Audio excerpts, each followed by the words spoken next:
and welcome to the pre-show. I'm Valdez. With me is, of course, Ox and Hooney, who are going to be joining me for the space today, as well as this pre-show here as well, once again, for another week of the LCK. A lot of stuff to cover, so let's just go ahead and take a look at the standings here. Genji and KT on top, as always, here for this season. What do you guys think? Yeah, I mean, obviously clear gap between them and the rest. There's a big fight between like D+, Honda Life Esports, T1 for who can get third. The interesting one for me is when we look at the east side of the standings, we have 3 teams with 3 and 9. Kwangdong Freaks only 1 win ahead, and it means that race for 6th is super tight. Yeah, I mean, this is the week that KT could get the potentially, rank 1, number 1. And I think it's really important for DK, HLE, T1, as Alex mentioned, is like, it's going to be a little bit really good experience, like if you win actually just face-to-face, because you're gonna face the team that at the World Qualifier through the playoff. Yeah, we're really winding up to the playoffs at the moment, so a lot of stuff on the line in the following weeks here, as Canyon is 300 points ahead of anyone else. Zek and Pays tied for second, BD, Doran, and Chovy there. Any surprises? Not particularly, but I think the big thing is we saw like Canyon has like nearly half the jungle POG points. It's got an absolute monopoly on them right now. Take a look at this, our Preds for last week. Everybody believed in Kwangdong Freaks, and it didn't work out for us or the Kwangdong Freaks, as they had a big struggle week there for sure. So pretty rough stuff. We can take a look at what has happened in the past week as well in terms of champion picks, because we've had a lot of 100% presence. This doesn't happen every single time. Yeah, a lot of things are like must bans, but the big one for me is the Kai'Sa. 100% presence, only 1 ban though. This pick is getting through a lot. Super broken right now. It's the fact that you can play with a dive composition, so you can follow up on those engages very effectively, but also, you can flex it to be a more poke-oriented build and play style with the AP that she has. So if the enemy team picks a lot of counter-engage, you can just sit back and spam Ws. She's just so diverse in how you can play it. Yeah, I mean, it's kind of funny that people think that it's a playable into it, but Kai'Sa's, it's the win rate is almost at 70%, and the Nico as well. Why you open Nico? Even I said it last week, like exactly the same word. Like, why you open Nico? You just lose. What happened, man? Just lose. Hey, at least one team last week decided to lose to Nico. Thankfully, it was just the one. We can take a look at our high win rate picks here for week 6 as well. Lee Sin, Annie, Renekton, Yone as well, and Rakan, who has been ahead as #1 support so far. Yeah, been kind of a consistent theme where we've seen the sort of peel back, disengage comp struggle, and these compositions with the go buttons, with the hard engage, with the agency have done really well. Picks like Annie, Yone, and Rakan, great at starting fights on your terms. Yeah, I mean, I think the Annie, ranked, and Rakan are so easy champion that it kind of makes sense to be there, and it's like it's perfectly fitted in the meta. But the thing is, like, especially Yone and the Lee Sin, you have to be so good at those kind of champion. It's kind of impressed that like people are picking those champ and it still has a high win rate. And I think Yone is actually especially strong with the Sejuani pair, so it makes sense. Yeah, I've seen a lot of players that aren't Zeka even picking that one up in recent times. We can take a look at the bait picks here as well. A lot of disengaging type of stuff. The Poppy, the Alistair, and the Xayah. Not seeing a lot of success so far here in week 6. Yeah, I think a big one is we're seeing the Xayah often picked into the Kai'Sa as like a trade-off. And historically, this was a good matchup. We had that Kai'Sa-Xayah meta for a long time. But that was when Kai'Sa was specifically like a dive-focused champion, and Xayah would do well into that because you dive into it. She obviously has a Rolt and a Blade Caller, which are very effective against that. But the thing is, Xayah really sucks against poke, and you can easily just flex it. Like if you first pick Kai'Sa, they pick Xayah, you can go like Jace on 2 and 3, and then the Xayah is hopelessly outranged and really struggling. So I think the flexibility of this current era Kai'Sa is giving the Xayah a lot of problems. Yeah, I mean, that's what Alex said. Like, I think Xayah, like especially you have to make a play first, otherwise you're gonna get poked out. It's the same as the rest of the other pick, like Nautilus, the Poppy, Sejuani, like those kind of those kind of champion that if you're not making play, you're gonna just get hit by. And those kind of champions kind of old compared to Rakan and Rel, So there's the tools that the Rakan is like more uncountable, I'll say. Makes sense. Yeah, the kits are just getting stronger and stronger. We can talk a bit about the bottom lane as well. We were talking about Xayah, but also the fact that Kai'Sa is just really strong, not only with Rakan, which has been the biggest duo in the bottom side, but also with Rel. So that's been getting a lot of success.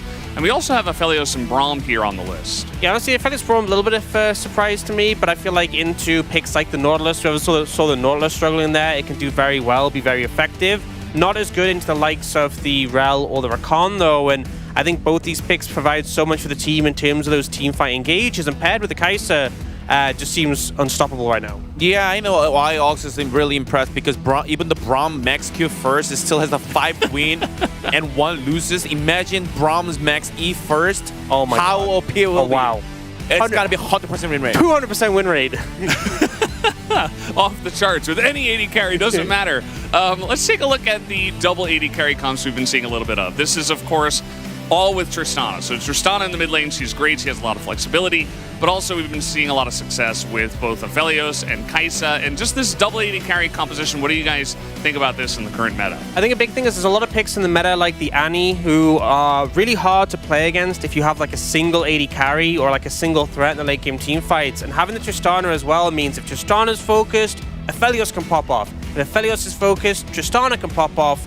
And we kind of saw that in the Gen G game where Hayes got like 1 shot at the start of the fight, and it just didn't matter because the rest of the team had that carry through. And I think multiple threat comps are doing a lot better than what we saw at MSI, which was like tank top, utility mid, hyper carry, AD carry. Those comps are really falling off in comparison. Yeah, to add on it, like, to order to make that play, it's like the AD carry has to be good champ. Like, as you see this from the stats right now, Xayah is struggling, with Varus is struggling, Ashe is struggling because their DPS or their flexibility is not good as much as Aphelios or Kai'Sa. That's why it's looking like a little bit worse than like what it should be. Yeah, we've been talking a lot about, not just AD carries having strength in this meta. Actually, the top lane beginning to matter at least a little bit, and actually a decent amount, especially with some of the picks. We can talk about the resident top laners here that we see all the time. These 3 picks are just all over the place. But Huni, I think you have some recommendations, perhaps. Yeah, I mean, the ranked tones are easily kind of getting countered by the Queen. Like GP is like you can pick any time if you're good at it,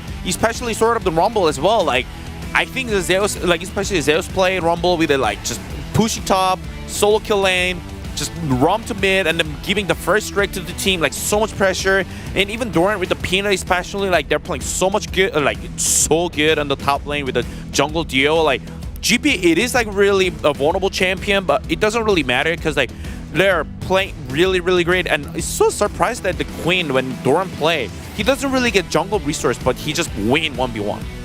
Yeah, I think a lot of these picks have a lot of that value in the 1v1, but also when it comes to team fights, seeing things like the Jax, the Renekton, the GP run rampant in team fights, it's so hard to deal with because, you're trying to focus and contend with the strong AD carry in the opposite side.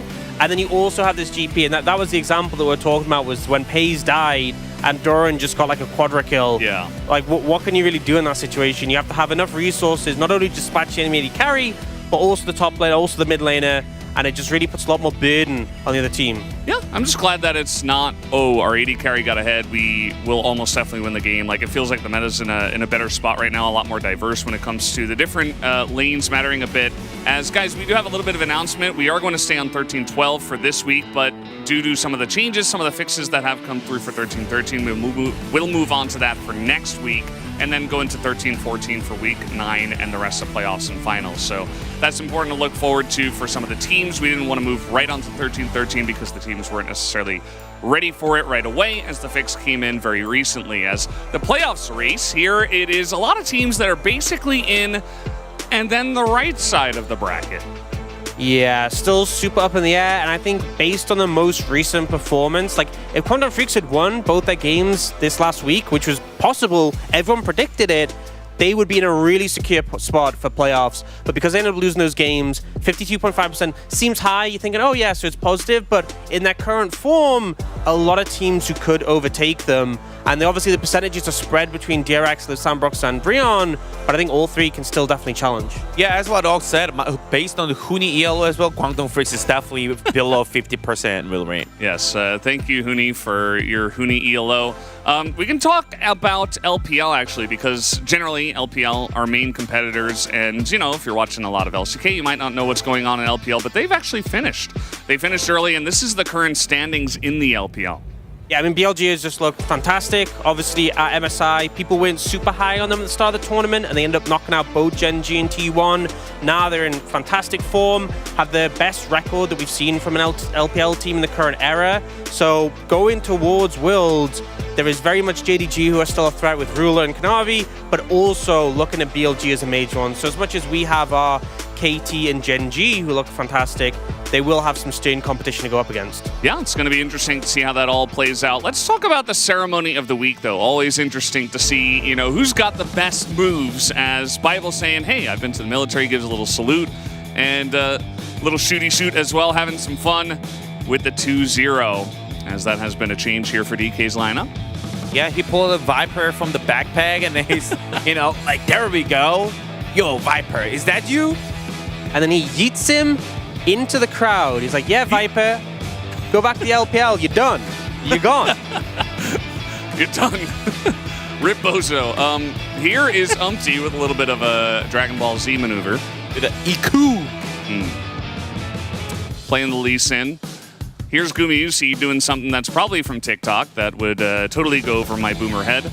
But a cool little dance, I suppose. Yeah, it's lost on me, but I respect the effort, you know. I think Grizzly as well. Oh, the showmaker. First time, but putting some effort in. Looking pretty swole as well, you know. Swole Life Esports, I think we call them now. Yeah, and Viper. Here is you can tell us in chat who you think deserves the win. There won't be a poll or anything like that, but you can tell us your thoughts on that. We also have to get into the OPGG Player of the Week, which is, of course, calculated based on a bunch of the stats that OPGG does put together. And for this week, we did go ahead and vote for one special player on Gen G, although there might be a couple of players you are thinking of. It will be Peanut this time around. Yeah, I mean, it's pretty easy, Cole. Like, I don't know who else is not voting for Peanut this week, you know?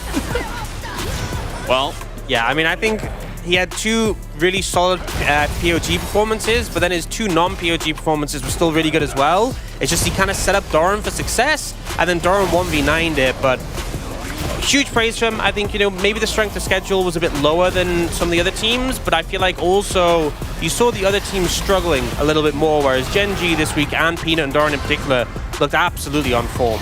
Yeah, I mean, I would say the most different thing is like between other junglers, like even though he play like Kha'Zix or Maokai, he always find a spot that where he need to be at, and it's just like playing so aggressive as well.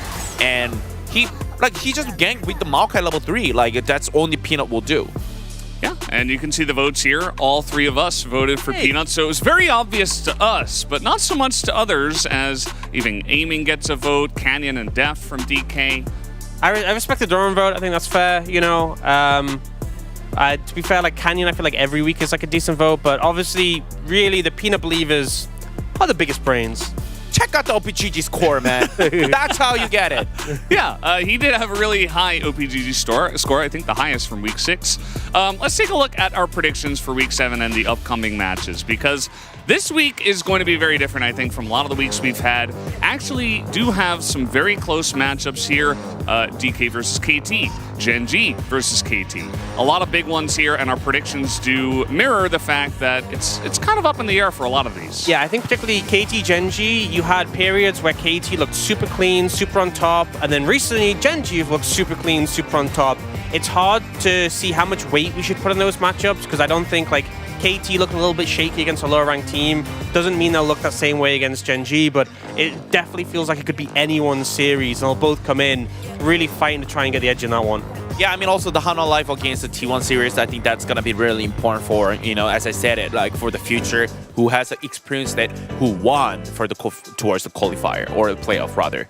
Yeah, it's going to be really interesting. We saw that even Quantum Freaks against Notion, very contentious. That's actually a really important match that we have for the playoffs upcoming, and the playoff seeding. Who's going to get that 6th spot into playoffs? We still have no idea. But for now, guys, we are done here on the pre-show. Hope you did enjoy it, and we'll see you on the other side as we throw to the intro, and the casters enjoy the show.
Welcome, ladies and gentlemen, to LCK Summer 2023. I'm Atlas. I am joined by Chronicler for today's matches. And I need to start off by kind of justifying some DK bias that may have been present in what you just witnessed on the desk. And that was a vote for Deft as MVP. That was because Gen G had the easiest week of their season. I'm and with therefore you on that one. Can't really vote for them. Didn't want to vote for Canyon 2 weeks in a row. And so kind of left Deft after his pop-off performance in that cool 1v3 type situation that he had there. And I'm the only one that picked D+ against KT, and that is not about D+. That is about KT. I actually consider that as well. So I think we're a good match here for today because even though KT are obviously the favorites coming in today, I did still predict them. I do think this will be a very different time than when these two teams faced off the first time because KT have been struggling a little bit, and this is an important match because they are going to face Gen G by the end of the week in the Saturday Showdown. And D+ just come off of a win of, sure, it's a win against a weakened T1, but it's a win against them nonetheless, and they were clearly very happy about it. Yeah, exactly. So second versus third. Third is a very important place to be in the standings at the moment because that sixth spot, not exactly looking like the strongest of teams. Our top 5 here in the LCK have really created a gap between themselves and the bottom 5. The East versus the West, once again. And this matchup right here is exactly why I voted for D+. Because I think that in the games that KT weren't able to take victories in, it was Cuz looking a little bit off and then continuing to play as if he had a lead. Much like we're used to seeing Cuz in games that KT have been losing. They just haven't been losing very many recently. Yeah, Canyon has also really returned to form. Part of that, I think, is Showmaker looking better. Part of that is Canyon himself looking better. I also think that Bible, even though I don't think there was anything wrong with Kellen, but it's what Bible offers as a player that clearly D+ have been benefiting from, as Showmaker could get his 300 wins here today as he is serenading all of us. 10th LCK player and 4th mid lane to get 300 wins. 10th LCK player. I want you to look at the names in that list and then realize how short Showmaker really has been around. The only player that kind of comes close is obviously Chovy. Yep. Pretty good. Chovy and Showmaker kind of been around for similar amounts of time. Of course, Chovy getting there a little bit earlier with Griffin. Of course, promoted up with Sandbox at the time. Now Live Sandbox, of course. But let's welcome D+ Kia to LoL Park. Bottom side of the map will once again be Deft and Bible. Canna, Canyon, and Showmaker, of course, making that top side core. Canna has been looking a little bit better, but is somewhere that I think KT can play through. Look to see whether it's going to be Keen popping off this game. And also, look on that bottom side to see whether we are going to catch ourselves any Kai'Sa bans. I really hope so. Kai'Sa first picks, because aiming should not be allowed to play that champion again. He's played it 10 games in a row. Yeah, and I think that we actually saw in Challengers, where, by the way, Bible did not have the best of times, coming just off of a fresh game on Sunday, that teams have moved as we have gotten deeper into this patch. It's actually cool to see the metagame develop, and I agree with the direction we saw there at least, which was ban Kai'Sa. The champion doesn't seem to have a real counter right now. I think we were looking at like a 67% win rate in the LCK, and that is with it being B1'd or R1'd basically every single time. The pick is just insane. And KT, I think they've been slipping a little bit. This is no longer the team that looks completely unmatched the way they did in weeks, say, 2 to 5. But they still haven't actually lost a series, right? They're still looking incredibly strong. They're still maintaining the win streak.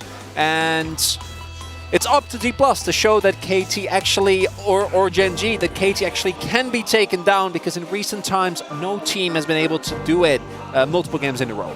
And having a look at that key player matchup, it will be the bottom side of the map. Deft versus Aiming. Aiming with a decent KDA at the moment. DPM, though, is still massively high for both of these teams, but the amount of damage that Deft does on his team is still something worth taking note of. Yeah, particularly the damage per gold for Deft is just kind of ludicrous.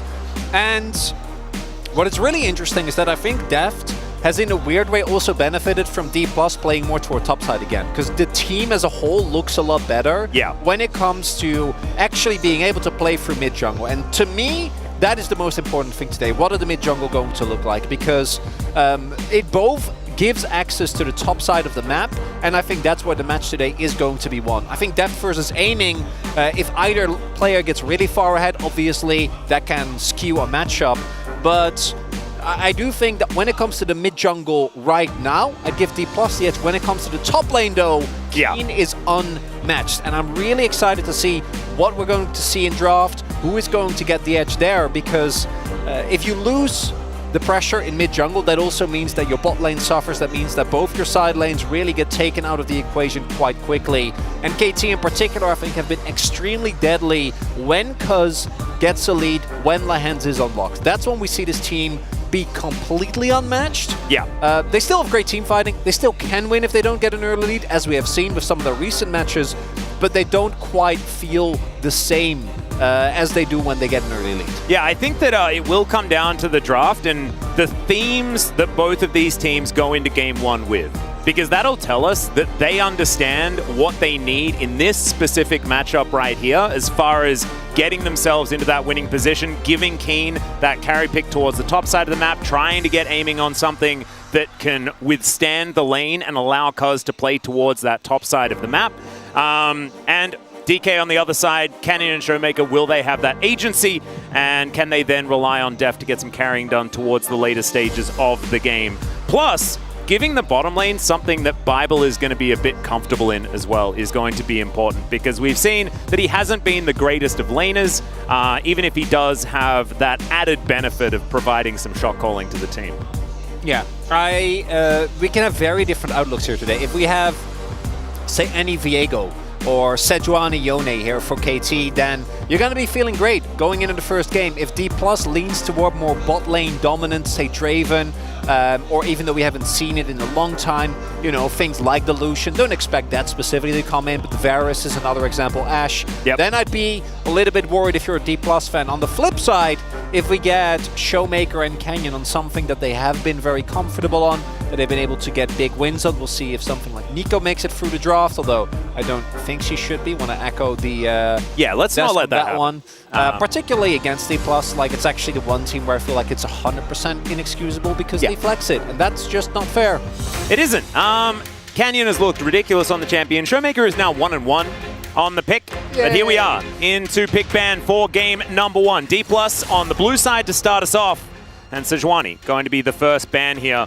Will Kai'Sa be first picked or banned is the biggest question that we have right here. That champion that was just banned right there, I think is actually the best matchup into the Kai'Sa, and so it makes it even harder to let that one through the draft. Yeah, you can already see D+ very aware the mid jungle is the core here. Taking away the Sejuani, neutering a lot of the impact of the Viego by taking away the Annie. Annie Viego has been one of the most successful combos, and then also banning the Kai'Sa, so they set themselves up to have some freedom with their first pick. They're not necessarily classed into anything right now, given that otherwise I do agree with you. If you leave open Kai'Sa, you have to be one. You don't have any choice. If KT get their hands on that, they are simply too good at playing around, particularly with how good their team fighting has been and the way they've been able to generate backline access, as it is Canyon's lead that is going to be denied here. Has of course come somewhat back into the forefront as a jungler, but definitely feels like a just because it's Canyon type of ban. Yeah, or a throwaway ban, because the LeBlanc is now left available. That would have been sort of the clear ban to come through here as far as like the highest amount, and so that will be first picked. But this means that KT can lock down something that might be a little bit more high priority. The Vi coming to mind, the Viego also left up and available, something that Cuz has been very, very good at. Plus, Renekton, Jax, all of these picks. Without Sejuani, it feels like the Renekton Jax trap not quite as prevalent, but the Renekton will still come out here. And this is very interesting, as Canna has already played top LeBlanc. Was it into the Renekton or into the Jax? I don't remember. At the time. I mean, I think, it was one of those two. I think either will be unenjoyable for whoever is facing the LeBlanc. We'll see. That actually ends up being the angle. And I think the Renekton really has kind of dropped down. I think we've seen the Rumble actually pretty decent into it. Obviously, the Jax has been okay. We'll be locking in the Aphelios here, which is still our second highest priority AD carry. Although, I guess Tristana kind of counts, but obviously is mostly played in mid, even though I do agree with you, can be good in specific matchups. And that means that D+ might feel somewhat forced to pick up something for Deft here. And this is what I was talking about with mid-jungle, as that doesn't actually give us that much information. I assume it will just be Rumble top and mid LeBlanc, but given that this is D+, we'll see. Although I think Azir in particular, to me, kind of signals that you want to pick LeBlanc. Rumble into Azir doesn't sound like the best of time, because post 6 you just kind of... you like to do the roasting, but you get, shoved and then you kind of just go down. Downside for KT is that they have not picked themselves a jungler, so Viego should 100% be on the ban list. And it does mean that we're going to see Cuz away from a lot of the picks that he has been looking the strongest on. Yeah, Poppy Viego probably going to be those bans that will come through. Poppy Azir has been a very, very good combination. I find it interesting that KT did prioritize the Aphelios as highly as they did. Of course, it is contentious between both Aiming and Deft, but one thing about these 280 carries is that they have very deep champion pools, as the Jinx is going to be banned away from Deft here. I do agree with it, because I do think that the DK comp right now needs something with a lot of AD. You can go for something like the Ashe, but I do think you might run into trouble mid to late game without having the actual burst available to really take down. And on the flip side, this is a nightmare to play Aphelios into, right?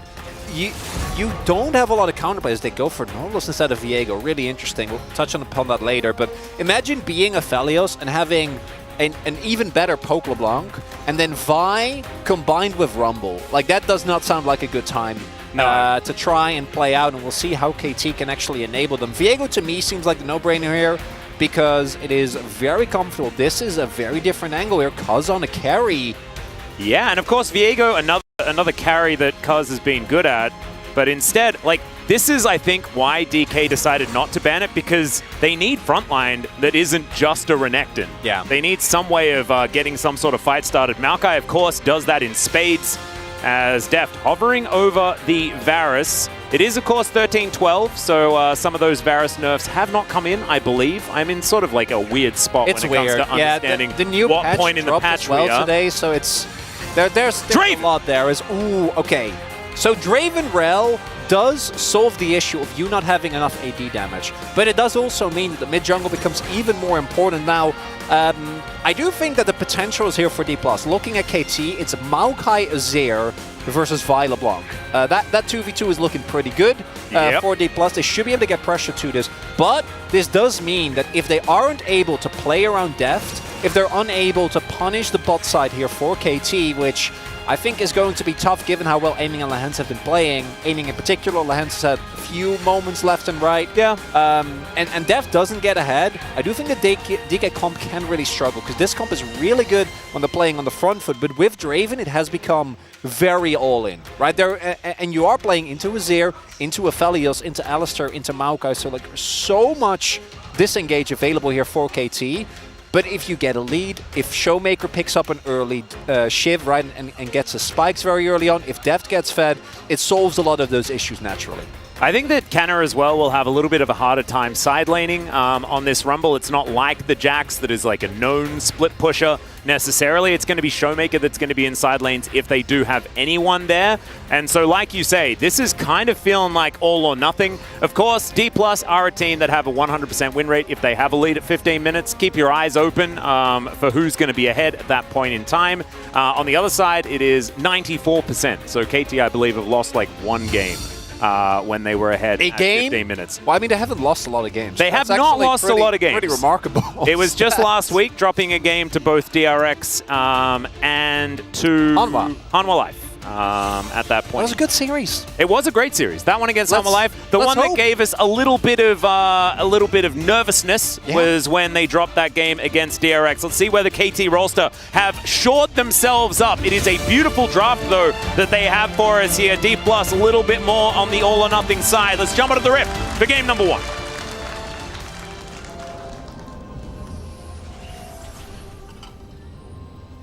Yeah, we are waiting, and the Korean casters who are waiting as well for the fan chance. Yeah, Caster Jones is like, what's happening? That is Oh, they were waiting for the doo-doo-doos. That's why. Yeah, no, I mean... That must have been it. But there was no doo-doo-doos, nothing. and there was also no fan chance. Why have we decided to do this? Why has this happened today? What is going on? We will never know. Looking at the rune sets here, can already see a point of improvement that I'm sure Huni is fuming about right now. Yeah. Which is Kana. That's a teleport. Yeah, that's not Ignite. That is not how you barbecue. Let's see if he went Scorch as well. And I know, like, Kana already has fire in his kit, but it's not as good as having double fire. That's how you make sure that the crocodile gets barbecued. You can even go triple fire with Scorch, Ignite, and Q. Baby. Yeah. Maybe he's got the double then. We'll just have to see. But any Scorches in the chat? Scorch is not even a real fire. You know, it's more like it's like a little ember. Yeah. It's cute. It gives off a little bit of heat. Yeah. Doesn't really get the job done as he is. Oh, we scorching. So we at least double. We at least double. There we go.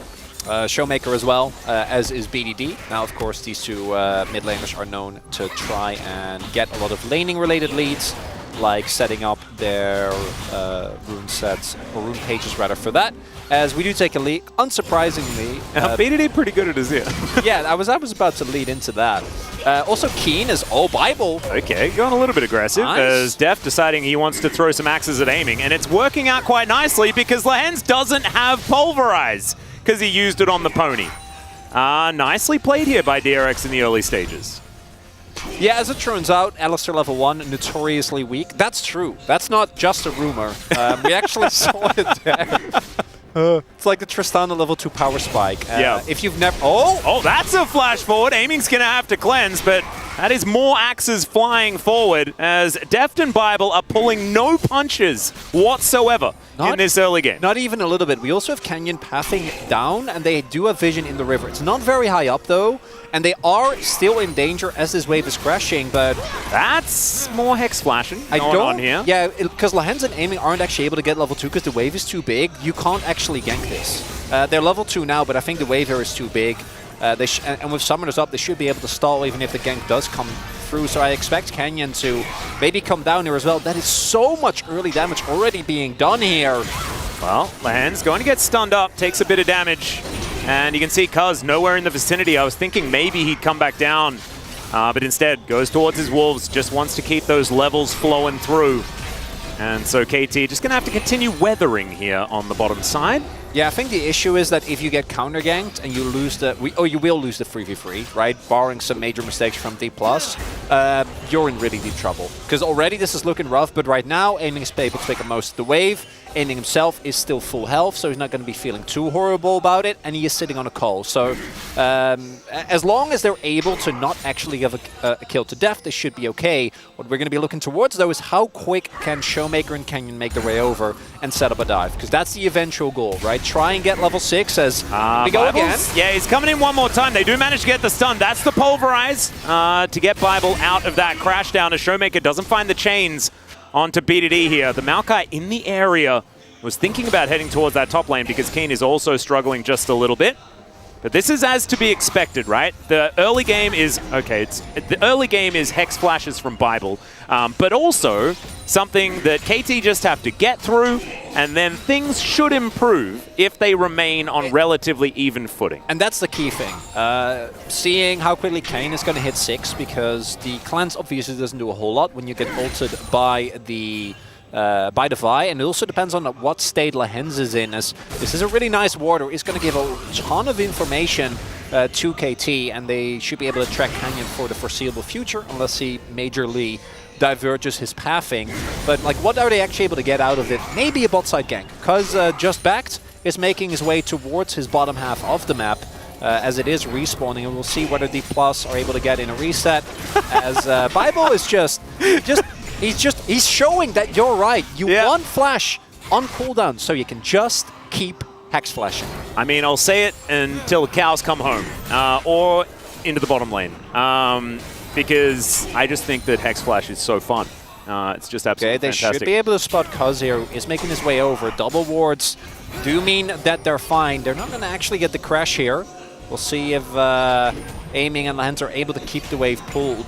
Looks like that is the case, but they also really want to back, because if you get stuck here in this lane, life will get very, very rough. So we see Lahens already starting his channel. Bible is sticking around for now.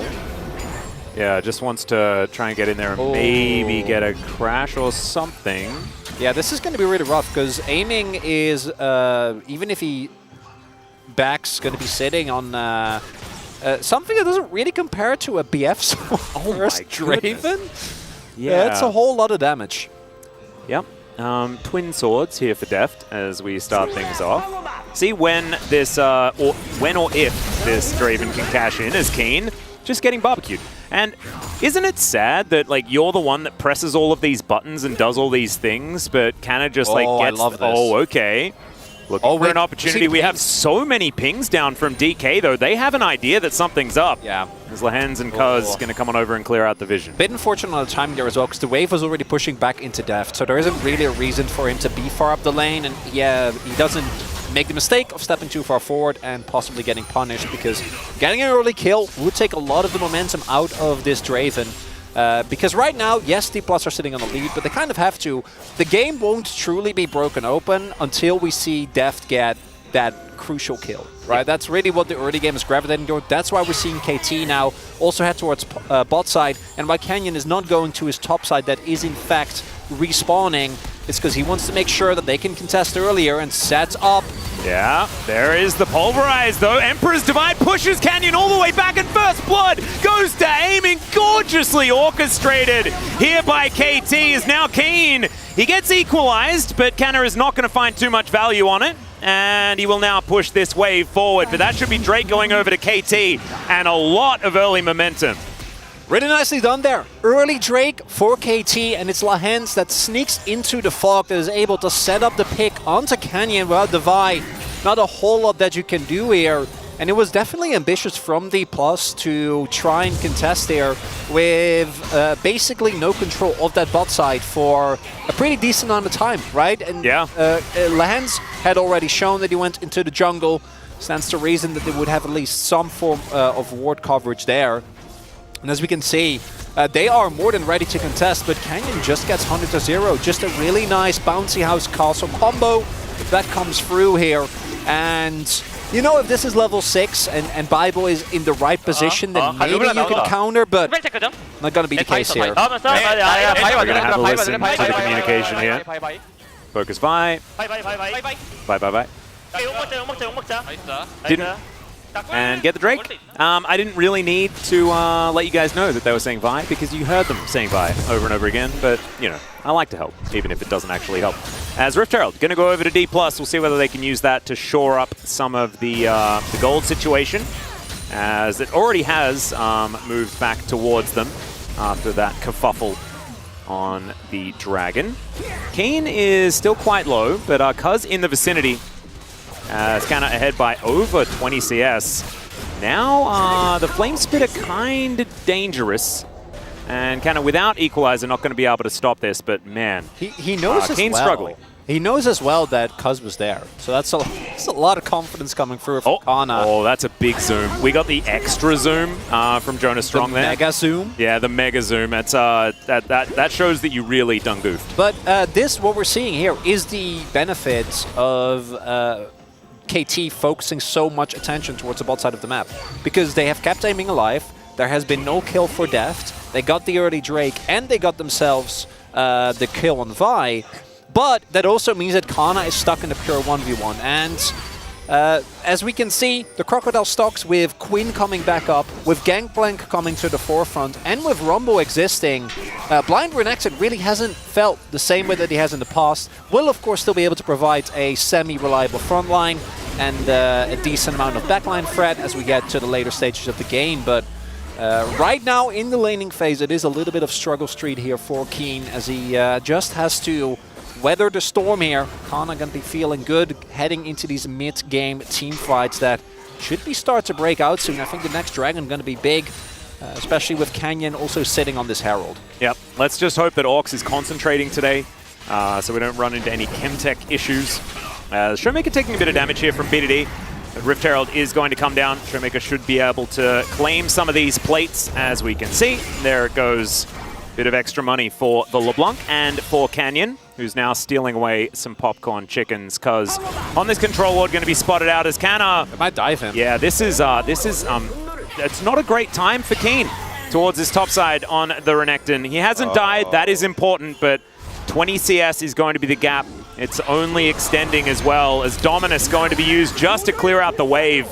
And now Canyon looking to come in there. There's the Vault Breaker. Cease and desist is going to be used on his life, and the equalizer was completely unnecessary, but it got an assist. Yeah, that's the combo we were talking about, is Bible. Oh, yeah, headbutt pulverize as he crashes back down, and will just sacrifice half of his health bar. Aiming, still moving forward, and with the Vi on the top side of the map, KT feeling like they can spring that trap. Yeah, aiming also 1-on-1 picking up the kill means that they actually do have a lot more threat here in this pure 2v2 as Deft. Ooh, the headbutt interrupted. Sometimes, you know, stand aside is one of those abilities where you're like, oh, sometimes it just doesn't feel that impactful. That felt extraordinarily impactful. Yeah, aiming had ults as well. They had Ignite. Like, they had a lot of summoners available there. Could have actually, at the very least, forced defensive summoners from Deft, maybe even taken him down. Although with the counter-engage of Bible, it should have been still pretty hard. And yeah, with that topside play, I personally don't really mind the equalizer as much, specifically because I think that it will be up. Actually, 30 seconds might not be enough time with the nerfed cooldown, but if they can slow it down, they should be able to contest for the Drake, and just ensuring that there's no Renekton shenanigans. Just for safety, I don't mind as much. If they can't contest Dragon though, if you start falling behind in Drakes and you don't get to stack early against the KT comp, you might be able to run into some issues as we take a look here, I think Keen had the best course of action. Maybe should have stayed underneath his turret, but I don't think it would have mattered with the sums available. Yep. Top. Yep. Nice. How did you trade so well, Canna? Canyon just big upping his top laner, very nicely done. And Canna he's still ludicrously far ahead. Although Keen hasn't fallen further behind than he was prior, and will be able to eat this whole wave, and therefore stay within that 20 CS margin. But with the extra assist, with the fact that now Canyon a lot stronger on the map, it's great news for D+. Bible now just moving away from KT as Cuz making his way in. Does have Nature's Grasp available, as now Canna is throwing harpoons around, but let's have a look to see whether this is going to work out. Magna Storm towards the bottom side, stand aside, and there's the Whirling Death as aiming goes golden, but he cannot move out of the way. The Pulverize kind of amazing as Canyon going to take the kill, but it's another great crash down, and is the cashing going to come through? Yes, it is! Deft throws the axe, and that is 2 for D+, one of them being worth a whole lot more. He's sitting on almost 3k gold, Atlas! Oh, man. And more importantly, because of what is happening in the top side, Keen could have joined the fight. He's just getting barbecued. The standing there with Q running as the outplay is dangerous, and yeah, that is close to 900 gold for the Draven. We're ticking ever closer to that 15-minute mark where both of these teams like to have advantages if they're going to guarantee victories. Still, KT do manage to get control of the Drake, and that is great news for them, as we're going to have a look at it one more time. Bible, you can see that his ability to press the go button is pretty good. Yeah, really nicely done. It's slow there because they did see him go into that brush, just not ready for the immediate engage. And even though aiming does a good job of keeping himself alive, cancelling Canyon's ultimate with the stopwatch, already they are too low. The power of the Vi, especially with the extra kills that he was able to pick up, and Rel, Draven, kind of makes, you know, Maokai and an almost dead Aphelios feel pretty weak. And that means that, yes, there are 2 Drakes, but I do think that D+ should be good on at least the next 2 Infernals. After that, you know, we'll see if KT can find some angles back. But we have now reached the point that we wanted to see from D+. Early to mid-game dominance. The Dragons have not gone their way, but Draven cashed in, monstrously fed. Showmaker hasn't really been a part of the game, but has been able to just farm, and once he hits a 2-item spike, is going to be really relevant. As Deft? Showmaker is going to come on over as well, and the Unbreakable Will is a little bit more breakable than we thought. Deft just whirls the death through, and that is going to pick up the kill onto Lehens. Didn't even have, like, the ultimate wasn't enough. Normally Alistairs are pretty okay when they can press their R button.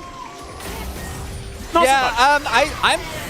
You know, I was saying at the beginning of draft, you might feel a little bit scared if it's a depth-focused draft because of how much better they've looked playing towards top. But it's kind of ingenious. But by forcing KT to only play to bot side and then locking Kana in an extremely favorable matchup, they've been doing both. They're winning the top half of the map while simultaneously being able to get deft ahead. And we're starting to... Lance has been struggling a little bit more in these recent weeks. This is not his first unforced death, as he just feels, as you say, very safe with the ultimate, uses it too late, and that's another cash-in here for Deft. Not as big as his last cash-in, so you're not like...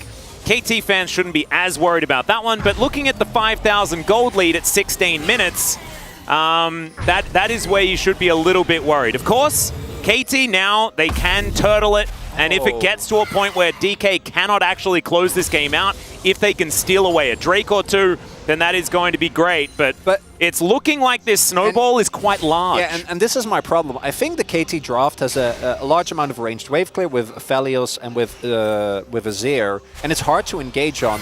But once the D+ comp get ahead, like Showmaker and Kana will just kill you. Oh no. Speaking of just kill you, cease and desist comes through. Canyon underneath the turret as the equalizer comes down. Canyon is kind of almost dead, but he's not.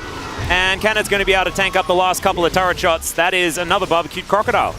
Case in point, actually, in this case, they're able to just take down Keen, really focus him, but I think holding a turret against this D+ comp, now that they're fed, is so tough. Because with equalizers, with the Draven ult, with the poke from Showmaker, like, it's almost impossible. Yeah, BDD's taking a lot of damage here. Showmaker, yeah, he's just fine. And also, like, they're pushing. It's so fast with this Shiv LeBlanc. We've seen, it was Showmaker that debuted just how broken this is, as Lahan's looking for an opportunity, but he's not actually going to be able to find it. That distortion, absolutely fantastic, gets the chains, but because being there means that the Crocodile is going to be A-okay for now. Bible up towards that top side, but isn't going to be able to help out too much. Canna is now just roasting some popcorn. And for KT, there are a couple of avenues back in this game. Mostly involves D+ going in too hard, because this was actually pretty close. The vision isn't that great, and if they had been able to send any form of support here, could have ended a very different way, but Canyon with the flash will be able to stay alive. And you see as well, the fact that Kana is as fat as he is works out very nicely as Showmaker. Yeah, Nature's Grasp going to come through. There is the flash. Bramble Smash is too good, though. Emperor's Divide, and Showmaker is dead. Great pick-up here from Cuz. Yeah, this is what I'm talking about, because this means that Showmaker is going to be down for the next 30 seconds. Might not be a great opportunity here for D+ to set up around this dragon the way that they normally want, although with Cuz showing up, looks like they are now taking control nonetheless. And Showmaker has TP, but these are no ultimate from Cuz as well for when the Drake just unless they can delay for a little bit. That's really what you're looking for, but I don't think you will. I think this Drake you just let go. Like, this one is not the one that you need to contest, because even with that pick, you're still looking at a 5.5k gold lead. And ironically, Showmaker is not the guy you really want to kill. It's more Deft and Canyon because of the bounty and the shutdown on Draven specifically. As this is, I think, just a classic example of you being LeBlanc and being like, just really wanted to kill that backline of minions. Yeah. And very nice punish here from BDD and Cuz. These type of picks, I think, are very valuable because they kind of take away some momentum from D+, but the really hard point is going to be like 20 to 30 minutes. Because that is where, if D+ get like 1 or 2 Barons, your base is going to be cracked open, right? And for KT, the item breakpoints for BDD and aiming aren't too bad, but not really reaching the power that I think you need. As Kana might be in some trouble here, but they don't have any vision. Look, they have 0 vision. They can't actually commit there, because if they commit, they might be in trouble. As Cuz, round 2. Yeah, and it is kind of electric boogaloo as well, because Showmaker has like, a no. I kind of like it. As he distorts forward, I think he has a bit of an inkling as to what's going on here. Bible on the way. Standing on a ward.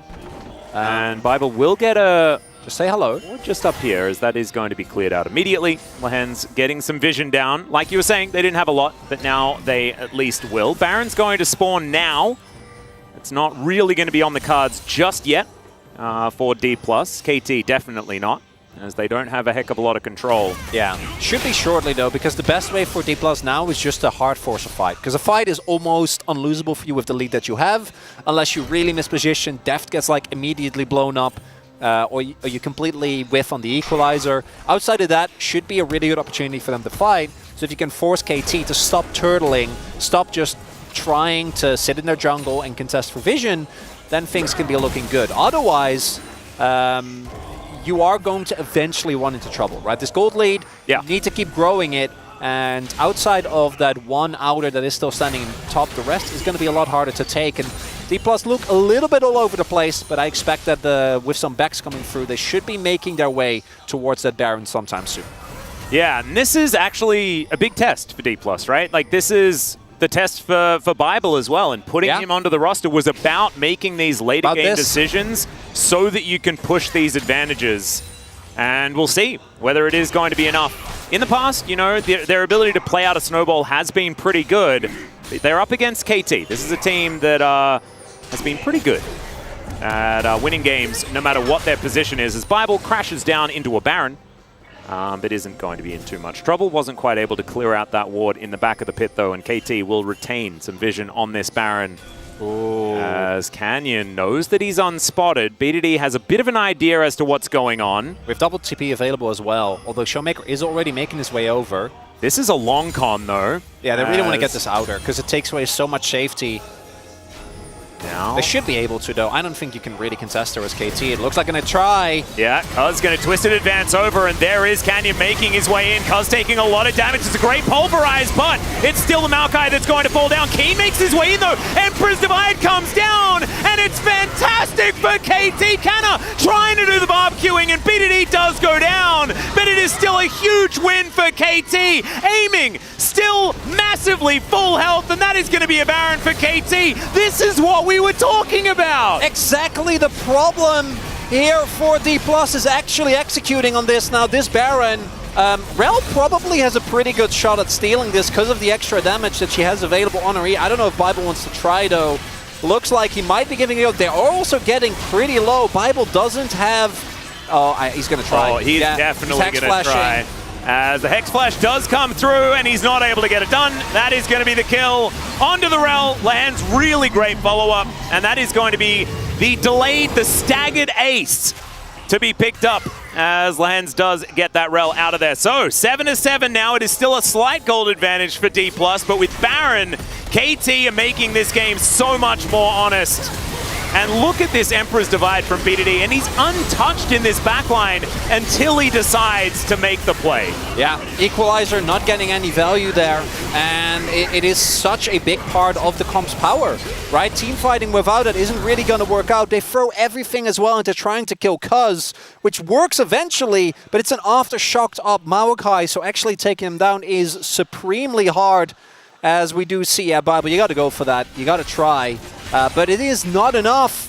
And now, D+'s comp loses so much of its impact. And KT might even be able to set themselves up for Infernal Soul Pointer. And this is what we're talking about. This is no longer a team that needs to be ahead early to win. Their team fighting has gotten so much better. And D+ still have a gold lead, but I don't think they're going to be feeling nearly as good about it anymore. Oh, it is not enough. 2,000 means almost nothing against the team fighting prowess that KT has.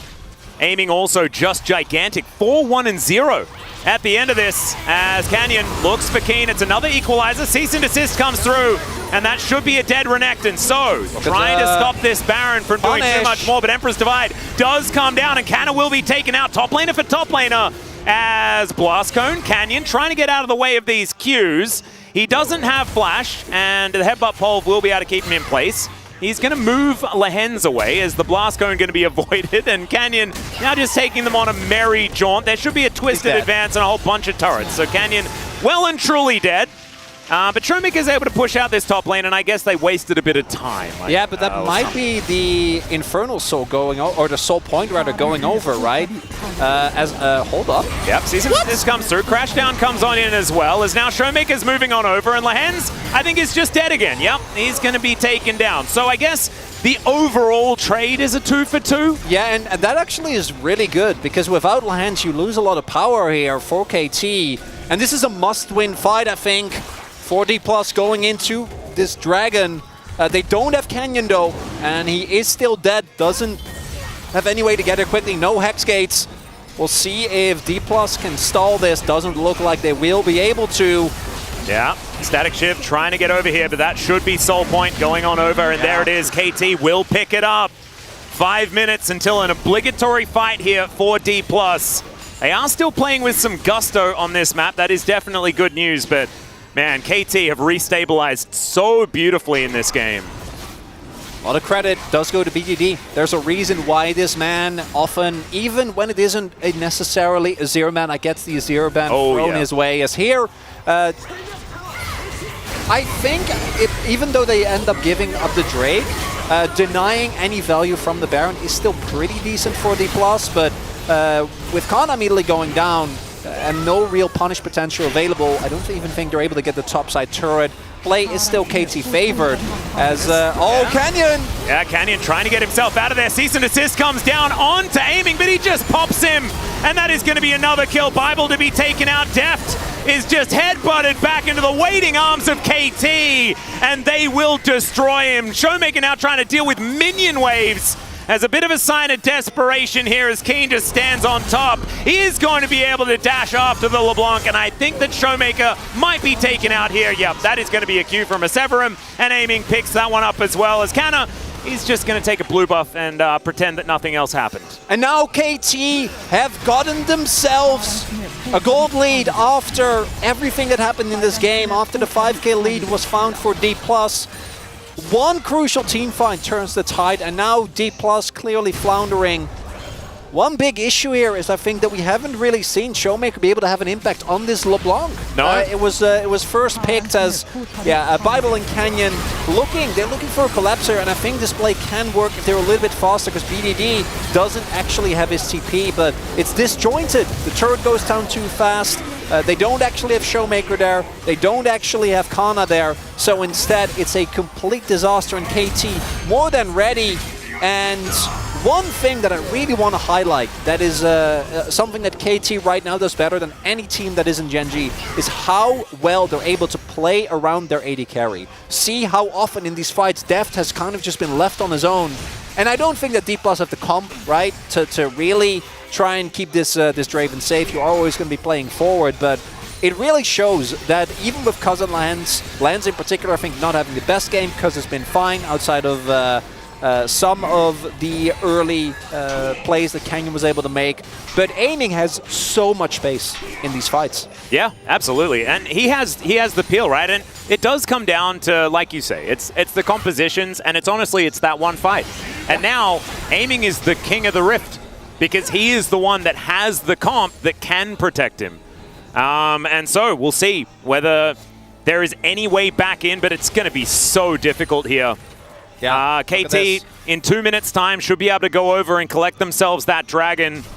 1,000 gold the lead here for KT after they were behind so far in the early game. 5,000 gold, the turnaround just gigantic, and we can see between Deft and Aiming, yeah, that early cash in was good, but now he's 2,000 gold behind.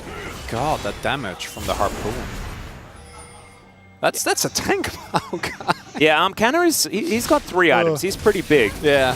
They also went for Demonic Embrace as yeah, we see the question mark pings. I think they have an idea that Lahens might be there. We'll see if they can get anything going on him. We'll get chained down. Yeah. We'll take a bit of extra damage back as Kane's thrown away with a stand aside, but still, D+ able to at least injure this cow for a few moments. I'd buy them a little bit of tempo on the map here as Canyon's like, I want to take it, but I know I shouldn't.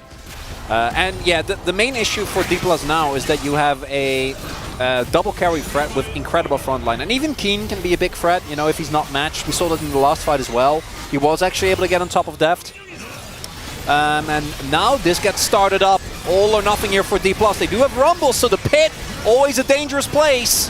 Very true. Canyon looking to try and make his way around, but this Baron is super dead. And that will be taken out. It's just Aiming has so much damage. Yeah. It is just insane. And now we've got a second Baron for KT to play with, 30 seconds on the Infernal Soul as well. And it is all coming up KT towards this later stage of the game. Inner turret, probably not worth defending here, but Deft is still going to throw some axes forward. Canyon looking for an opportunity as he does go golden. And the Nature's Grasp is fantastic. Crashdown not going to save Bible here, but the Equalizer, fantastic into the backline. It's just not doing quite enough damage. BDD, he goes golden. Showmaker looking for aiming in this back line, but BDD is still alive. Keen also goes golden to block Deft from getting over there, and the Rumble will be taken out. Showmaker cannot go toe-to-toe with aiming right now. And DK, I think this is where the base is going to go down. At least the inhibitor turret in the mid lane going to be taken down first. And KT, they weathered the storm, and now they're going to destroy the DK Nexus here in game number 1. Deft does get his full health back, and there is some low health bars, but there is so much CC available. This Nexus turret not going to last very long at all as aiming just dives forward. It's a double for the Aphelios, and KT, they take game 1. And here in game number 1, it's reminiscent of a problem that has been plaguing D+ for the longest time, reminiscent of the series against Gen G. Build up a humongous lead, and then in the one team fight, everything goes horribly, horribly wrong. Aiming, showcasing why he deserved the Aphelios prior, but don't be mistaken.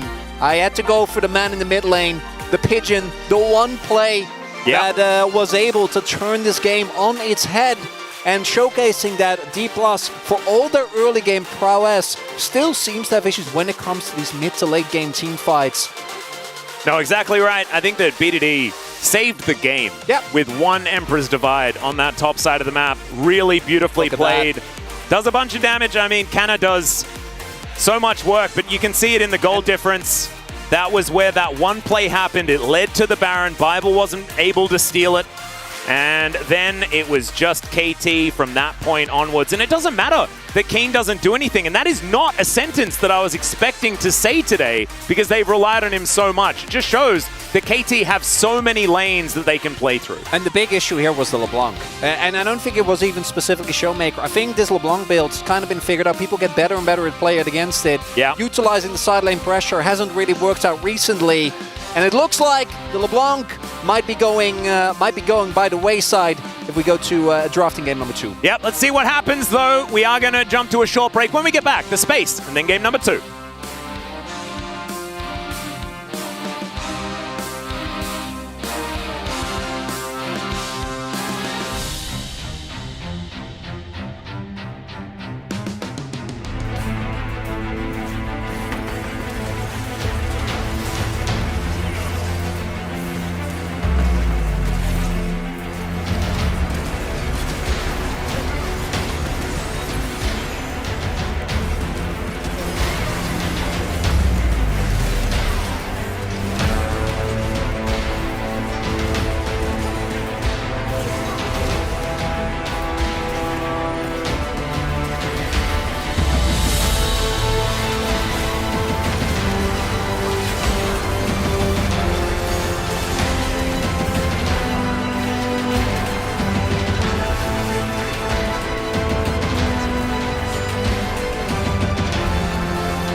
앞으로 좀.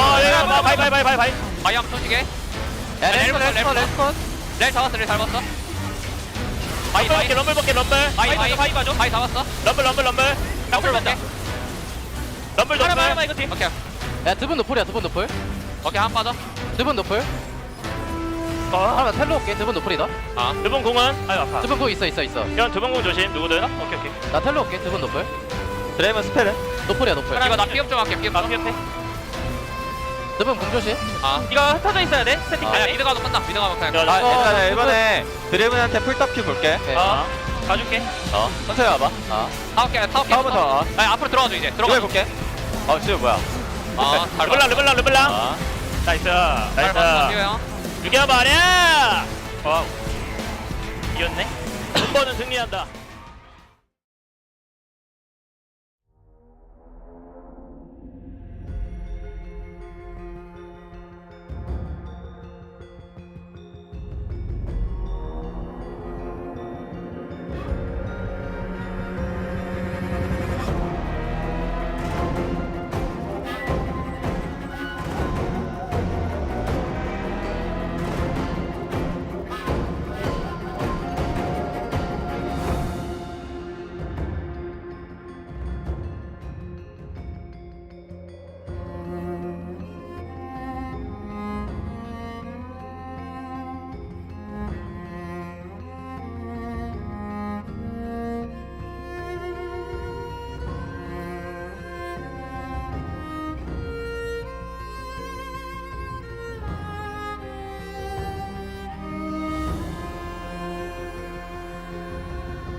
Hello and welcome to this space. We are here after game number 1 between DK and KT, as KT was able to take that one down even after suffering from an early deficit. I'm Valdez, with me is Ox and Hooney.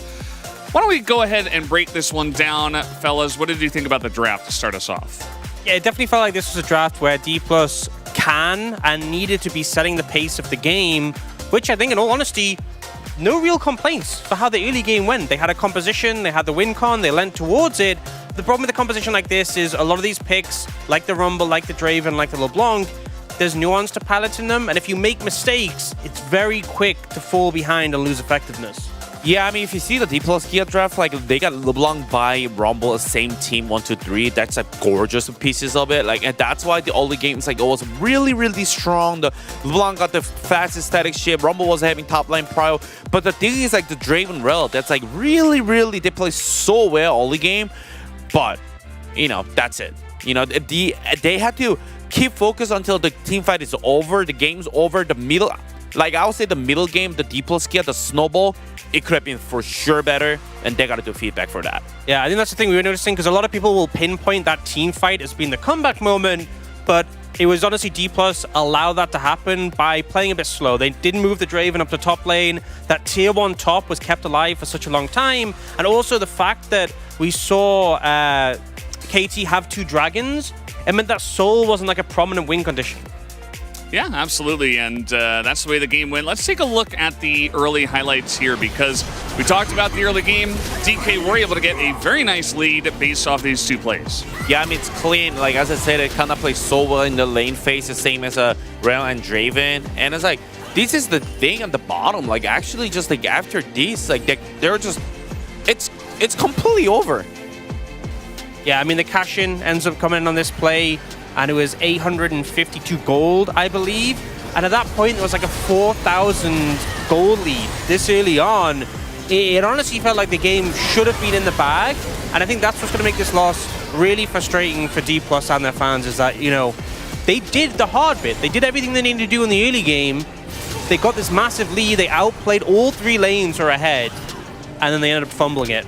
Yeah, I mean, it's just the easy 1 kill, 1153 gold. You know, that's it. That's what Draven does. It's pretty good, and that's what they did, right? The early game was heavily in DK's favor. The issue was, you know, I feel like KT, they play this Renekton, they play this Azir so well. It's kind of like the new age old Gen G, especially because BDD is on this roster as well. And if we take a look at the second highlight here, they tunnel in onto the Maokai, and then the turn comes heavily. Yeah, I love the patience from BDD here. Waits for all the summoners to be used so he can sweep both carries in. And ultimately, D+ clearly were frustrated at the pace of the game. They saw an opportunity to kill the enemy jungler. They're like, if we get him, this is Baron. And it did turn out to be Baron, just not for them. Yeah, I mean, I'll say more about the fight. Like, there's a 2-factor that when Lee Han's flash combo in, they had to flash out.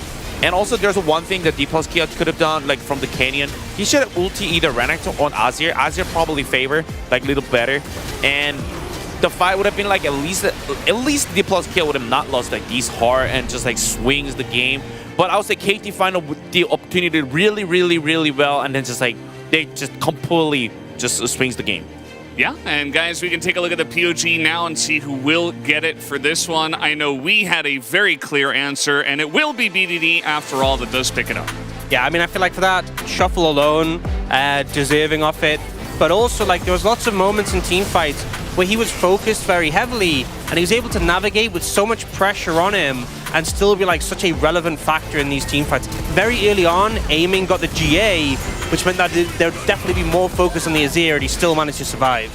Yeah, I mean, also that play, one play just stole so much time, and it's like, as what all said, like, I think D+ Kia could have just sent the Draven top, but why can they not one time? Because they blocked the window, they killed the LeBlanc, and these fight, finally Draven came in the top lane, and then boom, they just pulled the trigger so hard. Yeah, and there were like 3 or 4 more highlights in this game that we could have done for BDD. The guy was just insane, and there's a reason why you probably shouldn't give him Azir, as actually I don't mind the support votes. The AD carry one, I mean, he had big numbers, but Reasonable. yeah, the supports I think were pretty good. But guys, we are done here on the space after game number 1. We do have a second one on the way. Let's see what the casters have to say about this going into game number 2. Thank you so much, gentlemen. Spacemen coming through with the breakdown on game number 1. A bit of a devastating one for D+ Kia, and this is an example of a game that would almost always dictate a 0-2 for D+. They get in their own heads after losses like this, and so this is now going to be a huge test for them. And KT, I mean, they're looking a little bit untouchable in this particular series. And side selection, going to be another big one, Chronicler. So I do think that whether or not we get a continued series depends on D+, their level of mental bounce back, mental resilience, mental flexibility. But I do have to say, I think the fact that KT lost the early game the way they did does fit in the trend of them slowly looking more and more mortal, right? Because we go back a couple of weeks, that just didn't happen, ever. Yeah. And we'll see whether that actually is going to make them lose, because let's not forget, Gen.G have done very similar things, the Brion game being the most obvious example. And really, if KT just 2-0 here again, it really sets up for that Saturday showdown. That is going to be an amazing match, as the respect put on the name of the Bird King, and that probably means Sejuani B1 here if it doesn't get banned away. Yeah, I think LeBlanc, we let it go. I think it might, maybe against other teams, but in this case, clearly just didn't have the impact. And I hope that D+ pivot, because I like the Sejuani ban a lot, because that would be the immediate thing that I would gravitate towards. I'm okay with the Vi. I think Canyon's mid to late game was obviously pretty lackluster, but I think the early game was actually well played out. Yep. And we'll see whether that is going to be the actual lock-in. Yeah, I'm a little bit worried about the Vi. I feel like Vi has kind of fallen off, even though she does get nerfed on the next patch. She's not as great as Showmaker. Going to try his hand at the LeBlanc yet again, unless they decide to flex it towards Canna.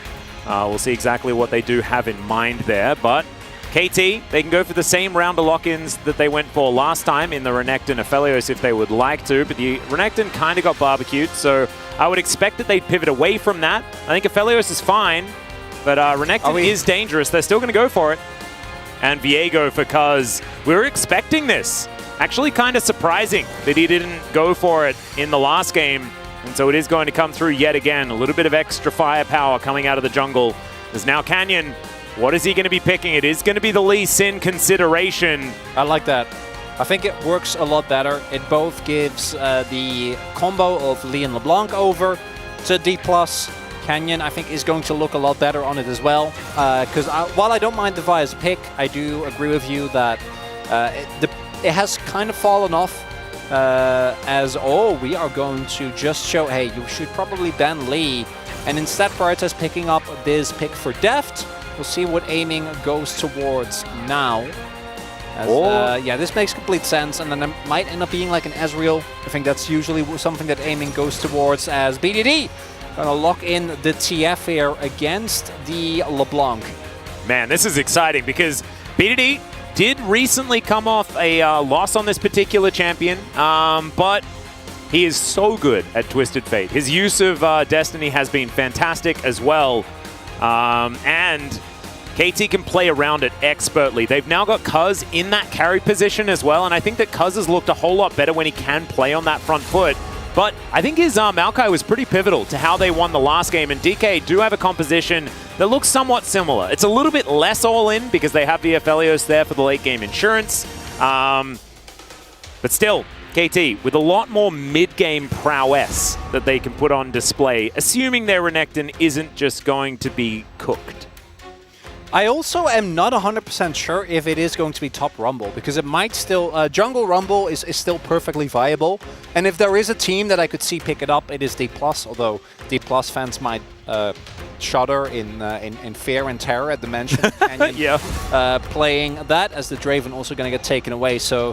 My guess would be that we see the support pickup and then we R5 an AD carry for aiming. We'll see whether that comes true, because this is clearly a type of composition that is going to be looking to skirmish, trying to impact the side lanes early on with the TF. aiming, rather, Lance picking up his Nautilus, one of his most comfortable picks. Would expect maybe a Varus. Varus Nautilus is still quite strong. That is something that could be played here, but not really necessarily a pick that you think of when you think of aiming. As the Rel gonna get picked up again here for Bible. Wasn't able to get too much done in the late game, but had a couple of really good snap engages early on. The bot side play comes to mind. Yep. How are they going to round this out? What is it going to be here? This is definitely a pick that Canyon's had a lot of success on, but it also means that this composition is, again, very squishy. Ooh, I like that into Nocturne specifically. Oh, yeah. An extra AD threat is big as well in a composition with double AP solo lanes. And into Twisted Fate as well. Destiny is not going to have a very good time when the lights go out. So, Lehens, what are you picking up for aiming here? You mentioned the Ezreal, something that he can certainly jump back towards, but it's not big damage necessarily. Doesn't add too much extra utility as well, but you can see he's got a bit of a grin on his face. See what is going to be the consideration, and it is going to be the Ezreal in the end. So wanting to be that little bit more self-sufficient, have that self-peel. But looking at Acorn's face, he's pretty happy with what D+ have for themselves. And Nocturne Rumble has worked out in the past. We'll see what the LeBlanc's going to be able to do this time into the Twisted Fate. BDD, most importantly, doesn't have his Azir to pick up a back-to-back POG on the same champion. It's going to have to be a Twisted Fate performance that gets him there. And 1-3-1, not as great with a Renekton either, especially not if he's going to fall behind like he did in game number 1. But I think KT going to be feeling absolutely fine moving into this one after picking up the victory when they fell behind so far in the first game. I do think the KT comp this time around is the one that needs to win the early game, because the Ezreal isn't really a hyper carry in traditional sense. Ezreal is really nice into all the backline dives that D+ have, right? Nocturne, if you're playing an immobile AD carry, can be a complete game ruiner. Then we also have the, even though we didn't really get to see it, we saw at the very end some glimpses of it. The fact you're playing Felios in the previous game into Rumble can be tough. Ezreal, very, very safe. But if you don't have tempo and you're not the one setting the pace, I do think the late game burst of this Aphelios is going to be a really big decider. Now KT in the last game struggled with early game. They have a lot more agency this time around with that TF Viego. Let's see how they play around it. Yeah, they don't quite have the damage that they had in their previous composition. It's going to be a tough one here for KT, but if there's any team that you can rely on, it would 100% be them right now. So let's jump into it.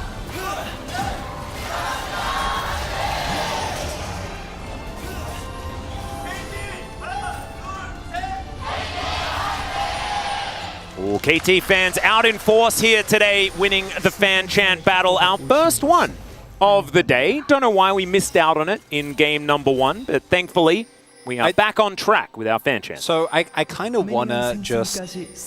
There should be scientific research to check whether we just always think the team that is the side we're sitting on wins, as all Lehens might flash.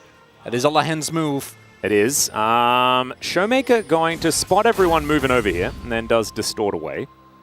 So he'll be fine. No flash from Lehens. And that means that he doesn't get to activate his Hex Flash, which is otherwise known as the better flash, as we know here. And by we, I mean only me. I'm going to sell Hex Flash being better than regular flash until my dying day. If you just keep selling, people will start believing it. Yeah. That's how it works. Just keep repeating it. That's why everyone loves Cloud Drakes now. Hey, there we go. Actually, I don't think they do. I think they just people just humor. Sure, they do. Because Chemtech is now also a thing. So by definition, hey, that's true. I mean, they definitely like Cloud Drakes way more than they used to because there's a worse option.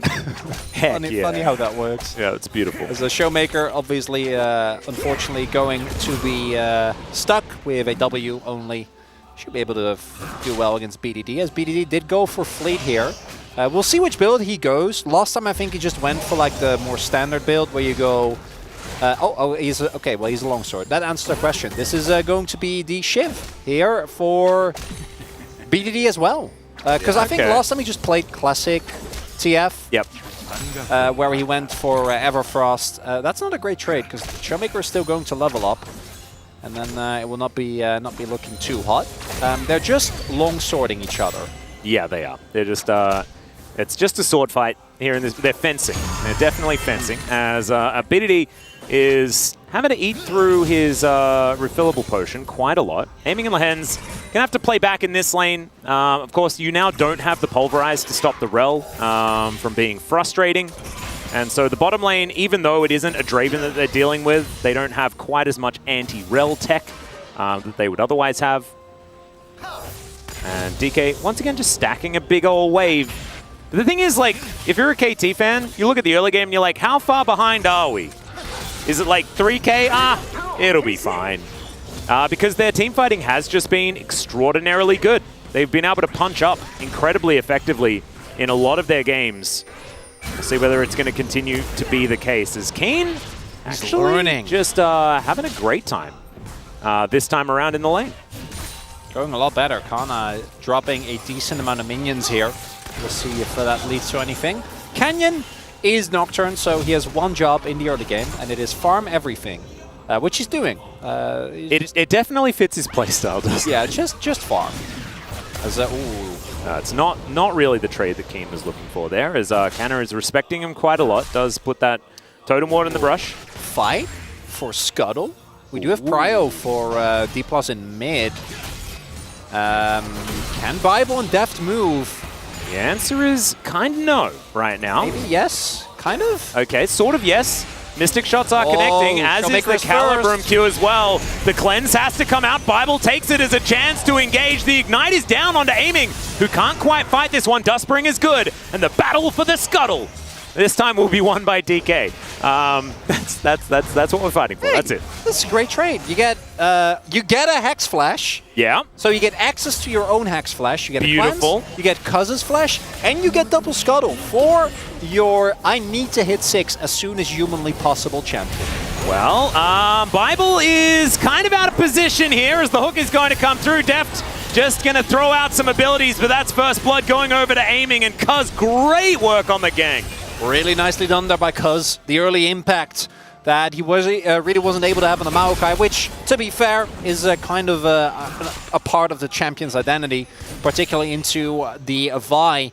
But it does mean that Aiming picks up again an early kill, going to make this Ezreal a lot stronger here. Picks up Tyr, picks up his Sheen as well. The downside of this, or downside, upside, depending on how you look at it, is that Canyon has been able to just take up the entirety of Cuz's topside jungle, and will also be able to get another Scuttle here for his troubles. So there's going to be a pressure on Canyon to, as soon as he does hit 6, actually get something going with this, as Lahen's. Well, that was a cute little hook attempt, almost landing onto Showmaker there.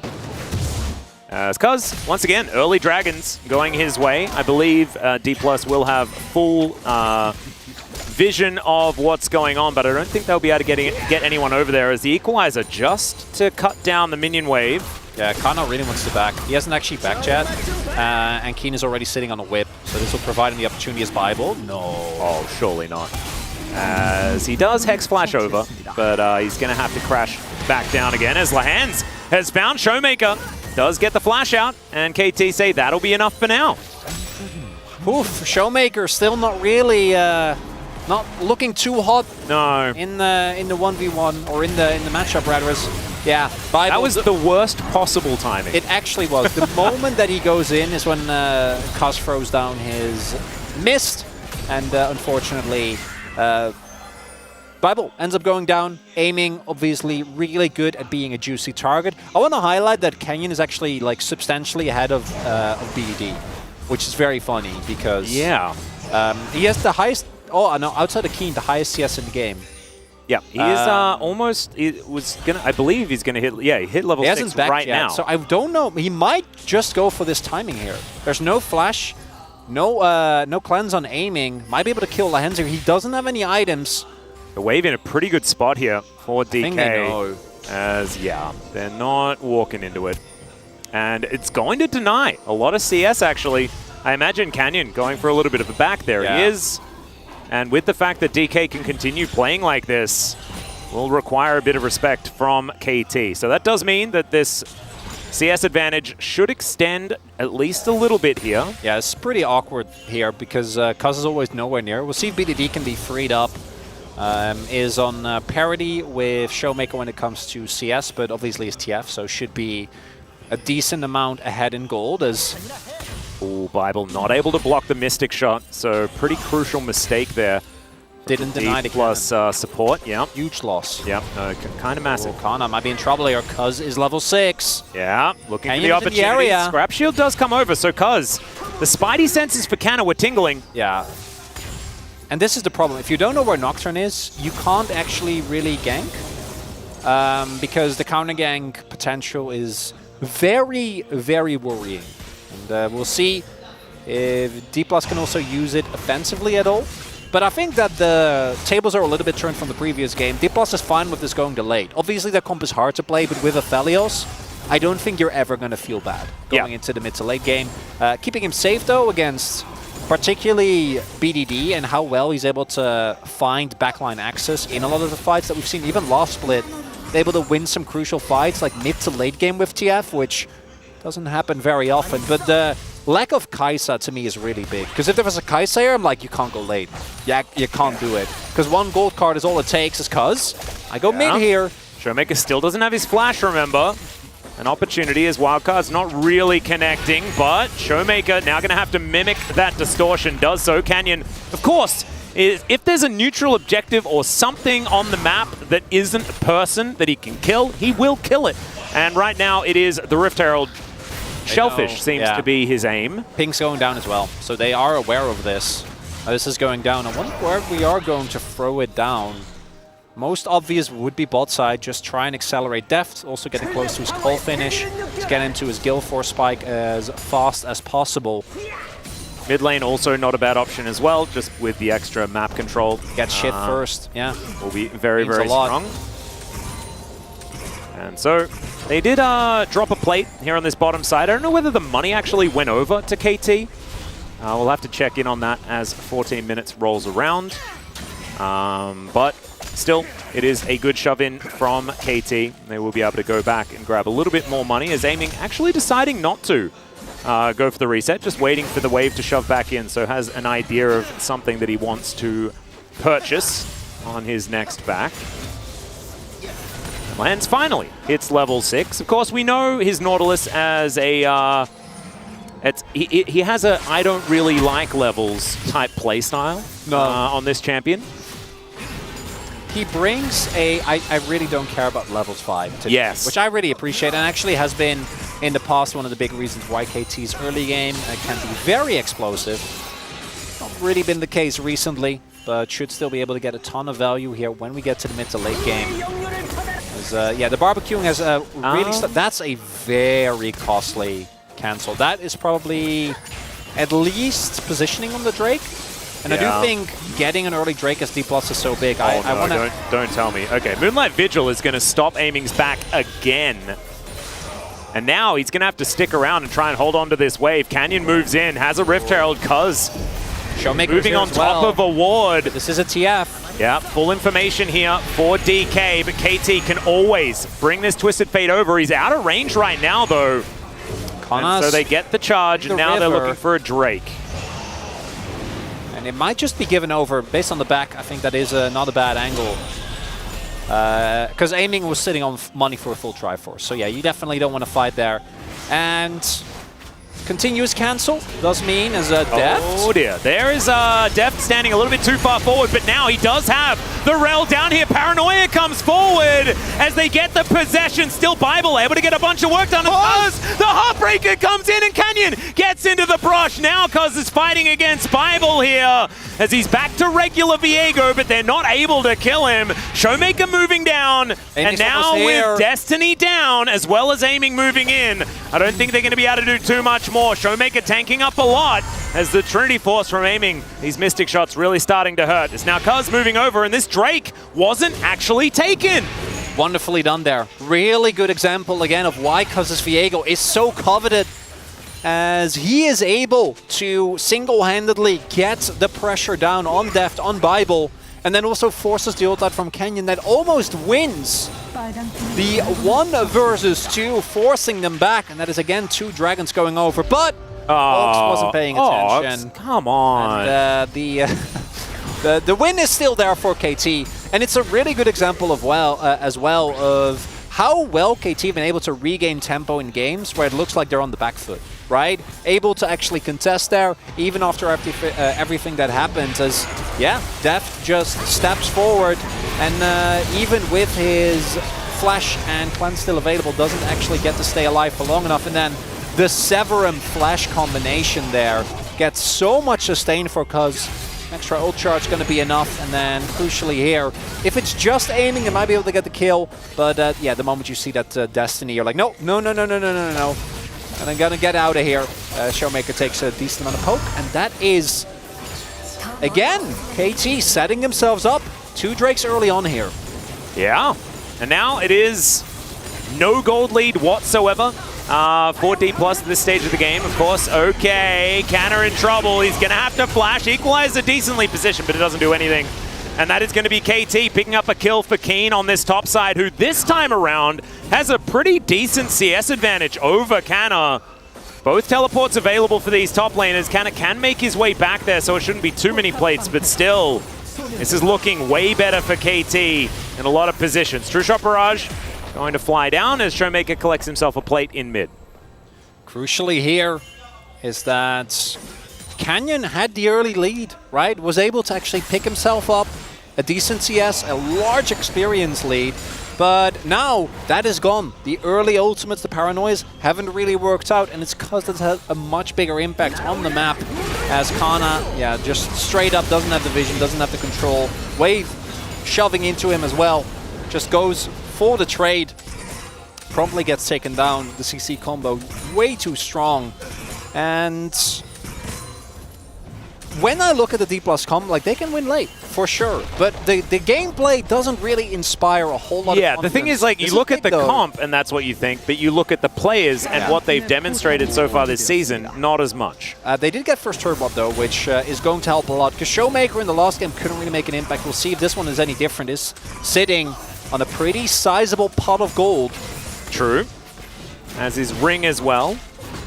So we'll see what he's actually able to put together. Probably a Hextech cookie and maybe some shoes. As DK. Just waiting. Oh, Lahen's in a rotation. Land's like, I don't know about that. That's a Hex Flash. Bible enjoys using that. Lahen's just still going to be wandering after them. Shendam going to come through here for Deft. And aiming, hanging out in the mid lane. Arcane shifting forward. Happy to do so here, as they have full information of what's going on. So Shirley is popped up. That is going to mean that KT are going to be focused on that for the moment. Canna, you need to be careful, buddy. You have no flash. Teleport comes down. It does take a while. And the Rift Herald is going to run back to the pit, as now Showmaker is looking to try and get some damage on an inner turret. Yeah, that should force a TP here from Keen. If Keen just takes the Blast Cones, still will get there eventually, but Showmaker will get a lot of damage down here. BDD. Oh dear, the crashdown comes through. There's the equalizer, and BDD is just burning, burning, burning. There it is. Canna picks up the kill. And Keen is going to walk on over and should be able to stop this inner turret from going down. The Rift Herald also secured for KT, so not end of the world. And BDD feeling safe, because he is in the proximity of the rest of his teammate, but not quite close enough. Focusing the TF in TF comps is a classic, works out this time around, and I think it's a much needed gold influx for D+, and also the plays just haven't really been going their way. And if they don't start winning some of these skirmishes, some of these teamfight setups, it's hard to imagine them actually taking down KT, as Bible that set this one up. Yeah. Saying, get in here, let's go kill him. Also, knowing that the flash is available, so immediately goes for the crashdown with the Magnet Storm as well, to ensure that there is as little time to respond, and by the time that BDD can actually flash, it's too late, right? It's already taken down very, very low. Yep.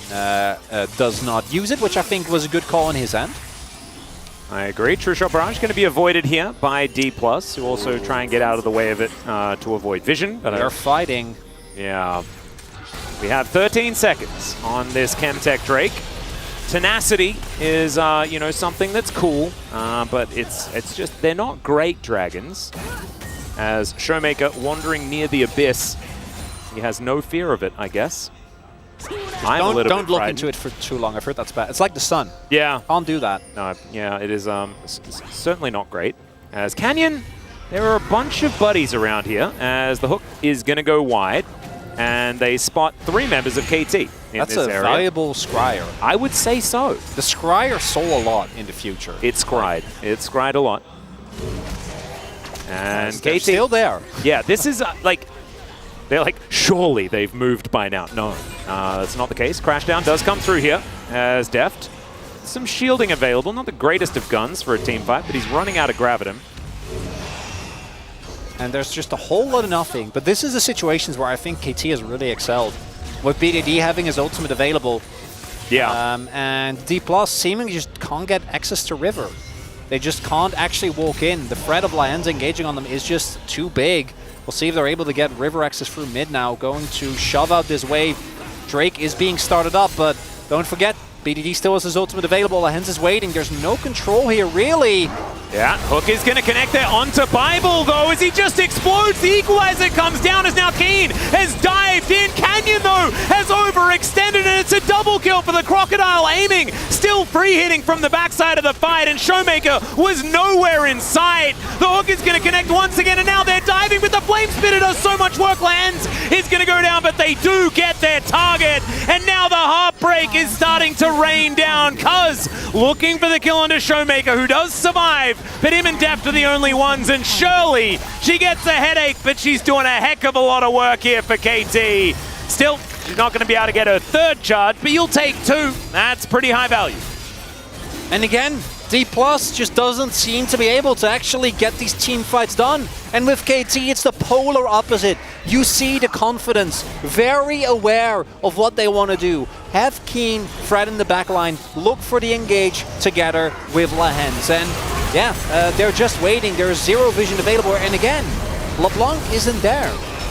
This is a 4 versus 5. The moment that BDD arrives, and even before that, it looks really rough. And then this extra long hook from Lahens. Kana not able to get away from that one. And Showmaker comes in. At least they get the kill on the LeBlanc or on the Nautilus, but that's just not enough. Doesn't compare. Nocturnal not getting any value whatsoever. And it's starting to feel like this game, even though the gold lead is so close, when you look at what is happening on the map, it really does feel like KT is the one dictating the pace, setting absolutely. the tempo. And we'll see if D+ can find a way back into this one. Deft has definitely been able to get some heroics going, but it's gonna be very impressive. Yeah, he's staring down the barrel of a full Mirror Mana and Trinity Force done for aiming. He's building towards item number 3 now as well. And D+ just haven't really given us a reason to expect a win based on their team fighting in the mid to late game. And so we'll just have to see whether they can actually find one. Will be very, very important. And it's not going to be enough. To win one fight, I don't think is going to be enough in this game. If they can get themselves towards a Baron, if they can start to create some map control, create some belief in their ability to take the win, that could certainly be a thing. 0-0-6 for Cuz at the moment, though. His Viego very, very powerful. And Canyon dying for the first time, but also it's his only real kill participation so far in this game after, like you say, was so far ahead in the early stages. Heading towards a Black Cleaver as item number 2. But I think the biggest difference is the fact that, like, Keen is once again in an isolated top matchup as Renekton into Rumble, but this time he's winning by a gigantic margin. And yes, Cuz did come up for that one gank, but I think Keen still was so much better in the early game than he was in game number 1. I think the main difference is just the difference in jungler. Like, the fact that you have jungle pressure means that Keen can play a lot more aggressive as well. Just the fact that Cuz, even when he wasn't actually towards topside, knowing that there is a Viego and him never really showing unless there was already going for a set play, meant that Keen had so much more space. And let's be real, Keen is a really good top laner. He's pretty good, yeah. So if you give him a little bit of space, he will gladly use that. And I think in the previous game, even when Maokai wasn't top, he was spotted on bot just covering, right? Because they have so much control on the bottom half of the map. And I think that really hamstrung the ability for Keen to try and really flex his muscles in the matchup. This game, though, there's a lot of flexing going on the Crocodile. Oh, that really stinks there for Deft. And I'm looking at the item breakpoint, like, at what point do we start to see Showmaker actually do some damage? Because Deft Cap, I don't think you're getting that luxury. By that point, the Baron's going to be gone. Your base is going to be cracked open. For Deft here, it's the same. I think you want to go BT just because of the upfront burst that comes your way, the poke from aiming. But if you don't have Lord Doms, are you really going to be able to get through the front line? Ooh, Bible going to be able to canter his way out. Cuz was looking a bit menacing. As Canyon, he's got camps up. Or does he? At least a Gromp is going to be available, as now KT is going to move on over. They're looking to start off this Baron. I think that D+ has some vision of what's going on.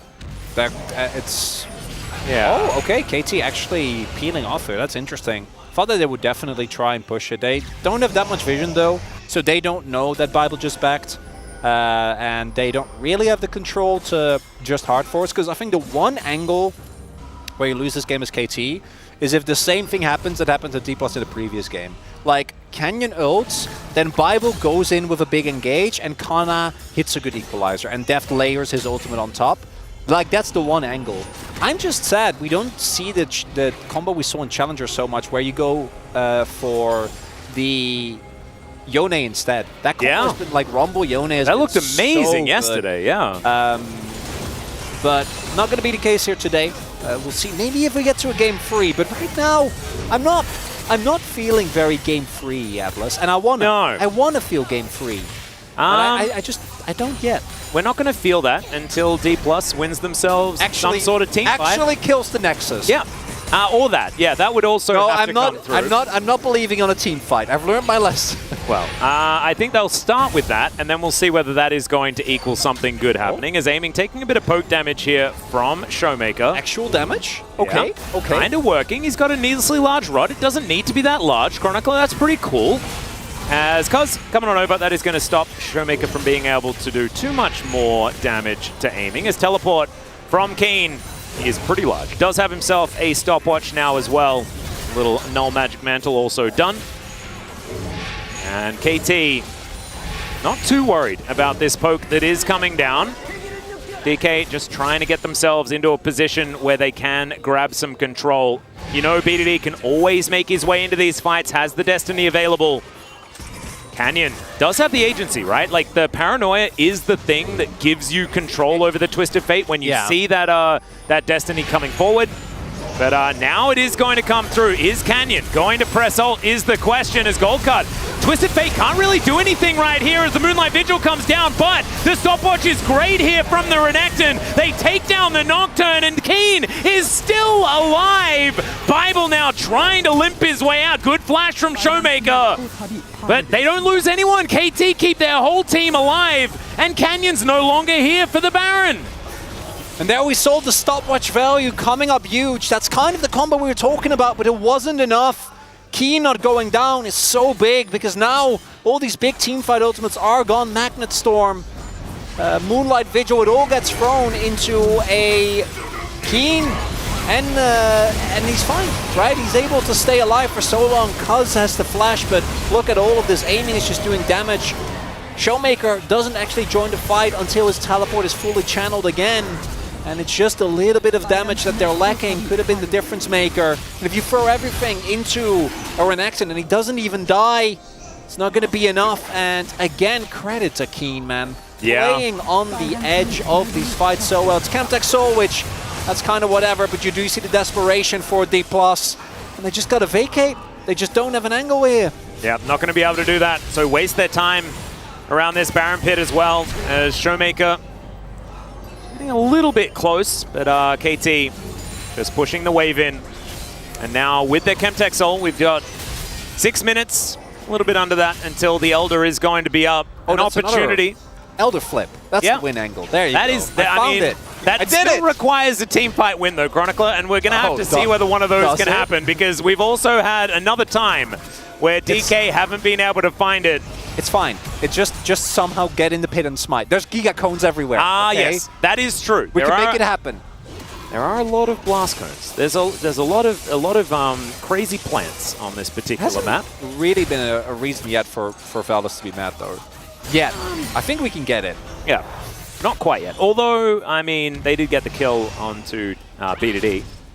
Thanks to the Mega Cone. I mean, a normal cone we've done. I actually hate normal cones as well, so I guess that's fair enough. Yeah.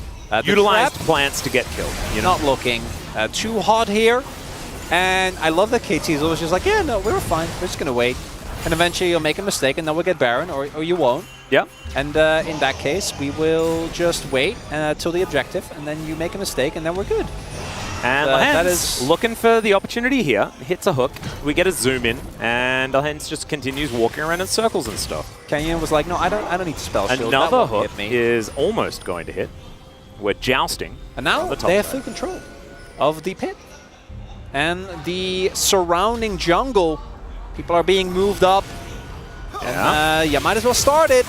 They are going to do so. Keen is moving in, doesn't have his teleport, so he's not going to be on the bottom side with Canna. Going down so fast. Yeah, DK, they are going to get the bad news that this one has been started. Teleport immediately going to get channeled as Bible goes in so early. He flashes away though, and now Showmaker is looking for aiming in the back line. And there is the execution this time. Canyon is going to be able to find it. Bible is taken down, but Lahens is going to get the same treatment. Keen is a lot of shutdown gold if they can get there, and that I think possibly counts as a team fight win. There is at least that, Chronicler. Finally see the combo come through. The damage of Showmaker and Canyon is enough to take down aiming, going down with both his summoners. And it starts off with them engaging onto Bible, but he's able to extend for at least a little bit. Flashes out, but will go down in the end to the TF. But that means that aiming is wide open. They can't actually proc. I don't think Canyon necessarily needed the flash there, but wanted to ensure that he wouldn't get taken down and get the spell shield proc before he takes down the Nautilus ultimate. And that is a 2-for-1 trade that D+ was able to get. First win in a long while, and now Showmaker has his death cap, and it's now or never for D+. They're still within touching distance when it comes to gold. If aiming only had a dragon or a soul that reduced damage when he was low, that would be good. You know, maybe he could have stayed alive. Oh, wait. Oh, he did. So never mind. Canna has still done the most damage, even though he's behind an extraordinary amount. Just shout-outs to Rumble existing as a champion. And he is demonic as well. That's fake damage. Yeah, well, I mean, it's damage, but it's not impactful damage. As impactful. It's not relevant. It's probably the right term. Showmaker has definitely stepped it up on the making aiming's life very unpleasant front, which he needs to. Level 17 as well. Yep. This turret is not going to go down just yet, as Cuz taking a bit of damage there from Deft. It is just a bit of a breath away from dying, is this outer turret in mid, but the adder in bot lane going to be secured here by KT. Keen split pushing quite nicely on this Renekton, so DK losing out in the macro trades. And they are going to force this. They do head over. Lahens going to get chained up, but he's able to connect his dredge line to the other wall. DK now with a third turret themselves, heading towards some relative gold parity. There really has not been much in it as far as an advantage for quite some time. We're ticking towards 31 minutes in this game. It's happening, Atlas. We're getting there. Like an actual honest, I think we're getting an honest an burger flip? Honest. Prepare the graphic. Get me the barbecue. Oh, we're going to get your spatulas out, everyone, as it is going to be time. And look, honestly, like in those moments, anything can happen. Anything can happen, but I think it's probably 70-30 in favor of KT because you can get into your own head. And I think KT have been, they haven't been struggling when it comes to confidence so far. Let's just say that this season. And Cuz has just been getting in there and getting work done and sort of ignoring the odds in a lot of these situations. And that is how you win a burger flip. There was 5 stopwatches on D+. That is, they can 5!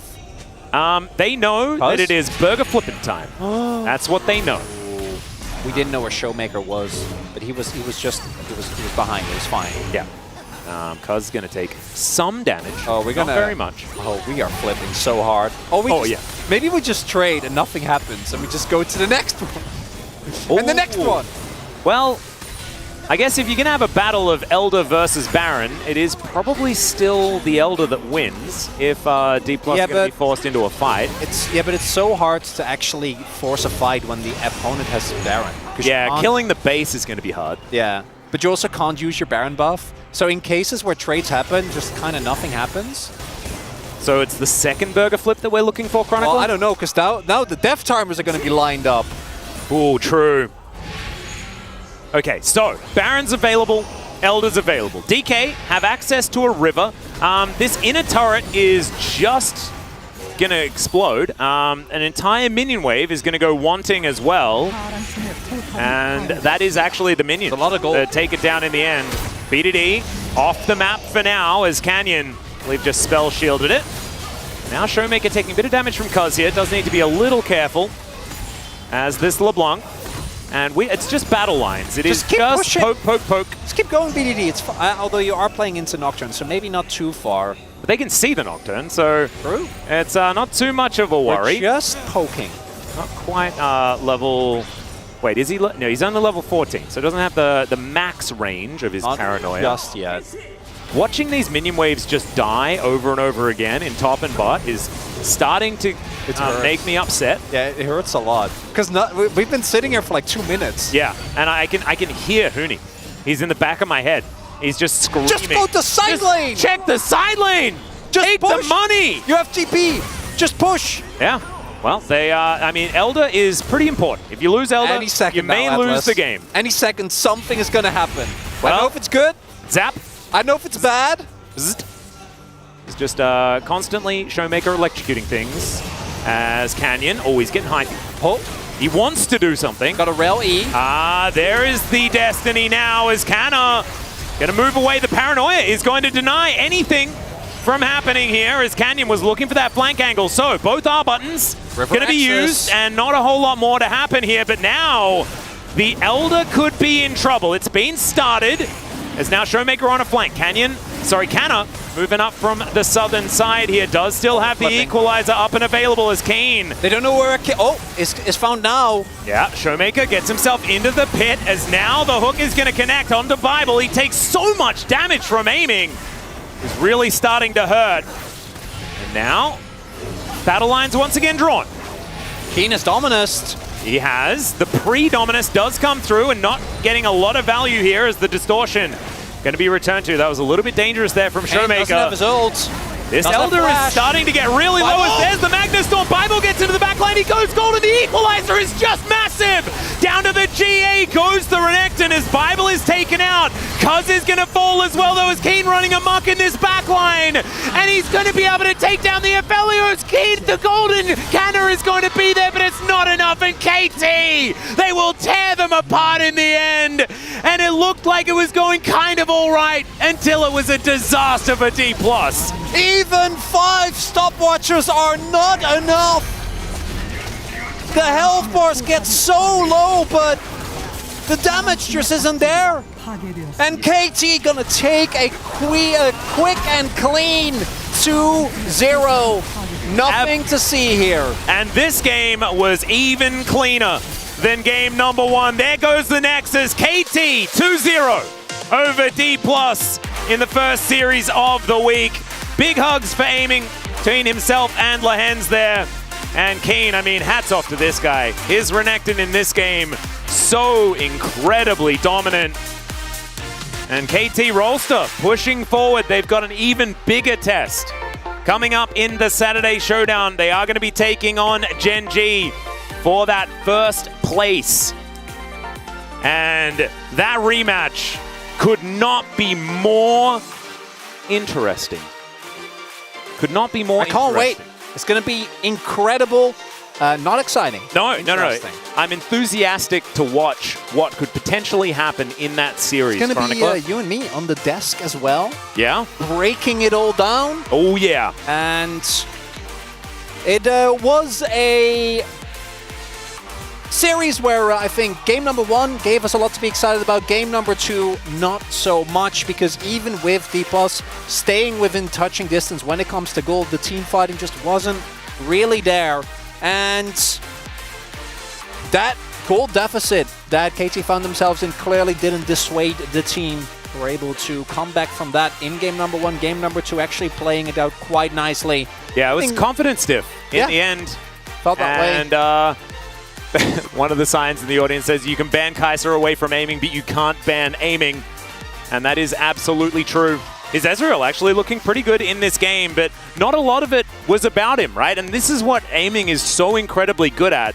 He's about, he's so good at understanding that the rest of his team are going to be able to get the fights done, and he just needs to try and do as much damage around that as possible. And credit to him, he's going to be able to do it 2 games in a row here, as Aphelios is absolutely fantastic in game number 1. And the Ezreal here, he just avoided dying in the early stages of the game and got that work done. Keen, just massive though, and we're going to have a look at some of these highlights. Deft overextending towards this bottom side, stopping Canyon from being able to grab that Drake at the same time as baiting him in. Yeah, so Cuz was my initial thought for POG, because I think his early game was exceptional. It's got to be the Crocodile, well, right? that's what I went with because of the team fighting. Really wanted to give it a Cuz, but Keen just had too much of an impact, really showcasing why the priority on Renekton is working out. And I gotta say, I think that D+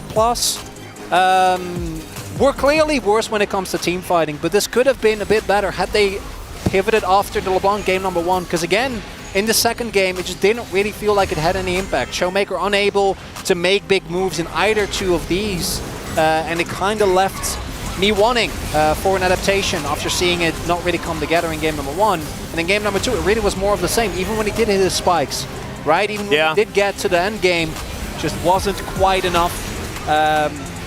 Some okay moments from the Plus, but we have absolutely no question which team is the stronger of these 2 by the end of the day. And, KT, they are really cementing their second place and looking forward to see if they can contest that. I think Deft might have not gotten the crit there. If he gets the crit on the ult, they might have actually died. I'm not 100% sure, but if he got the extra, I don't think he got the extra explosions. But when you see all of the health bars so incredibly low, it does say, well, also all the KT players saying that they love Keen. And honestly, they're all just praying to the god Keen of the top side of the map. I think I can sense a Monte Cristo somewhere saying that MVP for Keen is looking better and better. Well, we'll just have to see whether that is going to be the case, as he's going to face off against a few other eligible MVPs in a few days' time. Yeah, I think that when it comes to Keen as best top laner, I don't think he has to be worried about that statement. Best top laner, I think, is a pretty comfortable. I think he has that one locked in for the season, barring a complete collapse, and I just don't think that is going to be the case. And yeah, the damage numbers are good, but unfortunately 4D Plus doesn't really come together. Deft not able to have a big impact in this one either. No, bit middling there. Yeah, in the end, clean 2-0, and the second one actually was pretty clean. Not a lot to see. Not a lot to see here at all. 3 turrets and a Herald as far as neutral objectives were all that D+ were able to collect for themselves. It did feel like they managed to keep things somewhat close, but it felt like KT just said, oh no, it's time for us to win now. And they absolutely did that. So clean 2-0, nothing to see here. We'll have to see what the Spaces possibly saw in this particular series. So let's throw it over to them now for the breakdown.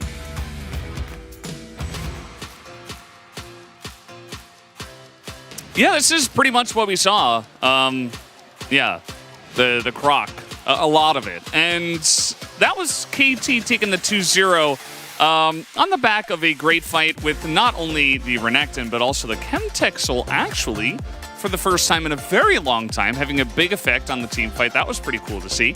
Let's talk about the draft first, though, guys. What do you think about this? Yeah, I think obviously TF for BDD is a pick that's really solid. Goes well with the Viego because you have that single target lockdown set up. But also, you know, this was played in EU in the LEC against LeBlanc because you have that lane pressure, which is solid. But also in fights, it's very hard for LeBlanc to play because you go in and there's a threat of the gold card constantly keeping you accountable. I will say, though, that we didn't see the rapid fire TF, which I think I think probably would have been good. Yeah, I mean, that's one item like would have been much helpful in the middle game. Like KT was definitely suffering like when they're actually just about the Elder spawning. Imagine that RFC with the TF gold card with the Israel just landing on some ability. Like those kind of things would have been a lot of. It's not every day you can say that. We can take a look at the first highlight because this one was a bit confusing for me. You know, DK, they didn't have a lot of vision. They were really struggling to get into the pit. And Pop, they ran into it. I mean, honestly, this fight is really should have not fight because like they have zero vision, no set it up. Like they are doing great. Like I do agree, but the thing is like KT plays so well that they separate the person that who actually need to be at there and kind of just ran it down. So like they lost 2 turrets in a row, and that's almost games. Like this play, it makes KT just guarantee the soul, secure the nexus, secure the game. Yeah, I mean, obviously getting a pick there is pretty big, but it's the fact that they get so much, the fact they had the Herald in pocket, it's the Dragon Timer, 2 towers mid, like all these things really put D+ in a rough position, and I feel like you can't afford to make a mistake at that moment because it was so punishing. Yeah, it was huge. I think that a lot of stuff happened in the early game where we were a bit worried about, you know, TF Ezreal, how much damage they're really going to have. They need some time to get this Ezreal scaled up, but just felt like KT were in total control of like scaled up? Like the crocodile? Yeah. For like the first 20 to 25 minutes, and then eventually we got into the second fight, which, you know, I know you're very excited about the scales. We can take a look here at Renekton plus Chemtech Soul and just what it offers. Yeah, I mean, I was thinking Gin should just take the Mega Blast Gun, but, you know, like, it's okay. He decided not to, because, like, there's still favor spot that they can only hit the Drake. And even here, W Flash, So, I mean, there's still, like, no Hori spot, but their KT is still, remember, they do have a Chemtech Soul, but they're kind of waiting for until they get engaged first. So it looked kind of bad because they didn't start the first, even though they have opportunity from the King. But eyes on Crocodile. Yeah, this is one of the moments, I feel like of all the champions on the side of KT, only really the Renekton is benefiting from the Chemtech Soul, actually thriving at low HP, getting the increased healing as well. I will always flame Chemtech Soul, and in fairness, I think a lot of the other Souls would have been better regardless, but that it did make a difference there. It did help the Croc to do that. Yeah, and you know, they got engaged on with the Rel Magnet Storm and the Equalizer. He had some other low health bars as well, but definitely a lot of help. Xtech Soul won already. Renekton. Infernal Soul won already, you know. It was very telling that they got the Chemtech Soul for free. The other thing was the fact that the team had 5 stopwatches and then they just didn't fight with them. Yeah, I think that's kind of the thing, you know. They probably would have lost the game in the fight for Soul, but they were like, you know, it's fine, we can leave it. And then they lost in the fight for Elder, but it was pretty close. Pretty telling. Guys, let's take a look at the POG here for game number 2. We had our eyes on the Croc, as you may have noticed. At 7-0-2, he does take it down. Yeah, I mean, honestly, if KT play really well all the game, like as you see, the Cause is the one that actually helped all around the fight. Like basically, he went to top gang and it swings the whole matchup. Even though game played really, really much better than the last game, the matchup in main phase through it. And still, like, it doesn't change the fact that Cause actually plays so well, like everywhere he needed to be. It plays so well every fight. But his play, it make him on the POG screen. Yeah, I mean, it's so hard at this point of the game as Renekton when Aphelios has a lot more DPS, but he does such a fantastic job of using his rotations, taking out the Aphelios here, and then the rest of the team just doesn't really have the damage to cut through him with all the healing that ends up coming out. Yeah, and we get 1 vote, kind of based actually from media. We get a bunch of votes for Lahens as well. Really nice setup, especially on that mid lane fight at 18 minutes in. Really set it up nicely there, but Keen, yeah, like you were saying, I think that last team fight kind of pushed it over the edge. So, very dominant 2-0 here. We did have most people predicting KT to take it down, but where do we see them now going into Gen G later in the week? I feel like there's still some question marks, like that Game 1 performance. I think if you let the game get to that state against Gen G, you just lose. But to be fair, like I still expect it'll probably be a 2-1 between KT Gen G, and I think it's still hard to call who'll win overall.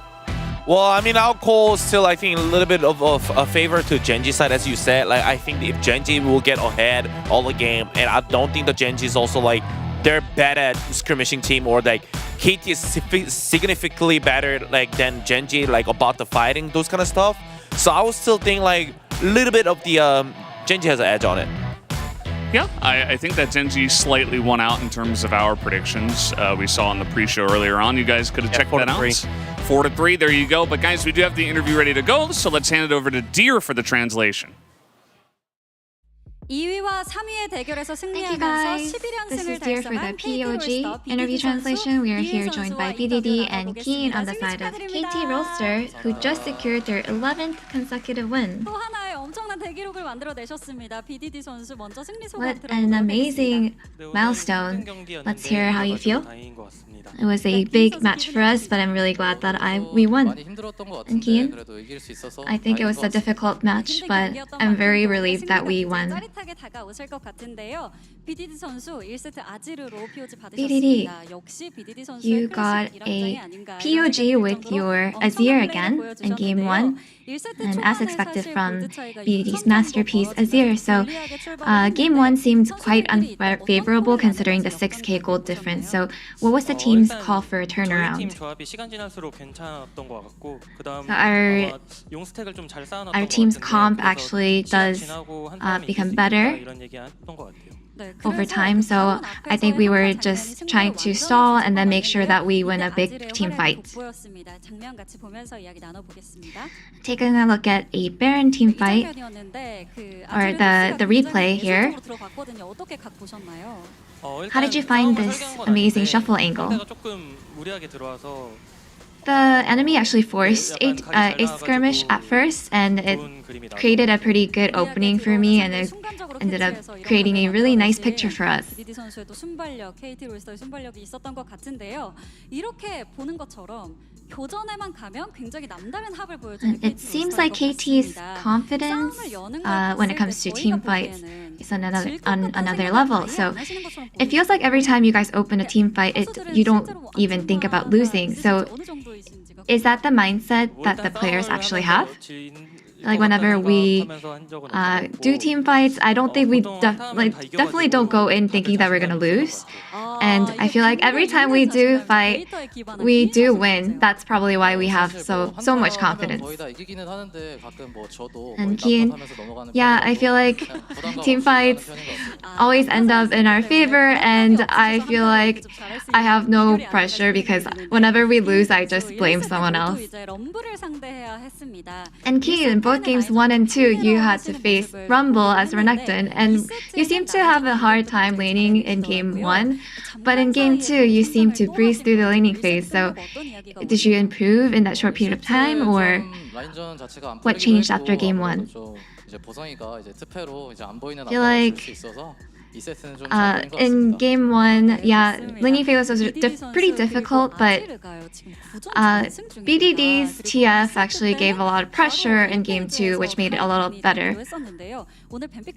And BDD, you have a 0-9 record with Azir, and Azir was banned in the first phase of game 2. So what did you think of today's draft?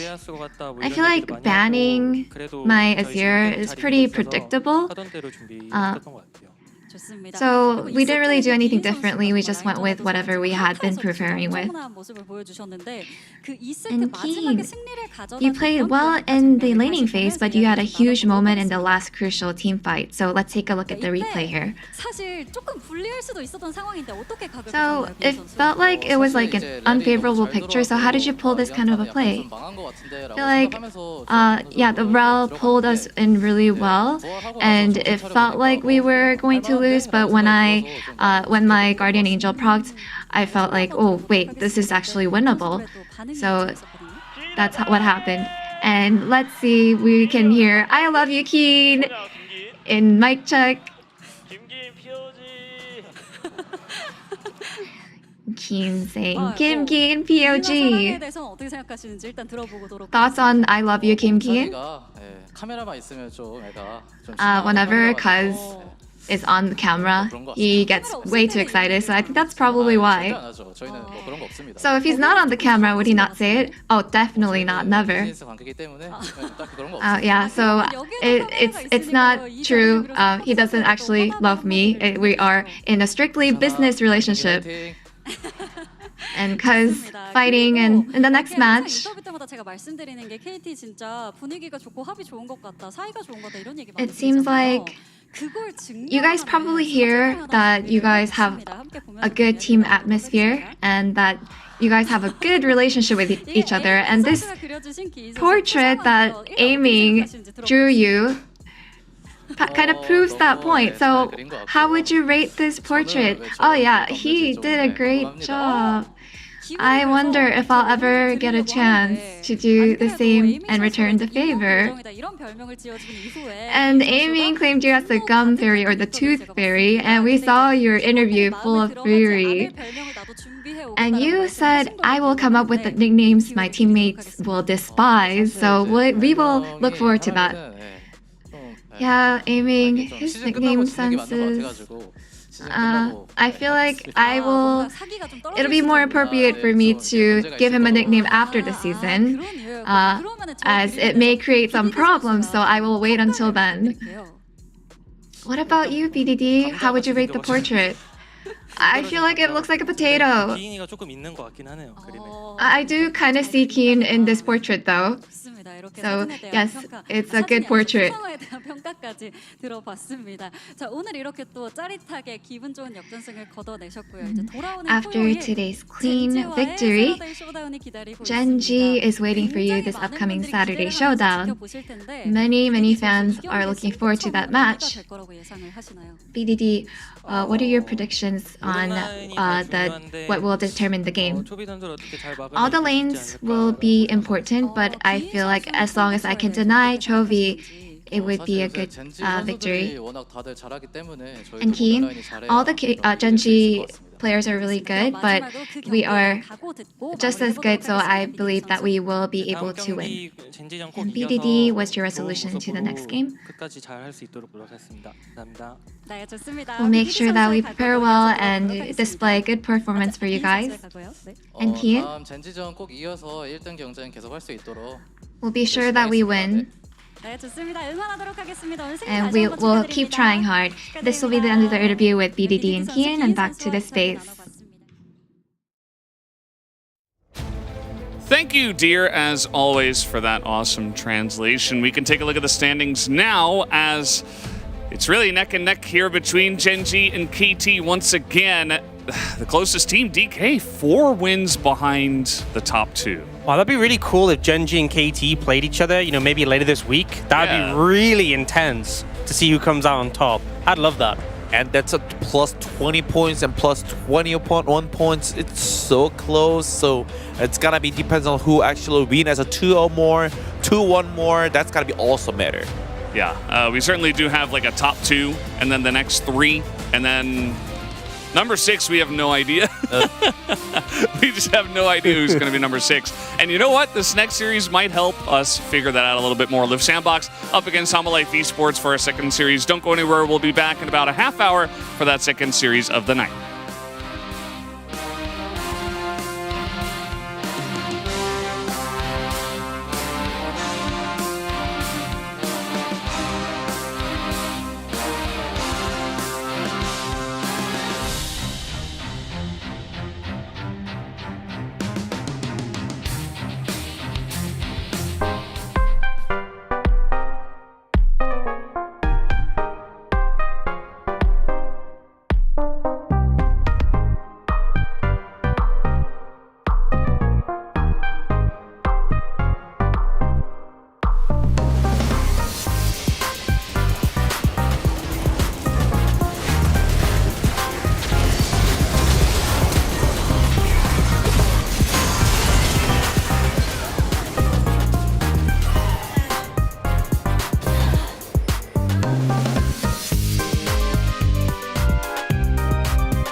젠지의 파괴력이 진주하면 KT 롤러코스터를 그냥 완전 브레이크 제대로 걸거든요. 페이지 입에다가 촉이다 넣었는데요. 완전 쏙! 팀 자체 연속 신기록을 만들어냅니다. 젠지입니다. 썸머의 KT 화성까지 갑니다. 이거 맞습니다. 젠지 잡아. 나이스. 고밸류의 젠지. 그렇습니다. 끝까지 가면 젠지가 이겨. 이것이 KT의 속도입니다. Walk through the fire. Walk through the fire. Into the night. Walk through the fire. I gotta fight. Walk through the fire. Into the night. Walk through the fire. Into the night.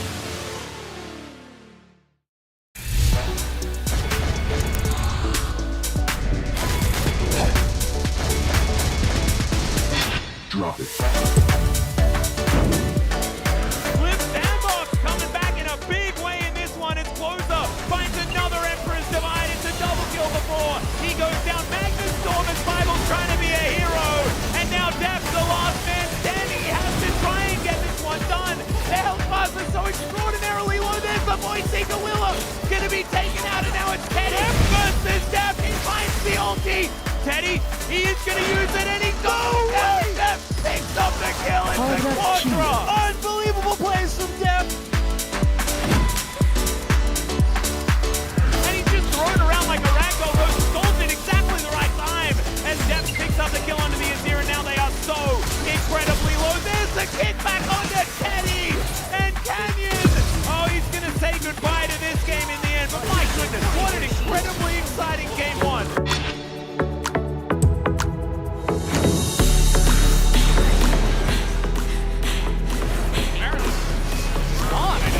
So good. Grizzly gonna get stuck here, and you can just slide it away. Down it goes. Baron is dead. His team might have to pay for his life, but he flashes away. And the Moonlight Missile is dodged here as King is getting in and aiming. Is in the back line, going insane right now as they way overextended this fight. Humble Esports desperate to take a fight after the Baron.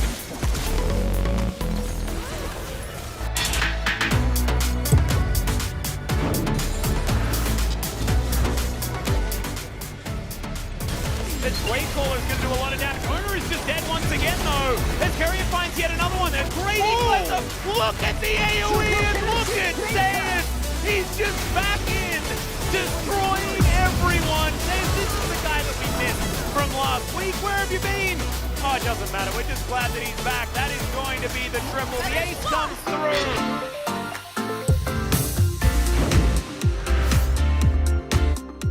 Want to dive if this is risky because Morgan hasn't backed either. Alright, well, they're going to try for it. Dominus already put through the stun and the Glacial Prison. King and already low, but he is renecting the stun to come through, and this time, no! It goes down on Morgan. He's going to take another turret shot.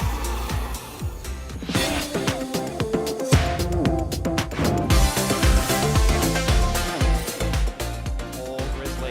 Very nice. Hugh going to miss that time around as everybody on row is on the run. Ulti is going in.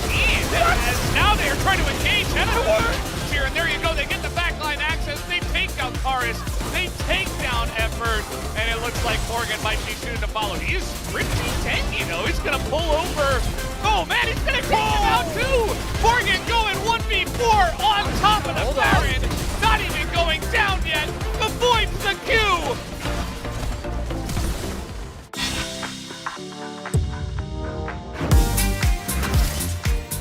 Someone is a little bit more excited than somebody else.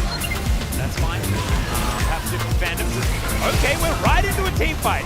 There's an ult from a Braum. There's an Aphelios picking up kills. How many years? Rift Throw goes down.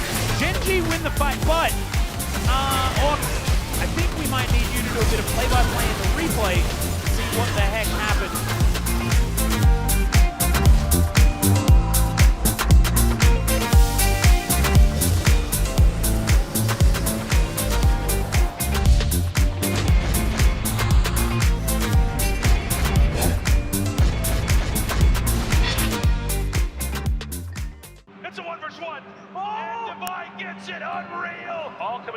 1v1 duel. After the game ends, it's really break our heart. But the pressure was too much for Gen G to come back on this redemption arc. 너무 아쉽고 화도 나고. State Division will not be playing in Tokyo.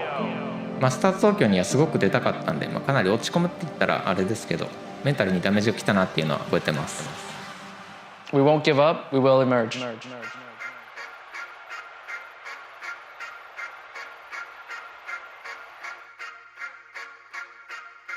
もう一度チャンスがある大会なのかなと思います。 저희 젠지는 다시 일어날 겁니다.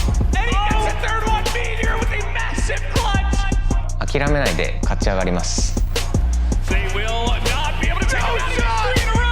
Team Secret, we're gonna win it all. Laban Pinas.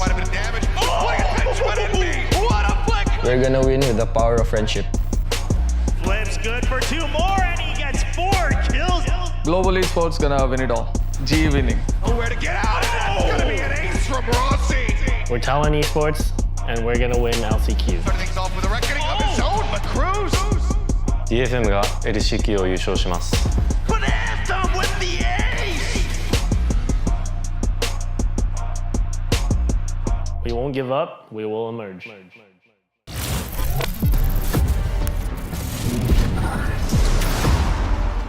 We're live from the arena of the Shattered Beast to get a closer look at some of our clashing contenders. This live view is courtesy of our mysteriously benevolent host, Viego. And it seems like he's itching to fight in the ring himself.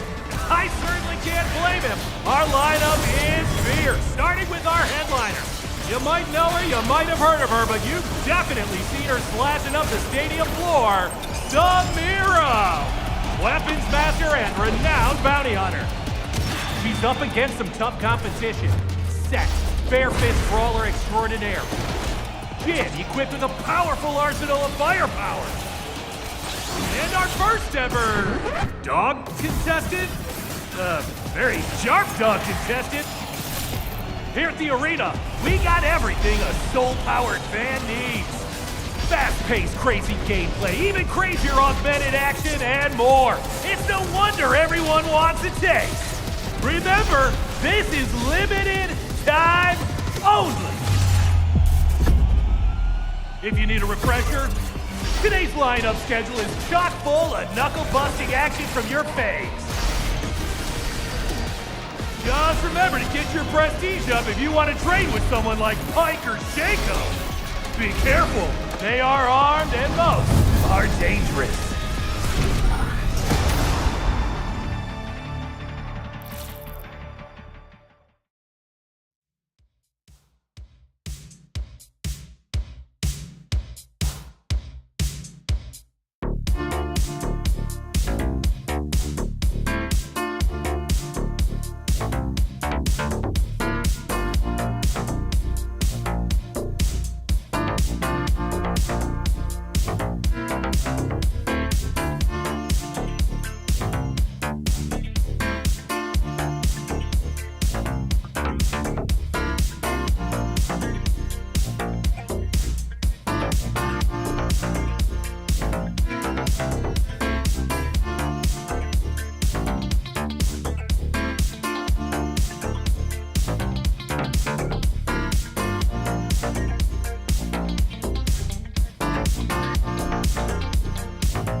Welcome back, ladies and gentlemen, to LCK Summer 2023. I'm Atlas, once again joined by Chronicler here as we jump into our second series of the evening, where Live Sandbox will be taking on Humble Life Esports. A matchup that could be difficult here for Live Sandbox, but they have found themselves a victory, right? They broke the losing streak. Maybe that could put them into better footing, but Atlas, not a lot of breath holders. You know I want to believe when it comes to Live Sandbox, but unfortunately, the team just has struggled a lot. We haven't really seen the level of play that we've come to expect of Wheeler and Cal in particular, and even though Clear seemed to breathe a little bit of fresh life into them, I don't think it's going to be enough to take on a Humble Life that is looking slowly but steadily better and better, and their series against KT was a great example of this. Absolutely. Let's jump into the standings here and have a look at where these two teams reside. 4th place for Humble Life Esports, but only by a little bit over T1. If they grab the victory here, then they will be challenging D plus Kia for their position in 3rd. We mentioned already, 3rd place extraordinarily important here in the LCK, and I don't think you're getting towards 1st or 2nd. No, KT and Genji are a little bit too far ahead. We have upgraded from a 1-team region to a 2-team region. There as we go. have, Genji and KT are monstrously far ahead. I also think that 3 to 5, very competitive. 6, that's where things get a little bit dicey. That's where we and that's where 6 and lower. That's where Sandbox are looking at. They're looking at to secure themselves that 6th playoff spot because they are still very much in the running. Looking at how closely they are trailing behind. Only 4 game score right behind us. The Sandbox going to attempt to break the 6 loss streak and leap forward again versus Humble Life, who against teams that are better than them have struggled, although even against KT, they weren't able to take them down, but they looked good. They did. But against teams that they are stronger as, they just kind of dunk on them. Yeah, and this is an exciting matchup towards the top side of the map. The rising rookie in Clear versus the world's final MVP veteran in Kingen. He managed to get a solo kill on Dudu. Actually a great thing for the LCK to bring up. But what they don't bring up is the fact that these two players played for the same organization last year. So it might be that they have a little bit of experience behind the scenes playing against one another. I have nothing like concrete to go on there. But Clear was the top laner for DRX, as was Kingen in both Challenger and LCK respectively. As the two young junglers here, of course, Willa was in the same jersey as Grizzly when they went to the World Championships. Experienced senior Willer. What, 2 years? What was that? It was 2021, right? The Chovy, Willer, the World's Adventure of that roster making corners. The World's Adventure. Somehow, I still don't understand how that happened. And Grizzly has been looking great. Obviously comes with some baggage, is a player that's very young, is a player straight out of, not even Challengers I'd argue, but kind of Academy. And you see that at moments, but he has been great, has had some standout games on Viego, and he seems to get better from week to week. See what he's going to be able to do here as two rookies facing off against one another, Clear and Grizzly, both of them pretty fresh out of Challenger. Of course, Clear wasn't able to play in the first round robin, wasn't in Challenger, and wasn't in the LCK, so he's been champing at the bit to try and get into this one, and we'll see how he's going to do up against the World Finals MVP of Kingen. Of course, Kingen isn't necessarily known for his massive amounts of dominance in the 1v1 in lane, but Clear definitely is, and so we'll see whether he puts Kingen through his paces. You know, Kingen is Mario. He's just good. He's not. He's not gonna blow your mind. He doesn't have, like, outside of maybe his Ornn and his Aatrox, like, he doesn't have champions that make you go, oh my god, Kingen, just like Keen, right? Where you see the Renekton and you're like, what? This is not fair. But Kingen will always get the job done. He's always there when you need him. Absolutely. You know, he does spacing okay, plays a decent footsies game, has some range a couple of great tanks. Yeah, he does it all. Does it all. And now, Humble Life Esports to be welcomed to Lowell Park here. Not the home team this time around, and will therefore most likely be heading towards the red side. And Zeka has been finding so much more success from the mid lane. We recently came off a day of casting basically just Rumble Yone every single game in Challenger. I want to see it. And I want to see that from this team. I feel like that would be very, very strong. Of course, Kingen not necessarily known as a Rumble player, but not many of our more recent top laners are, because there hasn't been that much of a Rumble top meta. As this is going to be our key player matchup, Viper versus Teddy. And this is not very kind to Teddy. No. And Teddy, you know, looking at the stats, Sandbox is currently 7th. A lot of the stats hover around that time.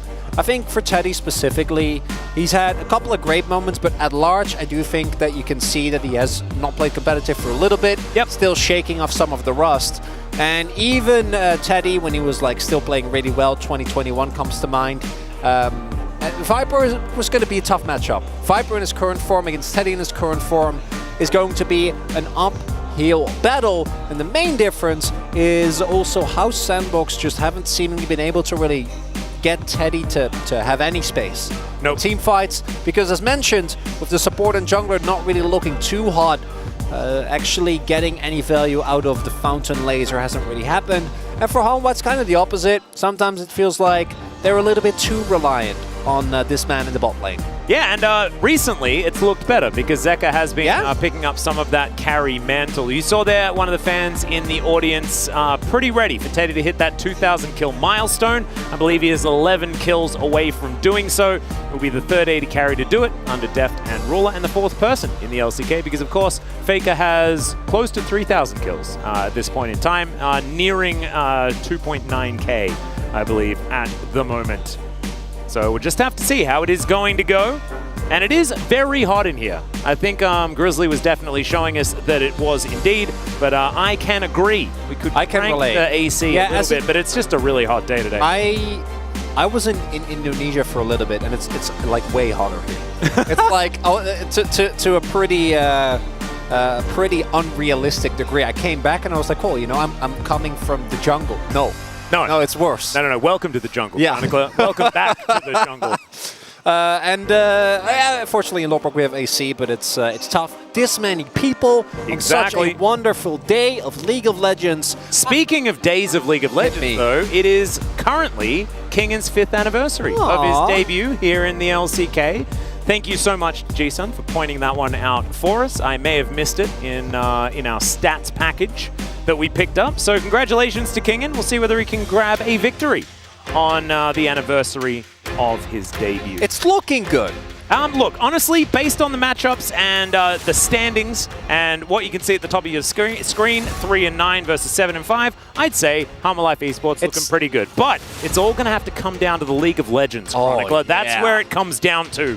And will Hanwha Life Esports get things like the Yone? They're not going to get the Sejuani, which they have been relying on just a little. See how it is going to go here, though, as the Nico and LeBlanc both banned away. Not going to go for the LeBlanc experiment that KT were very successful in delving into. Where's my Kai'Sa ban? Yeah, we're going to need to see one of those, as Poppy is going to be taken away by Liv Sandbox. And Teddy has been not very hesitant as far as picking up the Kai'Sa is concerned, so it may have moved up to first pick priority for Liv Sandbox as well. The previous series understood. There we go. Okay. Man, I love this adaptation. I thought Kai'Sa was really cool when she came back for that little bit, and then every single game... What about Tristana, though? No, Tristana I'm fine with. Tristana has a lot of games where it feels like she doesn't pop off, but if somehow Hanwha Life got their hands on that Kai'Sa, or even Teddy got their hands on it, like, you know it's going to pop off. You just... It is true. Can feel it. Tristana has been a pick that I think is very strong, very flexible, but Closer, to me, has maybe been together with Kael kind of not living up to his own expectations that he set for himself over the last few years. And it's a little bit disappointing. Last year comes to mind as well, where he was really able to contest for not necessarily like a top mid, but at least middle of the pack at worst, and with some upward trajectory at times, able to play better even than that. This split, though, he's just looked all over the place, and the only thing he's looked decent on having melee mids, which is ironic because he's facing Zeka. Yeah. Is Ivor the Felios? That would be a pretty decent 2-3 to come through here for Liv Sandbox. Is currently the other tree. It's a mystical tree battle in the jungle. You love to see it. We saw DRX pick up both trees. That didn't work. It was cool. Straight up didn't work. But there is the Aphelios, and this is 100% win rate. This combination of Tristana and Aphelios. So let's see what Liv Sandbox is going to be able to do with it. Of course, a lot of our junglers don't necessarily like heading towards Ivern because he's weird. He's just a bit weird. He's weird. But we'll see what Will is going to be able to do here. As Zeka, I think the Akali is the way Just go. Or just the Yone. The Yone, the Akali, Silas, absolutely fine. I don't like Azir so much into the Tristana. Just because, like, Zeka demonstrated just how good Rocket Jump is into the Azir. But I know, but we'll just have to see how it is going to go, as Azir will be the lock-in. Renekton, Azir, a combination that we see more and more of, with both these champions returning to the forefront. And every single LCK top laner and mid laner loving either of these champions whenever they are even remotely viable. I'm going to maintain that here. And for Hanwha Life, they're also picking in order, which is nice. Although this could, of course, be a Maokai support. Outside of DRX, we haven't really seen teams flex it around. Rel R4 seems to be what is hinted towards with this Alistar ban, so would not be surprised to see Sandbox ban that away. Although I might also see Sandbox try, if they can get away with adding even more power to this bot side. You can go for something like Emilio, very lane dominant. Does mean that you have basically 0 engage. Yeah, or disengage. I guess, I mean, Emilio does have a lot of disengage, but like, you just don't have any bodies to put in the way. Like, if you're fighting something, it needs to be purely from range, and then you need, like, all of the Ultra Mega Fire kicks that you can get. Braum would help with that. Yep, Braum is going to be taken off the board, though.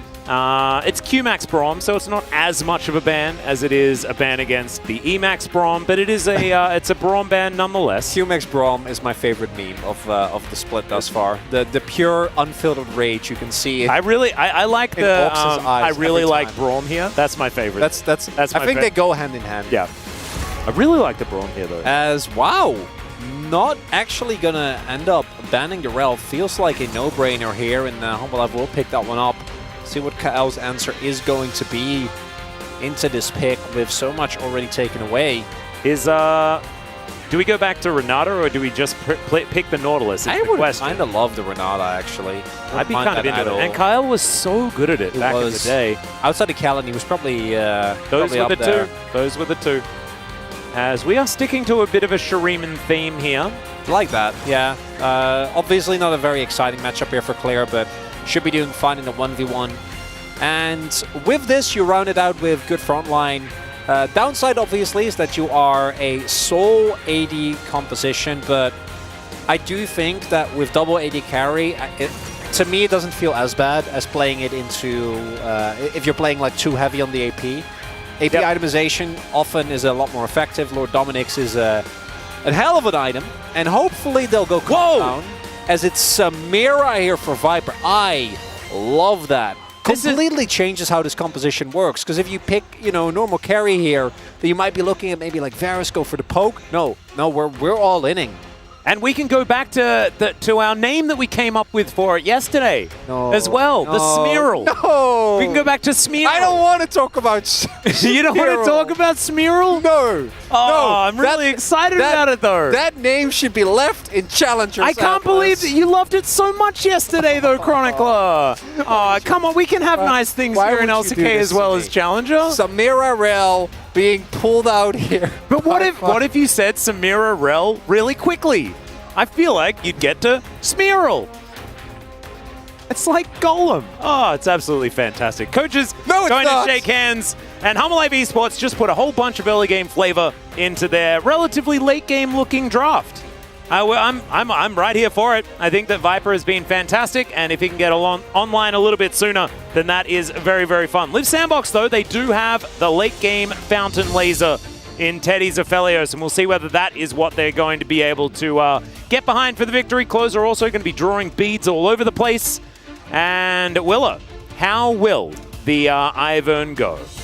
We'll have to see. It's all about dive for Hanwha versus the counter engage and the kite back for Sandbox. Can they actually pull it off? I'm not so sure. We'll just have to see. I'm personally just hoping that Smearl does really, really well in that bottom lane. Let's jump onto the rift for game one.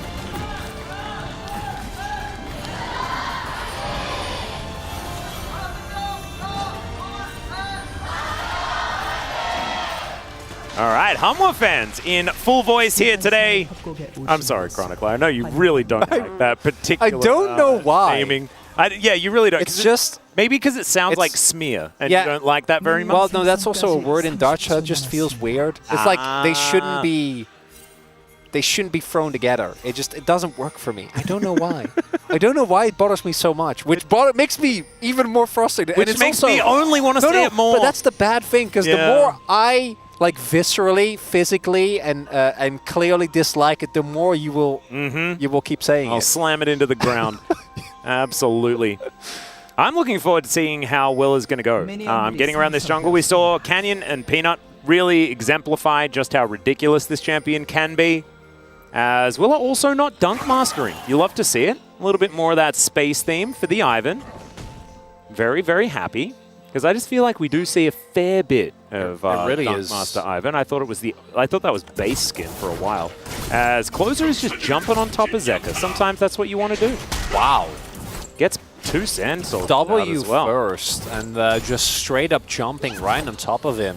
A lot of confidence here from Closer, trying to take control of the lane early on, which is good. Just play it like a melee champion. Yeah, I think it's fine.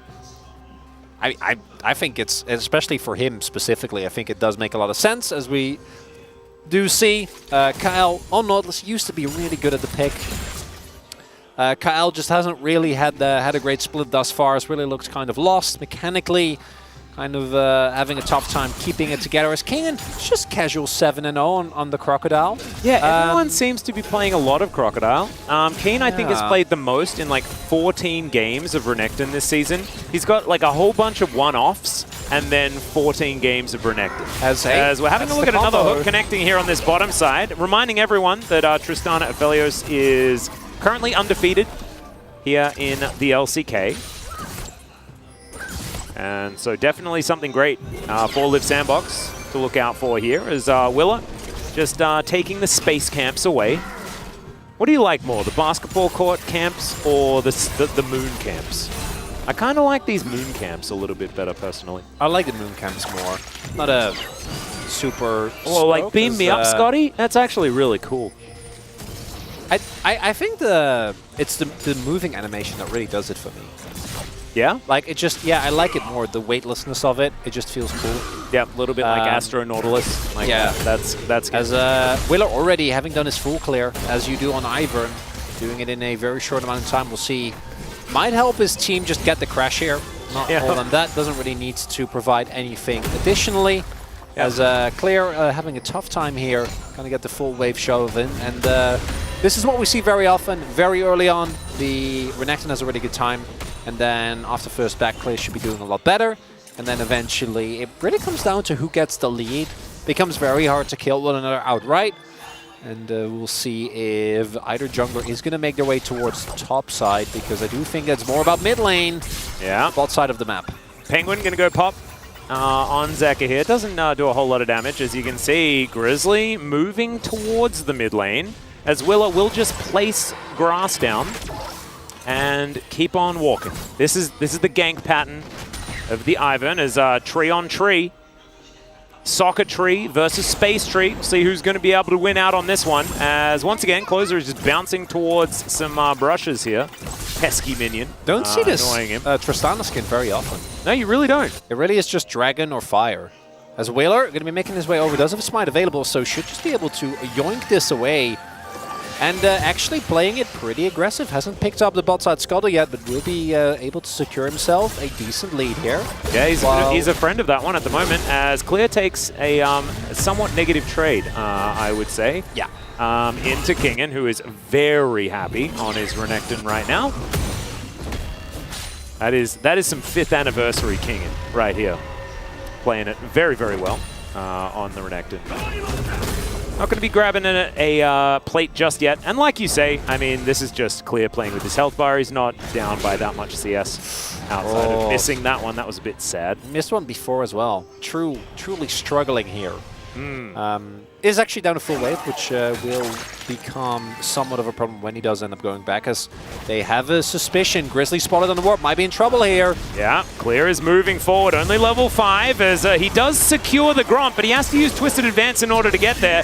Is flashing on over, as now Dominus comes on in, and Clear is just going to be lapped up. Kingen secures the kill off the back of Grizzly looking like he was overextended.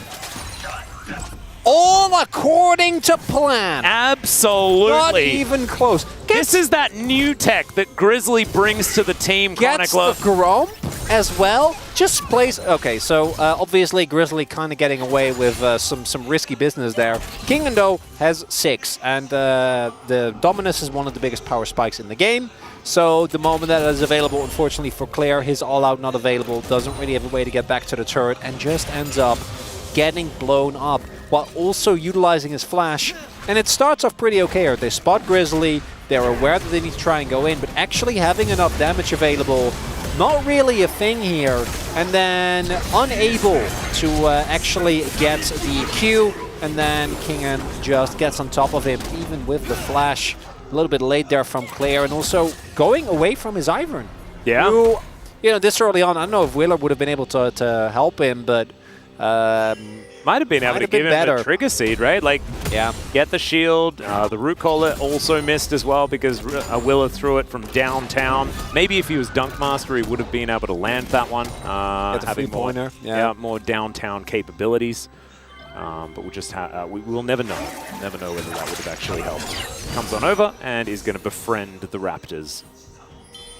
Still, it's not end of the world or anything like that. Only 1,000 gold here in this early game is not really going to upset you too much. Still, Talma Life with control of the map for the moment, and Grizzly able to get first move towards this Chemtech Drake that has spawned.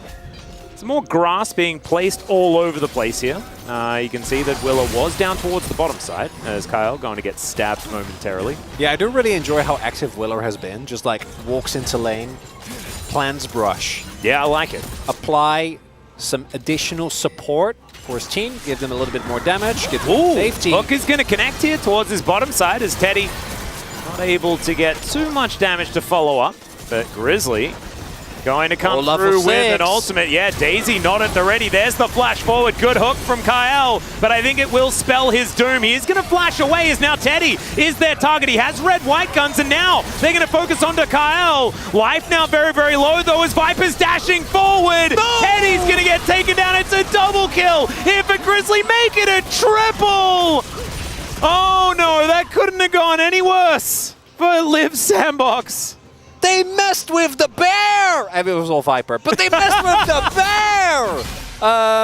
Unbelievably sad turnaround there for Sandbox as what looks like an opportunity for Teddy. He has demonic embrace. Yeah, no, I know. Oh dear. I laugh to keep from crying. Yeah, no, this is really painful. The only way it could have been worse if those kills went to Samira. But we do actually get the Viper POV here, which I think is a good call. So starts off with them knowing that they have an experience advantage, right? So the ultimate comes in, they set it up. Cleanses force very early on, and the exhaust doesn't really do a whole lot, and as a result, Viper just gets to stay alive. That one kill, actually I thought he would hit 6 earlier. As, oh my, he's just dancing around the rift. The movement, the way he was able to reposition with the dashes, and then the fact that he gets 6 off of the kill as well. Thank you for carrying me, guys, says Zeka from the mid lane. He's like, I'm not playing Yone this game. It's on you guys this time around. Well, even with just assists, I think they will be just fine.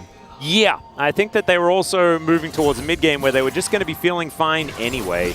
And that is actually still great for Life as well, who's going to be able to utilize the assist gold to get himself a bit more tankiness, has that extra Ruby Crystal. As you can see, his health bar looking a little bit more juiced up than it otherwise would be. And Magnet Storm is about to come back off cooldown. Willa still just hanging around, hasn't exactly been very sneaky, as we're going to have a look. Some fans here, I'm not sure what we were trying to allude to, but... Maybe it was a Grizzly fan. Only the coolest of fans. Could have been. Could have very well been. As we've got more moves being placed.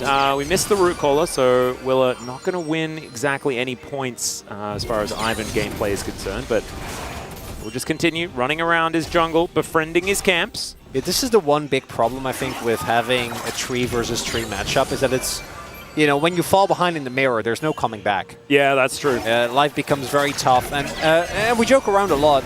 And I think that up until that point, with the play happening in the bot side of the map, The Sandbox comp, to me, has so much longevity. I really rate double AD carry comps, particularly when they have frontline and an Enchanter, which, in this case, actually, all those conditions are fulfilled.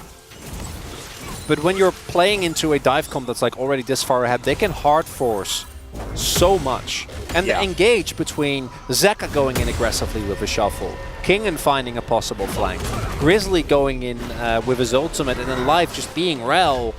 It's hard to imagine a scenario where Hanwha Life just kind of sits back and lets Sandbox set up around an objective. Yeah. If they don't, and they just have to give up every Drake, every Herald, which is what it's looking like right now, game's just going to be over before it's even began. And we, I think Ocean Soul, probably the least exciting Soul that we could possibly have this game, but Chemtech already off the table. Could be Mountain, which would be absolutely fantastic, especially for Live Sandbox, I would say. But Hanwha Life Esports would be very happy about it as well. But Infernal, like there is no way you're going to get away with not fighting over Infernal Soul this game. Cloud, the best Soul in the game, needs no introduction. So there are a lot of things that Live Sandbox need to be worried about. They could, of course, still find that setup like we were talking about. They can still get that earlier vision. Maybe they could make those better rotations. That hasn't necessarily been their MO. There's the Flash Magnet Storm. They're just looking for the kill onto Teddy, and they'll get it. Viper easily manages to pick that one up. And if I was to give it a rating, it probably would be about an S. Yeah, this is the problem. When Samira gets ahead, she's somewhat oppressive. She is a little bit, yeah. Samira is just a powerful duo. That is already better. I appreciate your improvements in workshopping that name. Yeah, well, I didn't really. Well, they're winning both sides of the map. Yeah.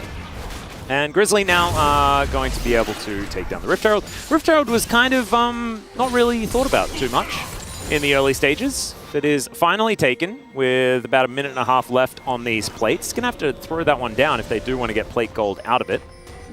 But we're going to have a look at this play one more time, and that is, yeah, sometimes Life decides to go in. Flash, press down, Magnet Storm as well. There's nothing that Cal can do. Even throws out the ultimate for good measure, but doesn't actually do anything. And this is going to keep on happening because Viper is sitting on the item lead, right, with the Samira. So every time that Life can either Hex Flash in or on every single Flash timer, this will keep being the case. And Sandbox is contesting for a place. They're only one win, series win behind Kwangdong. Yeah. And Kwangdong right now ain't looking too hot either.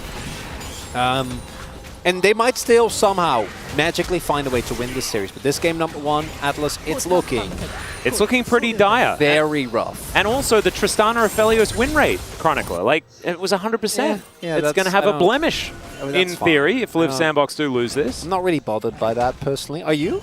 Yeah, that's why I brought it up. Oh, okay. Well, we can talk about it if you want to. Very, very bothered. I just think that Aphelios Tristana deserve 100% win rate. But they don't have it. We're going to have an interruption on a teleport here as the Nature's Grasp going to come through. A bit of a battle between Kingen and Clear, as Clear not exactly too psyched about the outcome of this. Is trying to dash his way out and will be able to do so. Kingen wandering after him and will say, all right, well, if you want to invest your flash, I guess I'll allow you to get away. But it does mean that they also survive on the bottom side of the map this time. Relative win. Relative win, yeah. Oh. So you relative win. No? No. No. You trade Flash. He had the crazy in his eyes then. Oh no. Trade Flash for teleport, which I think is not too bad a trade. If the dive actually ends up happening, then it's a complete disaster. Clear not actually getting the all out of the wall is of course unfortunate because it forces him to flash. Nissan isn't very happy about what I was doing either. Or was she very happy? I'm not sure. No. She says, I'm funny, XDD. You're funny, XDD? I still don't. There's too many layers to this. There's a lot of layers, but I have a feeling that it's sarcasm that you really need to recognize. She would never do that. To you? I'm on thin ice, Chronicler. I'm on thin ice. But we'll see. We'll see whether I'm going to still be employed by the end of this series. wouldn't be the first time you're fired this season. That is actually very true. Teleport comes in, yeah, teleport coming forward. This time it's Liv Sandbox that are starting off the fight. Teddy has red-white, and Life has nowhere to go. He is well and truly dead. Closer's going to grab that one with the explosive charge, and Liv Sandbox on the board. Really big, because this allows him to also set up for a second dragon. Clear going to teleport here towards mid. That does mean that your topside turret is going to probably go down. So let's see what you get in return. You get a kill on Life. You're going to get this dragon. I don't know if that by itself is enough, as, yeah, that topside matchup, I guess, we're just going to completely sack. Yeah. Maybe we can put some pressure down on mid. That'd be nice. I feel like it's an honest move, though, right? Because it is. The topside matchup was already kind of sacked. It was already dire, but now it's nigh unplayable. Yeah. And now it is an Infernal Soul. So Harmer Life Esports fans going to be pretty happy about the whole situation. We'll check out this one once again. And that was Kyle just catching Life out of position. And immediate TP from Closer as well to ensure the play. It wasn't really a response at the ready, but they didn't know that, didn't know where Grizzly was exactly. And that is going to be Sandbox getting a dragon. They're still 3.5k gold behind. Ooh, 3 Infernals available for either team. Excuse me, almost 4.5k gold behind. Yes. And we need to see more of that if they want to win. We need to see like Viper out of position, them picking off a single target and not having to use too many cooldowns.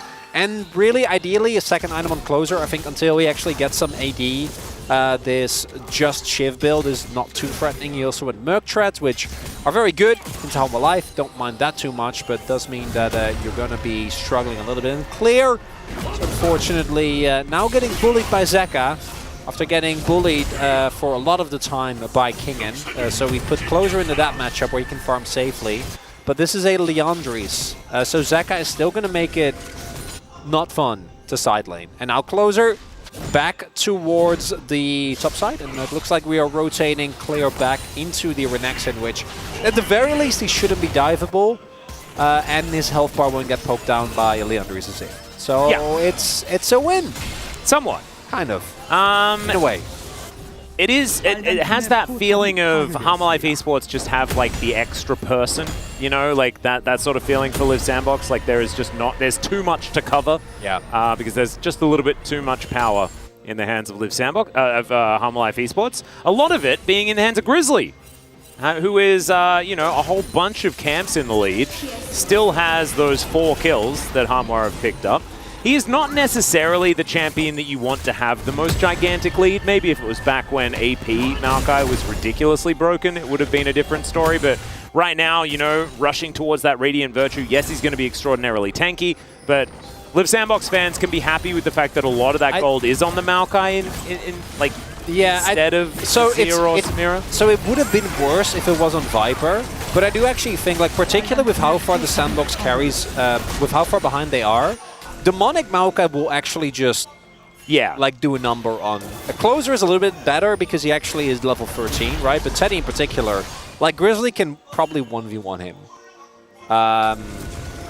And I don't think there's a whole lot he can do about it. And that means that you can basically never actually try and teamfight and walk up to objectives because Grizzly has so much stall available. We'll see if they can maybe make a play in King in here. I kind of like this, you know, just go for the cross map, Daisy tanking. Why would you do the Willer? No! What is... And it gave Kingen the money as well. Willer, I'm not... That's not very responsible. No. We need to treat Daisy with respect. As Rift Herald going to pop down in this mid lane. That will guarantee the kill on the outer turret. They should be able to grab another charge as well with the man advantage being present. Viper just slashing these waves up. Looks like Kyle should be able to get this one stopped, as never mind. Teddy not actually with the auto ready to poke her in the eye, and so therefore will be some relevant damage to the inner turret also. 1 minute and 20 seconds on our first Infernal of the game as Kingen takes yet another turret. He is just doing a lot of damage to object, as we would say in the Challenger broadcast. It's looking very dire, Atlas. We are looking at a 5.5k gold lead now. Bounties, I'm sure, are going to start coming through sometime soon. I don't know why they're not already there. And outside of a Hail Mary fight, as Closer does actually pick up his quick plate, that's a big spike. That's good. Really need that. Sandbox just somehow need to get to free items without losing Infernal Drake or Baron. Yep. Is that all? Is that all they need to do? Well, it's one of those cases where it's very simple, but it's not easy. Right. It's simple to know what they need to do. The goal is very clear. Yeah. But actually doing it is... Empress Divide is going to pull Closer away, and he's not able to actually buff the rocket jump correctly. Life moving on in as there is Daisy coming down, but Sand Soldiers are also here. Life might explode before this one, but never mind. It's actually Closer that just gets ripped to shreds. Daisy not going to be able to offer too much. Or sorry, Daisy piloted by an alien. And Teddy just trying to get whatever farm he can find as the Baron is now going to start up by Life Esports. Should be able to get the Drake. Hey, there we go. Yeah, they trade Drake for Baron. That is neutral objective for neutral objective. Even trade, Chronicler. Am I right? No, we both know that that's... yeah. It's a rough game, Atlas. There's not really any other way around it. They're going to lose an Aino here as well. So this is a really good example of how, as we informally go back to this, as mentioned, the buffer not quite well timed there by Closer. So instead he just gets swept back, forced to flash very early and already have health, and then doesn't actually have the damage available to take down Life, even with the extra on-hit and the auto from Daisy, which is very cute in this form. Love that. But as a result, immediately the Baron will be taken. And even before that, Sandbox, like, the idea of cross-mapping is good, but if you're like just dropping waves left and right and the cross-map is always in the enemy's favor, then you just fall behind, like, with extra style. What's the, it's falling with extra style? Falling with grace? Well, yeah, I don't know. I watched Toy Story in Dutch. I have no idea what the translation is. I was going for a Buzz Lightyear reference. Oh, right, yeah. When he's like, it's not flying, it's falling with style. Yeah, there you go. Yeah. You nailed it. I'm pretty sure that was it. It's been a while since I watched Toy Story. We could, I could consult the collective. They may actually have the answer. I'm sure they will know. In Dutch, it's crashing gracefully, which is why I want the... It's a good translation. It is actually pretty good. We'll double check. I'll have a look. If someone actually does post it, I'll let you know. As bounties that you were looking for are now available. We have an 8,000 gold lead for Harmon Life Esports, as the Baron power play is sitting already at 2.5k, looking to extend, as this inner turret that Shirley got to work on is going to be the next protocol for Harmon Life. And man, it is like you say, it's looking somewhat difficult. Yep. Yeah. G-Sun has also told us it's falling with style, and it was Woody's quote from the first Toy Story. Thank you so much. Very important info. My Vigil, just do no damage. And now Daisy is going to get punished for that folly. She doesn't actually give over her 50 gold, so there is at least that silver lining. As Closer is here towards the top side. Bounty gold? Question mark? He will get it. Hey, there you go. They're not continuing the push on both. They probably could. That's ruining the Baron power play. It's now down to 2.7. So there you go. Sandbox also picked up the drag. I'm starting to see the lines. Oh yeah. It just involves Humble Life doing nothing for the next 10 minutes. Basically, like, all Live Sandbox need to do is don't die that much and destroy the enemy nexus. Like, it's not that hard.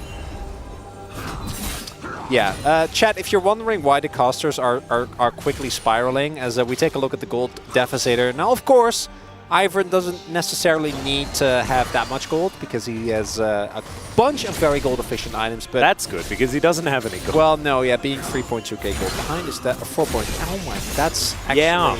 No, it's not. It's not. Wow. It's not really allowed. It's not. It's almost 4k. That's like very tough. Completed items. Yeah, well, he'll get like a second completed item because he's using support items, but they're not as strong. And a lot of this is the fact that the Armor Life have that map control for the large part of this game, plus the fact that Grizzly picked up a triple very early on. That's more bounty gold. Another bounty. Yeah, gorgeous.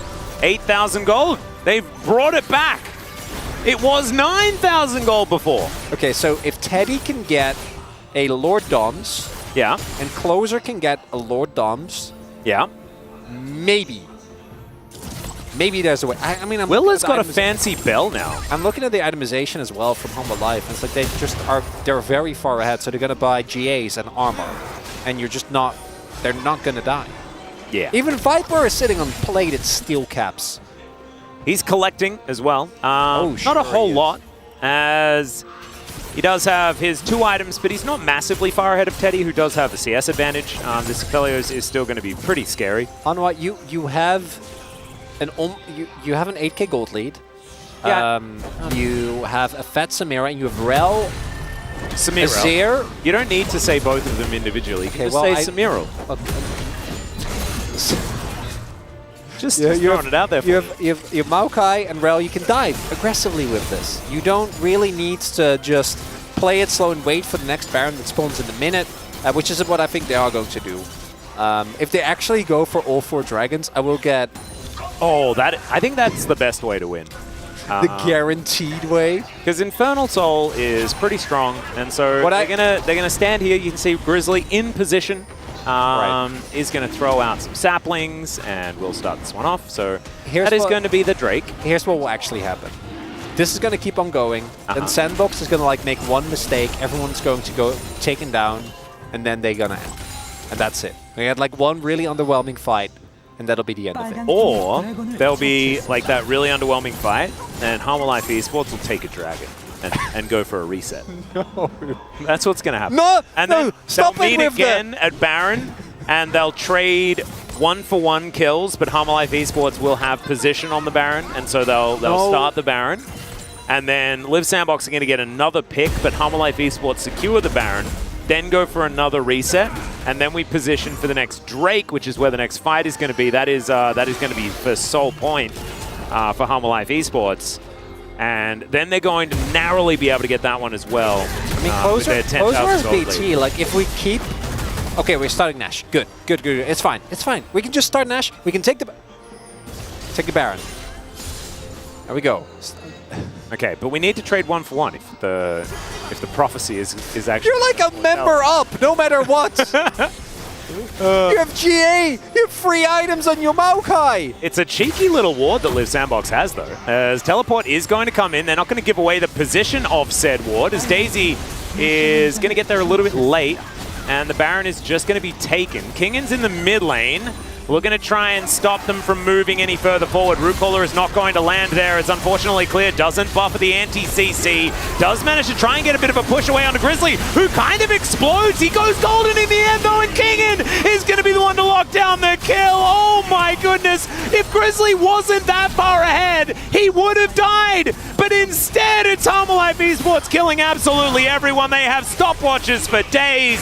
And that is going to mean that everyone stays alive, and they should be able to win the game. Clean ace into the end push. Humble Life. Just make sure that everything is in order. Not even close, Not even close. Making sure that they are more than ready for whatever Sandbox can throw at them. And this was, maybe not in time frame, but in every other way, a shellacking. Yes, this it doesn't really pass the spawn test, but we could probably give it shellacking. I would have to agree. Zeka just having fun, auto-attacking with his Sand Soldiers, but the Nexus is going to go down. That is a big ol' happy bee. And Harmon Life Esports, dominant victory here in game number 1, and the first loss for Tristana and the Aphelios, as this vote for POG does seem like a difficult one. Yeah, there's only 2 options, but I don't know which of the 2 options to go for. Is it the Samir or the Rel? No, it's part of the Samir Rel. No, it's the Samir or the tree. Yeah, I know. Oh, okay. I think we go with the Grizz.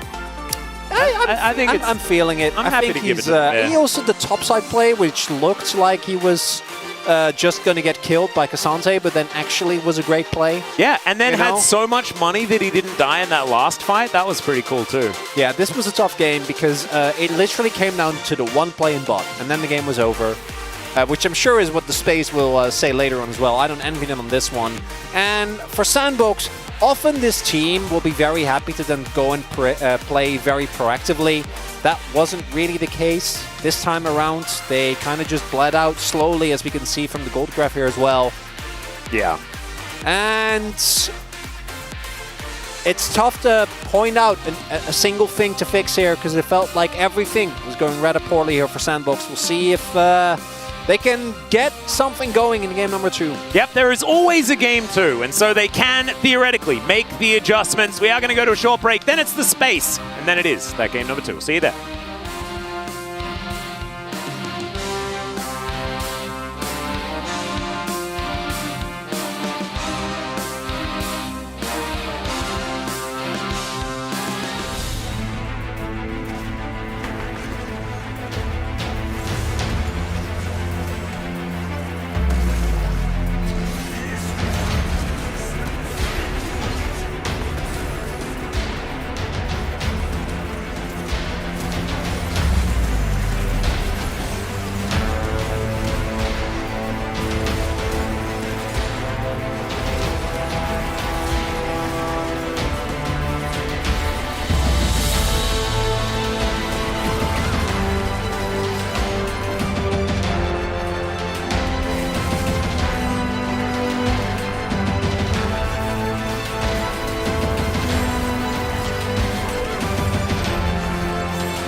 미드로 가. 다음 거. 성훈아 이제 걸어줄 때 이거 걸어줄 때 이거. 잠깐 우리 좀 멀다. 게이지 잡아 일단. 게이지 잡아. 앞에부터 체킹. 앞에부터. 천천히 봐. 더블 박아. 앞에부터 봐. 공 한번 뿌릴게. 나 초식 있어 괜찮아. 초식 있어. 천천히 봐. 발이 맞아. 리나 노플. 좋아. 이겼어. 리나 노플. 앞에 노플. 더블 1초. 형 넘겨볼게. 앞에 볼게. 이거 탑바텀 가면 끝난다. 탑바텀. 그냥? 나 거의다. 조식해. 살짝 볼게 이거. 나 더블 1초. 노플이야 리나. 나이스. 잘했고. 끝내봐.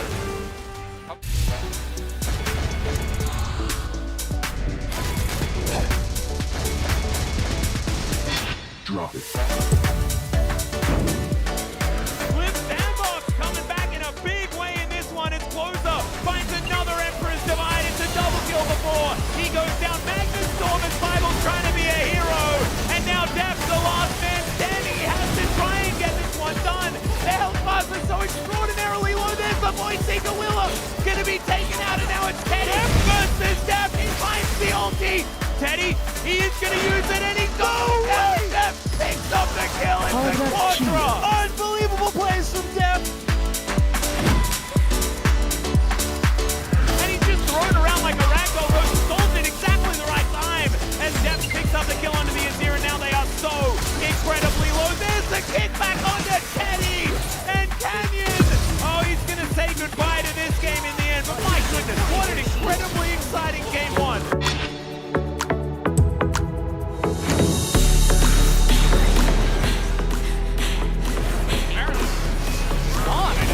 So good. Ridgely gonna get stunned here, and you can just slide it away. Down it goes. Baron is dead. His team might have to pay for him with his life, but he flashes away. And the Moonlight Missile is dodged here, and King is getting in and aiming. Is in the backline, going insane right now as they way overextended this fight. Hamlet Esports desperate to take a fight after the Baron.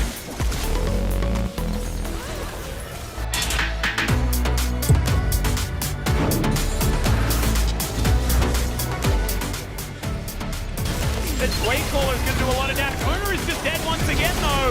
As Carrier finds yet another one. There's Grady Blitz. Look at the AoE and look at Zayas.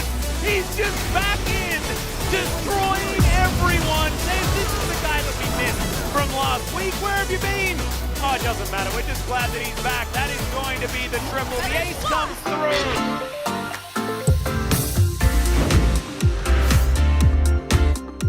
Want to die if this is risky because Morgan hasn't backed either. Alright, well they're gonna try for it. Dominus already put through the stun and the Glacial Prison. King had already low, but he is reneked in the stun to come through, and this time, no! It goes down onto Morgan. He's gonna take another turret shot.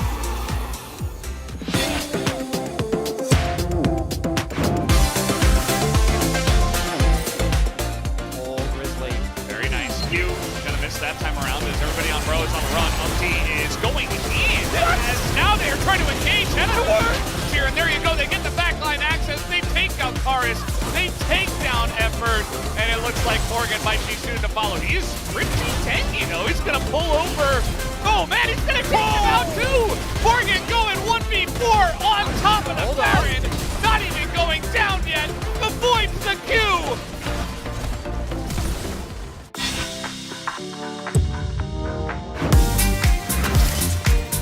Someone is a little bit more excited than somebody else.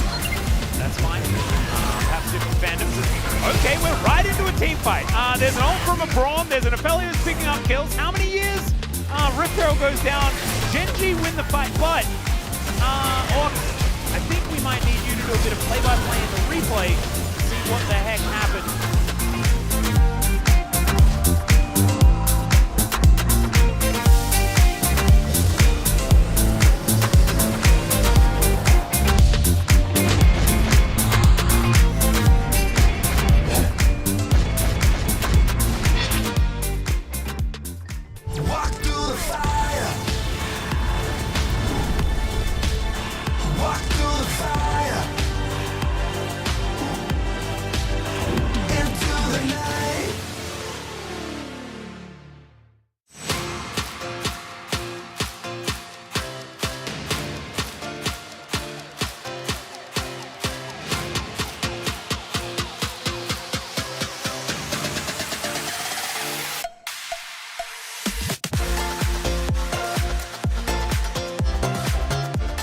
Hello and welcome back to the space. We just had game number 1 of Live Sandbox up against Helma Life Esports. Wasn't much of a contest between these two as they were trying to scale for a very long time. Didn't quite work out. We got Ox and Hooney here to break it down for us. What did you guys think about this game in the draft? I mean, I think it kind of shows that even though Ivan was seen as like super strong when he got the changes, you still have to play it correctly. You still have to be able to win out in the early skirmishes. And I felt like they kind of lacked the agency to make things happen. They were hoping the Hanwha Life Esports would just run into them and they could just stand there and have the 80 carries fire. But part of the issue was they fell behind. And the other part of the issue was that Hanwha Life Esports, you know, when they did go for the engages, they were pretty precise with them. Yeah, I mean, double 80 carry comp from Leaf Sandbox, but as we said it from the pre-shows, like they still do need a double 80 carry that is really need to be fat at, and also the Ivern, like especially when you pick Ivern, like the carry has to be stronger than an enemy team. Also, Tristana should be consistently, especially against the Azir, be able to jump in the lane phase, but we didn't see at all because from who? The Maokai. Yeah, Maokai, the Grizzly God, ended up doing a lot in this early game for the team, and yeah, if you're going to play this comp, you need to get more ahead in the early game, or at least not this far behind, as it will start off with Grizzly excellently baiting the team and giving his top laner a kill. Yeah, I think Nimbus Cloak as well, meaning there was no way you could chase with the flash, but just super disrespectful of King and on the Renekton.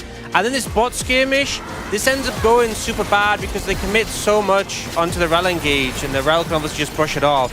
But here's the thing with Rel, like normally with a lot of these supports, these engage supports, you have to wait quite a bit of time for your rotation. But here, Rel gets a Q up, then Rel goes for the W, doesn't quite connect, but like your W is up so frequently, you're getting so much value over the course of this fight. I mean, Leaf Sandbox, they're out. Like the fight was actually just done. Like the maximum was a one death, but just things like they gotta know the facts that they're not winning. So like, at least if they want to lose to like one person, just leave it him, just go away. And it's like, just don't lose the game at the level 6. Like that's not how it works. Nope, give Maokai 4 kills, gotta do it. No. You gotta, you know, you don't want to leave the rotting arm on. You gotta cut it off early so that you can save the rest of the host, right? Yeah, I mean, pretty much. Anyway, let's get into the last fight, which we did have, and there wasn't a lot that happened in this game, to be honest. So eventually, Live Sandbox, they said, well, we got to do something, and Hanwha Life Esports were able to shut it down. Yeah, I mean, it's a great flank angle here from King, and they kind of brought them in for the Baron, and then they're so strong, and they could just start pumping damage in the front line, and Live Sandbox are so hesitant. Teddy's trying to make something happen with the fight, but immediately we get this huge engage coming in. Teddy stopwatches, but there's not much you can do. He just has to flash out, and the rest of the team crumbles. Yeah, I mean, honestly, Hanwha Life Esports, they could have snowballed a little faster, but like, as we know, HLE, they want to take it slow to make sure they're not, you know, giving opportunity to enemy team. Like, that's their strength, and even though it's like a little slow, but you know, it's always is really delicate of that snowball. So, you know, it is what it is. Yeah, it's pretty rough. Liv Sandbox are going to select the blue side once again, so not too surprising. Even though red side is definitely, you can make things work on it, they are still going to take the blue side. Also, we did have an 8-minute demonic embrace from our Maokai jungler. Same. And that kind of just ended the game from there, essentially. There wasn't much else that happened. I mean, I think it's so hard to skirmish, especially since like both your AD carries need a few items before they can cut through a Maokai. And again, like what you were saying before about the Ivan's like an amplifier. If you have a strong AD carry, it becomes a super strong AD carry. If you don't have a strong AD carry, it just feels kind of useless. So, who's the POG? Who's the POG, guys? Who is going to get it? It is Grizzly, his first one, as he is standing up like a bear who's ready to go to battle. I love his intimidating. I love his pose. The bear of the Reese.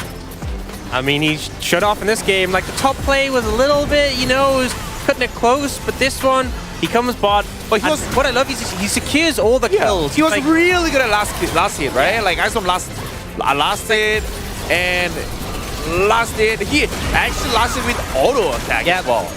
You know, Viper's the old, it's like Viper world champion on Samira. No kills for you. All my kills. Not a single vote either. It's like, no, you like outplay them so hard, but you know what? Grizzly pressed R and he got those kill secures, so. With an auto as well, that was impressive. Yeah, it's very nice, very nice. So 11 out of 11, not much else to say about G-Riz. As, well, gotta go back to the drawing board. Maybe draft something a little bit more meta. I feel like it can be strong, as we've been saying, but not a lot of people are trying for this exact kind of composition with the Ivern and double AD carry too much nowadays. It's more of like, okay, play around your top side that's strong, like a Renekton or a Jax, and I don't know, the Sandbox just elected not to go for it in this first one. I think comps like this, where you're playing front to back, require way too much nuance for some of the lower tier teams. Just pick like brainless engaged champions, skirmish early and win. Like, I mean, yeah, but like things like Annie Viego, just fight. Annie Viego fight, yeah, let's go. Towards to win the Liv Sandbox, bring it back. Irelia Sergiani, just do something, man. Do it. Jump on them, burn it.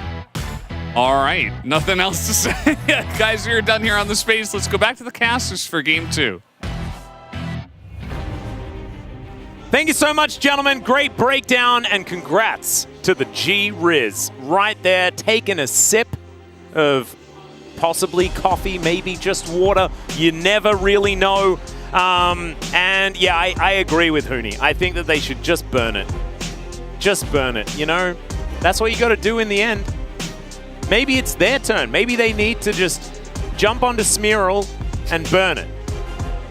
What do you think? I don't know. I have no response to this. It keeps. I keep thinking that you're done with the pit and you keep bringing it back. I was happy for my boy Grizzly coming out of Challengers. You know, barely a Challengers player. Was pulled up from Academy. Salvages the team. Hanwha Life looks so much better. Then gets called up to LCK out of nowhere. And all I can think about is when you're going to say Schmearl again. Gotta keep you on your toes, Chronicler. That's what it's all about here in the LCK. It's not just the challenge of commentary itself. It's the challenge of who you're here with. Veldis would never do this to me. No, he wouldn't. He's a professional. But I'm not, and I'm the one that's here with you today, so I apologize. Liv Sandbox on the blue side this time around, once again, and we'll see what the adaptation is going to be. Last time, Annie Sejuani Poppy, and the response was LeBlanc, Nico, and Kai'Sa. I don't think Hanwha Life Esports need to change it, and that is precisely what they think as well. And so we'll see whether it is just going to be a full run back of the bans before we get into the pick phase where the adaptations may come through. Is it just... Could you imagine if it was Maokai first pick because of the respect to the G-Riz? Ooh, I don't know. I think the Tristana was honestly fine. The draft, I think the second half kind of tapered off. And maybe you want to B1 Renekton, even though that feels kind of weird. Tristana, to me, was not really the problem. I think the Maokai was the least of your problems. I actually think that, imagine what he would have done if he was Viego. True. Like, because we've seen what this man can do. Definitely has the hands to make the champion work. And Sandbox seem to agree and want to go for a different direction here. Might just be one Kaisa instead. And if that is banned, we'll see what they pick up. Yeah. The Kaisa was the final ban on the red side, but this will leave Poppy available. Just a different Yordle being taken away. And this is what you were talking about, the Renekton. Going to be opted in for here. Kingen not going to be allowed to head towards 9 victories and 0 losses on Renekton. And you can see, not too excited about it. See what he is going to pick up in response. May not be elected for right here, but might opt into the Jax matchup. Could do a whole bunch of different things here. Just have to find out. I think Maokai could also just come in, but Azir going to be the first one taken away. Zeka going to go towards that one. It was 3rd picked on the red side last time around. A little bit higher priority here for the Emperor. Just Maokai Azir. Could be. I'm not enthused about it. I'm fine with it. No, stop taunting us with a good time. That's really good. Poppy Azir. That's actually a pretty strong 2v2. Gives Grizzly a lot of early agency. But it's going to be the tree. They just pick up 11 out of 11, and we all know how hard that is. Yeah. You don't get that often. No, you don't. Because, like, sometimes there's an 80 carry that gets a couple of kills, and then you're in dire straits when it comes to locking down that 11 out of 11. Yeah, that is tough. And Sandbox, they are sending it. They are just saying, let's go. Let's throw down. It's going to be like Ahri will be my guess. I don't think Ahri's in a particularly great spot, but you want something that can go aggressive with the Lee. Well, it could also there just we be this. go. Yeah, the Akali has been opted into quite a few times into the Azir. As Kingen thinking about going back to an old favorite. That is way too much magic damage, I'm not going to lie, towards that top side of the map, if they do lock in either of these choices. But we'll just have to see. Viper, of course, can pretty happily take up the mantle of just doing all of the physical damage, and they're actually going to hold off on Kingen's pick here. Seems to me like he doesn't want to play something like the Gragas or the Jax, wants to go for something a little bit more off the wall. And when there's Gragas, Jax, and Cassante all up and available, then maybe you just don't need to worry about it. Actually, Ashe, I was going to say Aphelios would be at the forefront of my mind for getting banned away. Ideally, for Sandbox, you'd probably want to have... You can go 2 directions. Obviously, Kaisa's banned, but Kaisa would be really good here, right? That's, I think, the type of pick that you can look towards to try and play. Love the Poppy ban, because Poppy is a really strong top laner as well, and ruins the life of everyone on Sandbox. Yeah. Everyone. Actually, everyone hates playing in Poppy, so good shout on their end. You can also go for Ezreal, which sounds kind of weird, but Ezreal has a lot of innate safety, and I think with a comp like this, something that can play on the outskirts of a fight and can be left alone and doesn't really have to be babysat, could be really good. Also, Sandbox have the opportunity to pick their entire draft in order, and I would very much like it if they did that, because it's not functionally going to change anything. Nope. The Rakan going to be banned away from Hama Life Esports. The obligatory Lover's Duo denial. Probably just a Nautilus or something like that, I would say. Here for Hama Life Esports. Yeah, Rel, another option, but Alistair is available. It does sort of force Live Sandbox, if they want to go down the Ezreal path, into picking probably one of the weakest bot lanes possible. But instead, it's going to be a counter pick for the bottom lane. Life, maybe his set could that's what I was... Maybe a few things could happen here as the Teddy Vayne? The Teddy Vayne angle? But no, it'll be the Ezreal, just like we expected. And Ezreal going to be coming in. What do you feel like? What do you feel about Ezreal? That one doesn't give me... That doesn't bother you? No emotions. Aww. Not good or bad, as Vi really has dropped down the prio list. Oh, is this a bit of that... Could be a bit of the old barrel special? Yeah, could be the case here. Kind of into it. Does mean you can avoid the crash down by just twisted advancing. So I guess you can also still be Nautilus jungle. True. But I think it would just be the same as what you'd expect. As it is indeed the Ezreal. It makes sense. It's a champion that Teddy absolutely loves. And it is something that can just be by itself in lane, be safe, be happy, while Kyle tries to get stuff going on the map. Because this Live Sandbox topside has one job, and it's fight. You want to fight early, as much as you can, Ideally, Akali waits to 6, but the rest just wants to brawl. But you're playing into Azir and K'Sante and Maokai, so... There's a lot of things that can keep you at arm's length. So if you get to late, I don't think you're ever winning even a little bit. So you need to smash it early. Because I do think that the composition of Honma Life is pretty weak early on, right? Like K'Sante is okay, Maokai, Azir shouldn't really win anything early. And we'll see if they can make it happen here. I'm not feeling super optimistic after last game, but I live to be convinced, Atlas. Yeah, and I think that this does fit the MO of Live Sandbox that little bit better. Oh, yeah. I like the things you're saying about this draft. Aggressive. Yeah, and he looked pretty uncomfortable on the Ivern last time around. This is going to be straight back to the Live Sandbox playbook. You've got a melee assassin in mid lane. You've got Willa making plays. You've got a Crocodile in the top lane for clear as well. Kingen now on the other side of the matchup that looked very, very difficult when he was wearing the other shoes. And so just have to see how it's going to go as we hop into the Rift here for game number 2.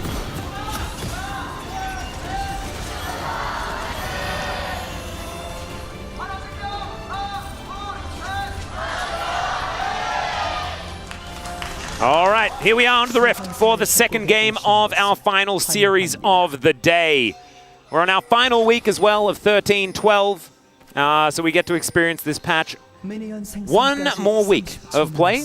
Just make sure we have, like, it has been solved now, and so it does mean that we can at least escape 13-12 purgatory. But it is, I feel like it is evolving slowly. And if you do stay on patches for long periods of time, games do tend to move in different directions. Metas still evolve, right? They do, but it's more so, oh, we'll just not pick Vi and we'll go back to Maokai instead. Yeah. I have liked the banning Kai'Sa development, though. That I'm on board with. That's a fun That's good. I like the picking different skins for Renekton development as well. Haven't seen this one all that often. I personally like Lego Renekton, though. Lego Renekton. Renekton, yeah, that's my favorite as well. It's pretty cool. As closer, just having a bit of fun, throwing some things around as Kingen wins out on a trade here. Pretty aggressively at that. Have you been Legoing recently?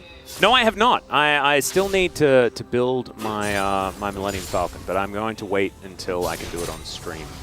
Ooh, for that one? It's an off-season thing. Yeah, because it's a big undertaking. I'd watch that. Yeah, that's gonna take you a while. It is. I know Quickshot built his as well. Took him quite some time. Pretty Am I sure, thinking like a day? Is it like a couple of days? Like what are we? I mean, it's 5,000 plus pieces. Yeah, I know, but I don't know how hard you work. Oh, well, like really hard? It'll be quite a few hours, I would say. Yeah, like a day? Like a full day? Yeah. Yeah, no, I'm talking not... Oh, like a day's... a full day. Like you start early. Yeah. And then you're done at night. Oh, and I'd say probably like a full day, like 24 hours of building. 24, okay. I would assume. But I don't actually know. I haven't built it before. Well, So I mean, we're going to find out eventually. Well, you will, and then you can tell me. Or you can watch. I probably will. You could come over. You could help. That'd be even better. Who knows? Yeah. But anyway, we're not going to be building Lego in this game because the wrong Renekton skin was chosen. So therefore, we can leave that be for the moment. We're checking out Ezreal on this bottom side. What about Zordalus? You like that one? Zordalus? Yeah. Or Naya. I like Naya more. That sounds cool. Naya's better? Yeah, that sounds like a cool combo. All right. Are we doing this for mid-jungle 2v2s as well? No. Why not? It's a bottom lane only thing. Lee Kali? Or you could just do Akali. Oh my god, it's right there! You waited for me to realize it as well? What about Malkia? That's good. Malkia's all right. Yeah. That sounds like... Oh, a Zalkai! A Zalkai is actually... That sounds like something you'd yell. That sounds like... someone sneezed. Acne Kai from The Lost Airbender. Oh, yeah, maybe. Yeah. So, thus far, early game, not really a whole lot happening, hence the conversation topics. Yeah. Looking at the rune setups, not seeing anything too crazy. Teddy going for Conqueror here. There's obviously a lot of different runes you can go on Ezreal. PTA is the one you often see when people want to try and get anything going in lane. He went Tear and Conqueror, which is as I don't really want to interact with my opponent as possible. Yeah. So not really looking to get a whole lot done. And It's interesting that Viper also didn't end up going for the call, instead going for the Doran's Blade to still have a little bit of pressure here. And maybe playing into Rel, you're always a little bit worried about all-ins. And Asriel's early bursts, particularly if he is able to pick up a little bit of AD early on and gets his Sheen, not too bad. Yeah, should be all right. Teddy has also, you know, played this matchup many times as well in the past. As Clear, just moving past the turret, going to be able to grab himself that Demolish proc pretty comfortably, as this does look very similar to what we saw in the matchup last time around, except Shu's now on the other foot. Willa parking himself towards his bottom side, and not really going to be able to go for too much, just shadowing, make sure that his bottom lane is A-okay. And it looks like they will be, as Kingin going for a back right in front of Clear, and he should actually get it up. Never mind. He's going to decide not to, as the minions were closing in. The one difference is that Clear actually did drop a significant amount of minions here in this 1v1. Kingen looking a little bit more comfortable, actually doing quite nicely here. Yeah, actually just evening it out quite well. And we do see, look at the bot lane vision here. 5 wards even in the bottom half of the river. One just timed out, but a lot of vision. Okay, Scuttle also got. Now it's only 3, but they're still very safe. Can keep playing a little bit further forward here. See if they actually want to try and turn that pressure into anything. As Closer almost reaching the promised land of any Akali matchup, particularly against Azir, which is level 6. Yeah. You get to be a champion. A few minions more will do it, getting very close to that bar being full. Oh, also finding himself a backflip onto Zekka as well. I would have liked it if Closer had have selected Zekka's skin. I feel like that would be pretty cool BM. It would have decides not to, of course. A lot of players do very much like the skins that they play the champion on most of the time, and it is a relatively new one. Zekka himself uses Prestige KDA Akali instead of his own Akali skin, which he already explained is because it feels like good luck. So there we go.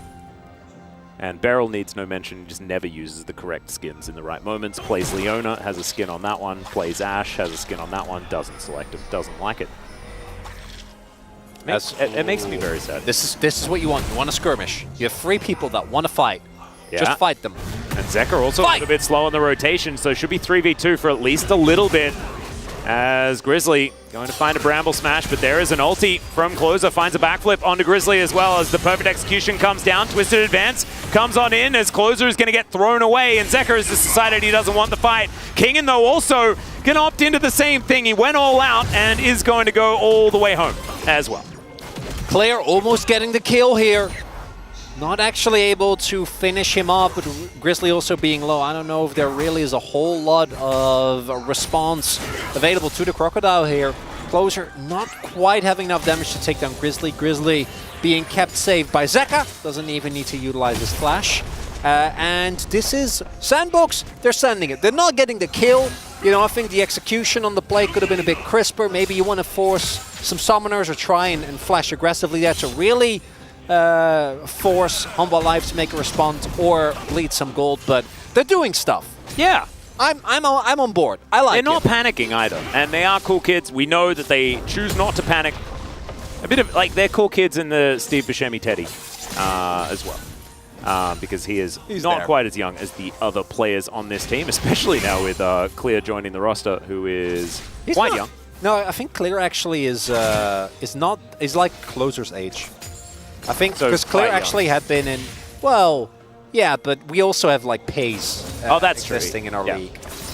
Yeah, not quite Diablo. Or Bulldog. Oh, well, I mean, Diablo's, that's like a He's whole like other, 15. Yeah, he'll be great when he debuts in not our league. Yeah, in like 2025. Oh, yeah. Gonna be amazing. Yep. And is actually on Sandbox, which is why we can mention it. Indeed. It all makes sense. Plan B as well. What's like that? Oh, no. I don't need to make any more Plan B jokes. We can save those, as the hook is going to fall into the floor, as Life can just wait for that cooldown and do it again. It's not a long cooldown either. Level 6 will shortly be available here. Yeah. And Featherstorm being available is kind of big for Viper, as Kyle looking for his Magnet Storm. Not exactly going to be a situation where you can go for all-ins, as Ezreal and the Rel, Ezreal, sorry. Thank you. Yeah, you're welcome. But still going to have that available for any skirmishes that are going to break out elsewhere. Setting up for Closer to get some work done for Clear to be able to be huge is going to be a big thing. And Willa secures his jungle one more time and is now going to look towards the Rift Herald as Grizzly is taking the Drake. So not a lot of, you know, sending it and excitement and all that sort of stuff, but it is going to be a trade of objectives that does suit Live Sandbox because the early game team does like to take Herald and try and break open some of these turrets early on. They are also up about 500 gold. There you go. It's a little bit more even, and we'll see, because they haven't actually been able to take a lot of plates. Only Clear has been able to get 2. The rest of the team has not been successful just yet. Teddy and Kael have obviously been kind of sacking lane, not really caring too much. And then in mid lane, you're playing a Kali into a Azir. If you get plates, something has gone terribly wrong. For the Azir, as we do have Willer making his way over. Oh, this could be part of the terribly wrong, but no, he's distracted by the popcorn chickens, as you would be. Looks like Zeka is going to go for a little bit of back here. Down only a bit of CS, and to be honest, like, in this matchup, we see Azir's falling behind almost every single time. Our LCK mid lane is pretty good at piloting the Akali early on to avoid getting poked out and things like that, and Azir's early game is not what it used to be, as Clear just spins around in the sky, looking kind of cool. But Kingen has evened out this matchup relatively well. Staying in touching distance is kind of what you want as the Cassante in this position. Has his Bramble Vest. And it's just sitting pretty. Wanting the game to continue being relatively slow so that Home Life Esports can get towards their team fights in good standing. And so therefore, it is just going to be not a whole lot of action. Maybe some wards will go down. Here we go. That ward taken out. Oh, this other control ward going to be taken out. How do they know? I was like, they don't know, but they fortunately figure it out. Teddy utilizing his ultimate there to generate prio. I'm not quite sure for what. Maybe just wants to look for a back. Probably just dodging his tier.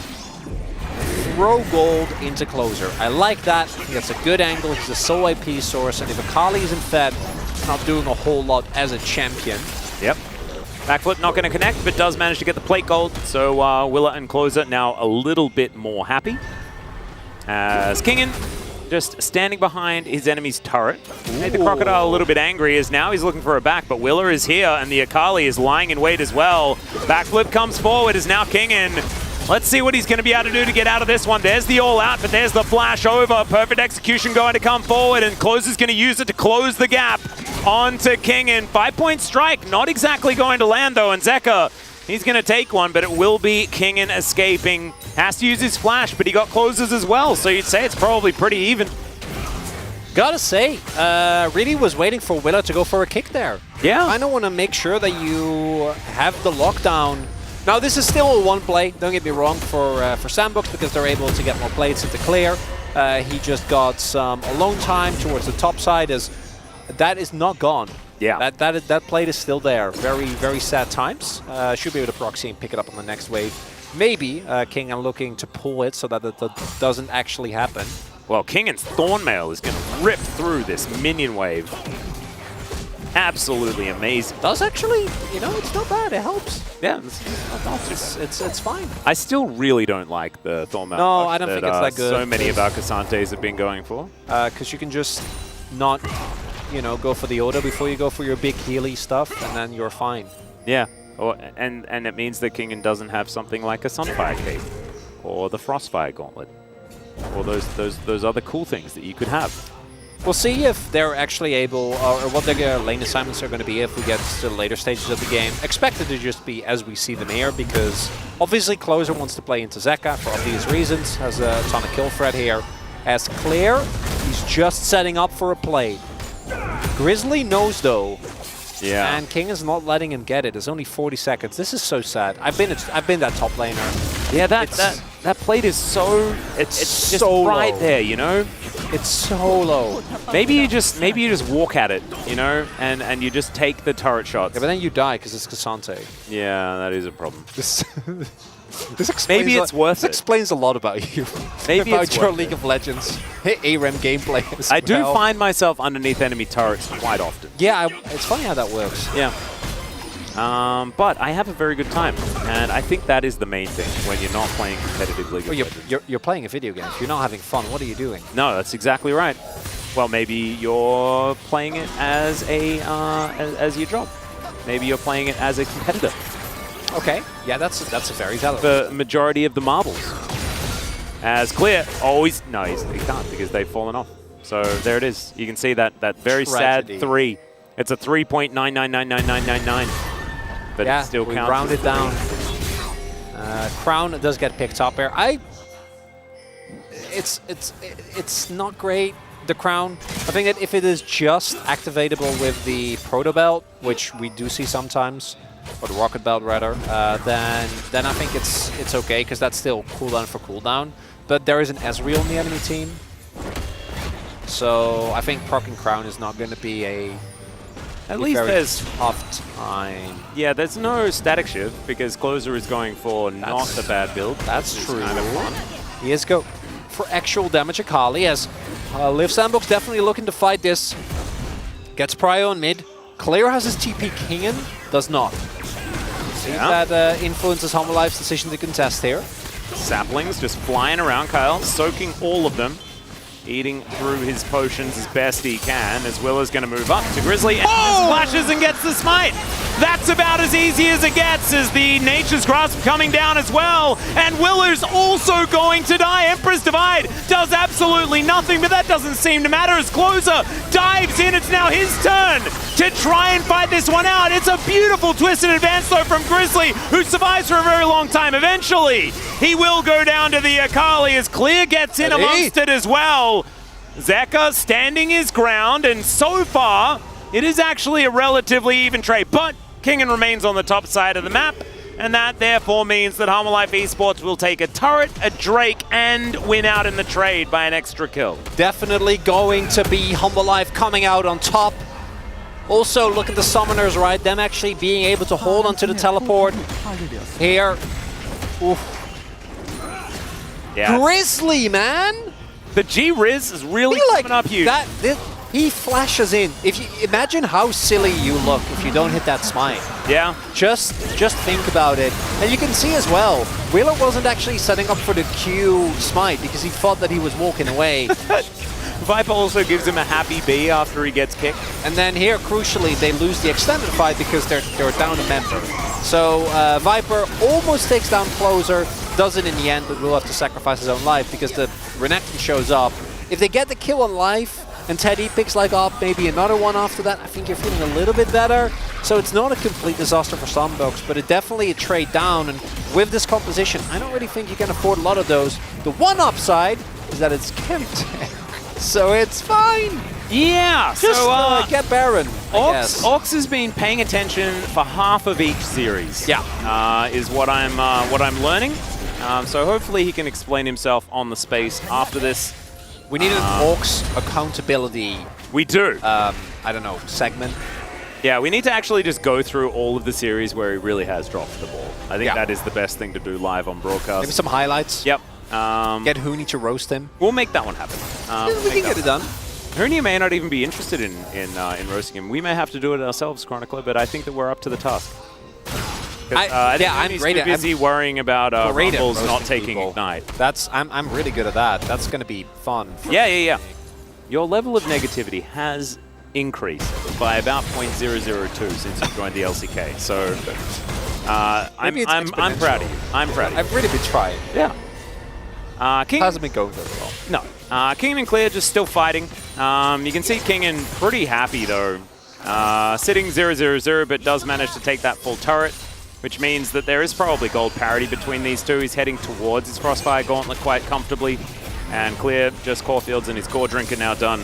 And so the items actually pretty even between the two. When Kingen does go back and complete his Mythic, he's going to be even stronger with the Mythic passive being activated. As Kingen is looking to try and fight this one. Finds himself a Q as Willer is going to turn up. The Cassante can do some Cassante things, but let's see whether it's actually going to be possible. As he's so tanky, yeah. There's the kickback. Didn't have the W, and now he's going to go all out, but the Q is still going to be there. And Clear is going to be the one that locks it down. Took them a very long time, but in the end, it worked out. Kill's a kill. 3-3 now in as far as that is concerned also. And Liv Sandbox clawing back this gold, and as they take down the turret, they will take the gold lead. And they're kind of catching on the life off guard as well. I think they were maybe looking for a bot side play. We did see the rotation come through, but instead Teddy got some damage down. Clara's going to get a demolish proc here, force a TP, and wait. Closers, does he do it? Oh. I don't think you can't reactivate it, right? I mean, I know it's the map. I know it was. It used to work. I know it used to. I think they took that away, unfortunately. Oh. Okay, Grizzly getting taken down extraordinarily low. He kicks them back as Willa has to invest so far, but he's still going to be able to safeguard away. Still, life is going to burn down the Rel. And Kingan unable to chase down this Lee Sin. The max range hook is going to come through though as Closer just backflips his way out, and Viper takes a bit of damage from Teddy's True Shot Barrage, but otherwise he will be okay. So, pretty even as it all turns out.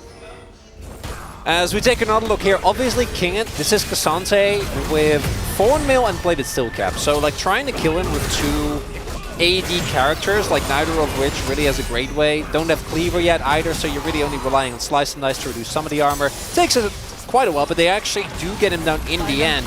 Then Hololive trying to defend this here is definitely very ill-advised, given the fact that there's a Herald there. And do see Kael burning down in the end. Willa taking a lot of damage, but doesn't really lead to a whole lot more than that. So ends up being just a 1-for-1 trade. Let's take a look as we get to the Dragon here. Sandbox are actually playing so much better, and a large part of it is that Renekton being a menace here. Can they actually stick a team fight though? Renekton really has kind of been just the champion of the day. His Emperor's Divide is going to be used onto Closer. He goes into his Twilight Shroud though, so he should be a-okay. He's taking a lot of damage underneath this turret, but the Drake is going to be picked up. True Shot Barrage, fair bit of value there as it does tag Viper towards the end. And Kingan moving back down towards his bottom side to try and grab yet another Demolish Proc, and will be able to take down his second turret as well. It's been a bit of a sneaky Cassante this game, just lurking and taking the objectives when they present themselves. Zeka, of all people, should know that you can't shuffle an Akali and expect it to work. That's just not a thing. Like, you literally won a world championship on this champion, picking it into this matchup many a time. True. Can't. No. Now, when we look at the gold, the reason why the gold is still almost even is obviously turrets were looking 2-2, but it's mostly just the CS as in we go. Yeah, Zeka's crown is now broken. Kyle's going to move on in, and he flashes, but he is super dead. There is the Q, and Close is the one that locks it down. So Liv Sandbox finding themselves even more of a snowball. And you know what the problem is with this composition from Hanwha is if you lose either Azir or Xayah, you don't actually have damage. No. Like, just one isn't really enough as clear. 2 levels up here, has his cleaver done, but it is Cassante. Yeah, he's just looking real happy about the whole situation.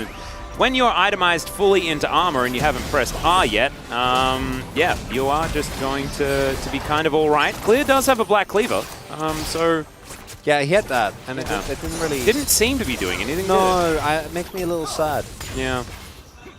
Something but, right. You know, Kingan is actually itemizing full armor. Like, Closer is looking to go for Shadow Flame, it seems like here, and he's going to be the only one, but he doesn't really want to throw his damage down on the Cassante, so definitely a lot of agency for Kingan in this one. Zeka just overextends. Crown is not going to do anything when you're that far up the lane, and the reinforcements aren't really able to bail him out, thanks to Willer being in the right place at the right time. But as long as Hanwha is within touching distance, Hanwha's team fighting, to me, generally is looking better as, oh my god, Zeka. Yeah, another crown break is going to come through as Zeka has to do everything to get himself out.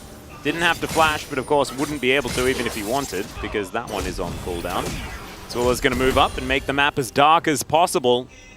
And so Liv Sandbox, they are cruising towards potential Quadra Chemtech territory. Well, they do actually have, you know, they have 4 Merc Treads. There's Maokai. There's Nautilus. That's true. There's a Xayah Root. You can tenacity all of that. They are going to be so tenacious. Yeah, it doesn't really solve any of your other late game issues, because once the item breakpoints are hit, it's going to be really, really hard to actually win. Yeah, but not impossible. If Closer can somehow dodge all the CC that Hanwha Life has, and get on top of Viper and Zeka. As I mentioned, I think as soon as they lose either of those, they should not be able to win the fight because there just isn't enough DPS amongst the rest of the members. Particularly with Viper going for a build which does give him a lot of extra survivability. We're going to go for Maw third here. But at the same time also means that his damage output not going to be as high as it could otherwise be. Yep, going to delay that Lord Doms just that little bit. And he needs to be the one getting through the more burly boys. But it is, you know, Black Cleaver, Gore Drinker for both of the, you know, the top side physical damage dealers. The bruisers, sorry. So they haven't really itemized into any armor just yet. No even steel caps to be picked up, like you mentioned before. It is purely a Merc Treads type territory. As Clear has access to a Mega Blast Cone, he's going to be able to use that right here. Looking to head back home. We'll see what he can purchase. Zeka back towards topside once again. Closer has been very aggressive. Still, it's Zeka with a level advantage, as he is 40 CS in the lead. He's just been kind of sitting back and farming things up and waiting for a late game where these Sand Soldiers are going to do all the work. Has his Nash's Tooth completed. And so we were talking about the fact that, you know, oh, this is Closer's moment and he's picking up kills and stuff like this, but Zeka is still, like, the damage potential kind of massive. Yeah, it's still pretty large. Okay, Nature's Grasp to come through here as Kyle taking a fair bit of damage, but it's a big cooldown that they have now used. Clear taking a bit of damage as well, as Harmalife Esports do just rebuild the Phalanx, get back together, and we're just going to back away. So, Grizzly's ult now on cooldown, and Clear's teleport, as well as Kingan's, now both used up. Another teleport to come forward here as Closer going to get towards... They don't know. Yeah, the flank angle, very nicely done, but Closer is now going to move in. True Shot Barrage does a fair bit of work here as Closer... Ooh, I thought he was going to do it. I thought he was going to press it as the hook is going to come in. It connects from Life, but he goes into the Shroud, and now he launches into the backline. Life is going to flash away, though, and it's a kill for Viper. Oh, Closer, that must feel terrible. As Harmalife Esports, they'll pick up that kill. Life is going to be able to limp away. He'll get his health back in the fountain and look to fight another day. His mind was telling him no! But his body was telling him yes, Chronico, and sometimes you have to listen to it. Went for it anyway with that much EC, with no other follow-up. You can't go for that, and now, oh, this is ambitious. Yeah, Magnet Storm comes in. Kyle is probably going to die. Yep, Zeka should be able to lock that one down. It's Clear. He dives in. It's the Emperor's Divide, though. He gets it back line, and Viper is going to be torn apart. Zeka is now tagged by the True Shot Barrage. And you mentioned they're going to run out of damage, and they absolutely do. Clear is going to be able to eat the Nautilus, and it is vengeance for Closer as he has just respawned. Harmalife now having to run away as what? Was that a Nature's Grasp kill? It was an ult kill. Maybe a sapling as well. This game is mayhem! This is just madness, Chronicle. Things like that shouldn't be able to happen, but they do. Let's check it out one more time. Madness! This is Harmalife versus Live Sandbox as... this... I don't know about this one, Closer. This is just not... We're not going to talk about that one. That looked like panic to me. Never take that, ever. But this was genuinely well done by Sandbox on the follow-up. Kyle goes in, forces the Summoner, and then Clear shows up here, and even with Viper doing a really good job attempting to try and get away, flash over the pit, with the damage there. It's also a kill for Teddy there, eventually on Zeka with his ultimate. Teddy's damage also crucial in actually taking down Viper. And then this is where the shenanigans kind of start happening, because you're like, this fight is over. And then they get on top of the Renex, and it looks like they almost lose. And then it's just straight up an ultimate. That's very weird. Yeah, no, the look on these fans' faces, yeah, I agree. It's like the golf clap, What? Yeah, I guess. Nice kill onto Teddy. Sure. I believe in that fight as well. The shuffle came through and Zeka tried to get rid of Clear, but then I think it was a twisted advance that kept Clear in the pit and on the other side of the Sand Soldier's wall. Which wasn't great because then Viper died.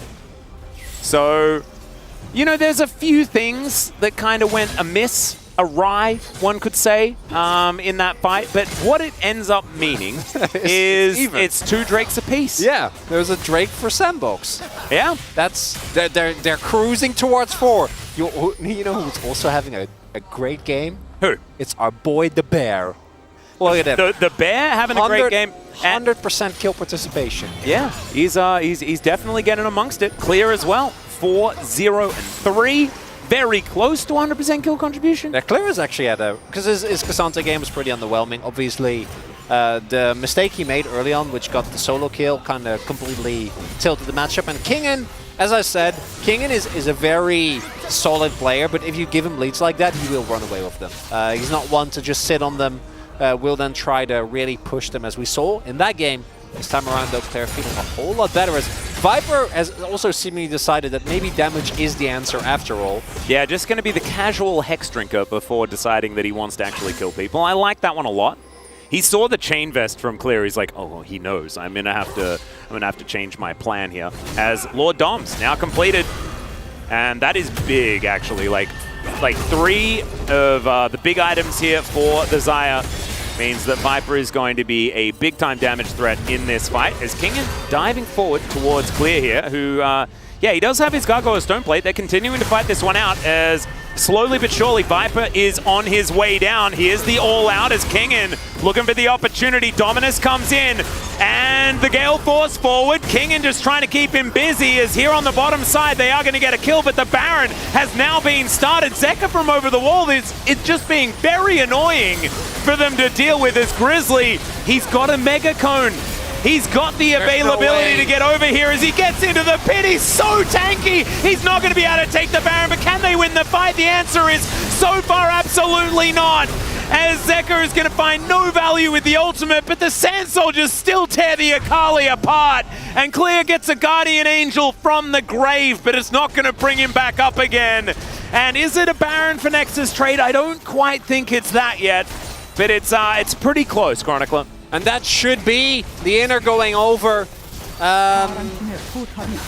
Who do we still have it left on? Is it just Teddy? It's just Teddy. It's only Teddy. That's not great. You want it on 2 people ideally, so you can at least go for a 1-4 setup. And in theory, this works, right? Because Clear is like, if I 1v1 here and someone else shows up, we can do dash. I think Stopwatch is fine as well. You know you're going to buy GA, buy a little bit of time. King gets a big shutdown, not Viper, which definitely should have let Viper have that one. And then you start up the Baron. It looks perfect. It looks like a foolproof plan. And they actually do end up getting it this time around at 240 health, FYI.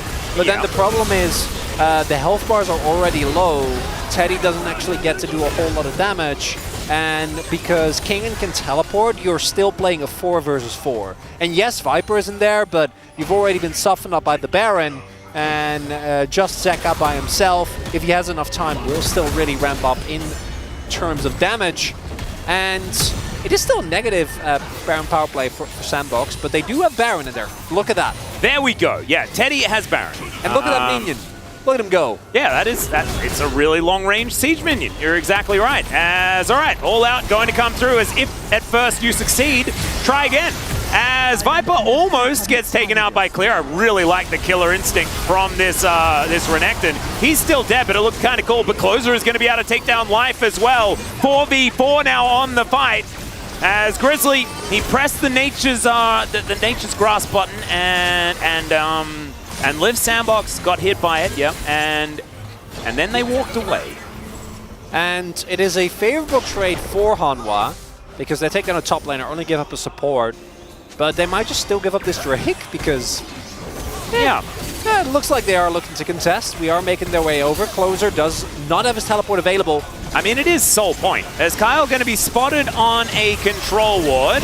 He's going to find an Agnestorm angle. That was actually amazing as the Featherstorm comes in. Viper gets the turnaround, though, as Closer is taken out. And it's the G-Riz moment once again. He steals Soul Point. Now Teddy's flashed on by Zeka, and Willer is running away wondering what the hell just happened. You got to wake up earlier to fool the bear. Oh, you absolutely do. He's out of hibernation. He doesn't need to sleep for another 6 months, Chronicler. Yeah, the actual hero of that play was Viper. That redirect was insane.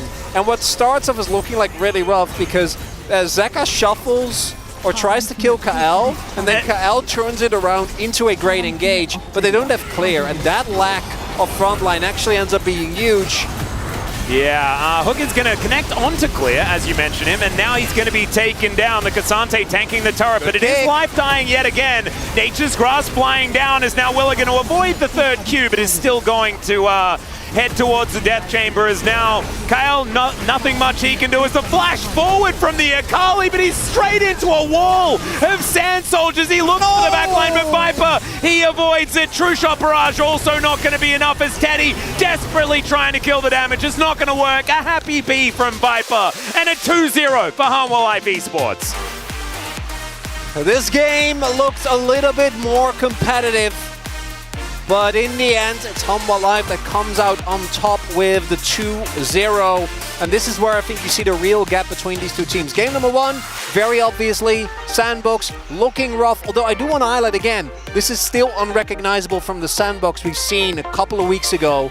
But then when you get to the team fighting, like the difference between these two teams, night and day. Yeah, and it was right in front of us, Chronicler, to be honest. A grizzly bear versus a teddy bear. We should have known. Yeah, we should have known. And honestly, like, Grizzly had a great day today. I don't think the second game was necessarily as about him as game number one. And also, I think that Zeka kind of had a bit of a middling one as Keegan going for a little bit of mitigating the cameraman CC. I like that one a lot. But yeah, Live Sandbox, I think that they had a decent performance here today, but it is a leveling up Hanwha Life Esports. And this man, speaking of leveling up, is doing amazing work for this squad. Remember, he played a few weeks in Challenger. 3 weeks in Challenger. 3 weeks in Challenger, and then immediately into the LCK. And this is the best Hanwha Life Esports have looked all year. He was put in because the Hanwha, this is actually like the best part about the Grizzly story. He was put in because Hanwha Life went 0-2 in the early weeks. Then that's why they pulled him up. That's why they put him in instead of Guwon. And then now Hanwha Life is one of the best teams in Challengers. And Grizzly is up here, living it up. Yeah, I think it's between him and Viper again, because this game was just I really like that Blade Caller. That Blade Caller was very cool. The Blade Caller was exceptional. I actually, I know Zeka had like really boneheaded plays, but he even had a couple of great shuffles and a lot of team or damage output in the fights.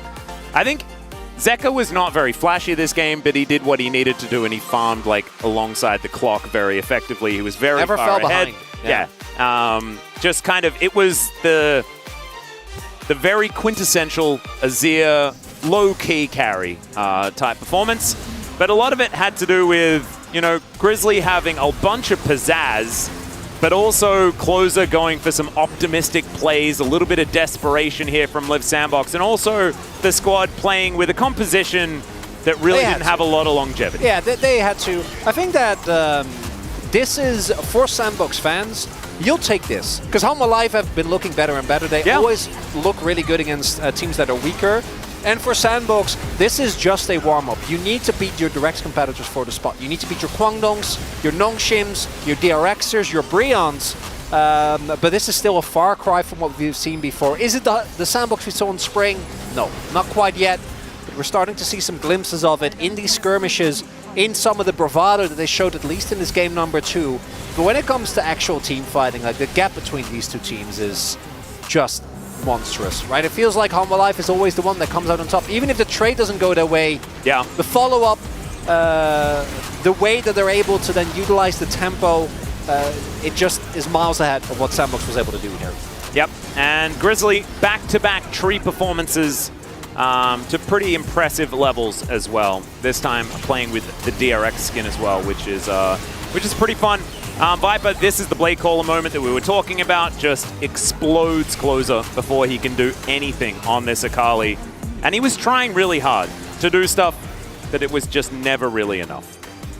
We're going to have a listen to Hanwha Life Esports as they have the final push towards the Nexus. It did get a little bit dicey towards the end, but honestly, this was a bit of a victory lap here for the team. And I tell you what, Chronicler, I think that Hanwha Life Esports are looking better and better. Yeah, I do agree. Let's not forget that this was the team that, out of, not nowhere, but definitely unexpected, was able to take down D+ in the playoffs. And that was a Hanwha that looked similar to this but worse, right? And the match against KT is another sign that this roster, it feels like it's slowly, steadily coming together, getting better and better, being able to utilize their literal world-class AD carry. Right, we're seeing... And their world-class solo lanes. Yeah, Kingen has been looking very solid, obviously, was able to come back very nicely with some of his later plays. Life had a good game in Nautilus, you know, Life has just been fine. I think his first couple of weeks and in spring, he was a little bit wishy-washy, but yeah, I think Life just looking good. He got picked a couple of times in this game, but it was not really about the Nautilus. He was going in when he needed to and getting the work done. So it is now time to throw it over to the space to break down the Harmon Life Esports 2-0 victory. Take it away, boys. Thank you, casters, for your wonderful work today. That was a 2-0. Took a little bit more than I think I expected, or perhaps even Harmon Life Esports expected, but they did have the G-Riz ready to go today, and that was really all they had. Also, Viper was playing as he always does, which is pretty helpful. What was your guys' take on this game in the draft? Yeah, I mean, as much as like a lot of people saw the first 2 picks from Sandbox, were like, oh god. I prefer them playing something like this where they actually do something, because game 1 was just a little bit depressing, but game 2, they didn't win, right? Okay, a lot of mistakes happened, but we saw them try things and actually make plays, and I'd much prefer to see them go for that than just slowly lose the game. I know, like, as I said it, like for closer, he just put him on the middle champ, and just please, you know, would have been better if it's like other champ, but Akali to Azir is like, I don't know what that win rate is like. You've been convinced by the Akali? Like, I have no idea. Like, it's just the Akali, just these days, like, really, really hard to perform. And just there's like Yone, you know, like just don't ban Sedge, you know, ban Renekton, first pick Sedge on E3, just pick 3 Yone, like those kind of champions, those kind of things, like little better, like little, you know, like recommendation. But overall, I think the Maokai pick was great, like from HLE, like had a really balance it out the draft wise. Like the Leap Sandbox had the Israel 80 carry, you know, these days that kind of lack of damage compared to Xayah. Like later on the game, the value goes down. Like those kind of things actually matter in this game. Yeah, I also think that like the Azir, Maokai, Xayah, all 3 are really good at like dealing with melee champions, and just seem like a nightmare for like any of the 3 first that were picked for Sandbox. Like playing Akali into Maokai when he has a point-and-click route, and also when you Shroud, he just R's, and yeah, there's not much you can do. Yeah, especially from behind, which we did eventually see. Although Lou Sandbox was keeping it relatively close, I think we can go ahead and watch the first Drake fight, which we had at 15 minutes into the game. I believe this is where first blood happens in this one. Kind of a slow start, but eventually, yeah, just a quick one. I mean, Grizzly, like, he plays so well. Like, even, like, starting with Flash's Smite, like, that is, like, you have to, you know, like, that's kind of, like, really big ball play. And it's, like, also from TP, like, Kingen actually had no TP, like, for 2 seconds. And they found the window, like, it was, like, really, really, really narrow. But, like, he actually, they found a windows, like, really, really well. And then they at least covered a little bit. But the thing is that you have to know, the Kingen was almost out of the game. But he got in the back. That's the G-Riz. It's the G-Riz, man. I don't know.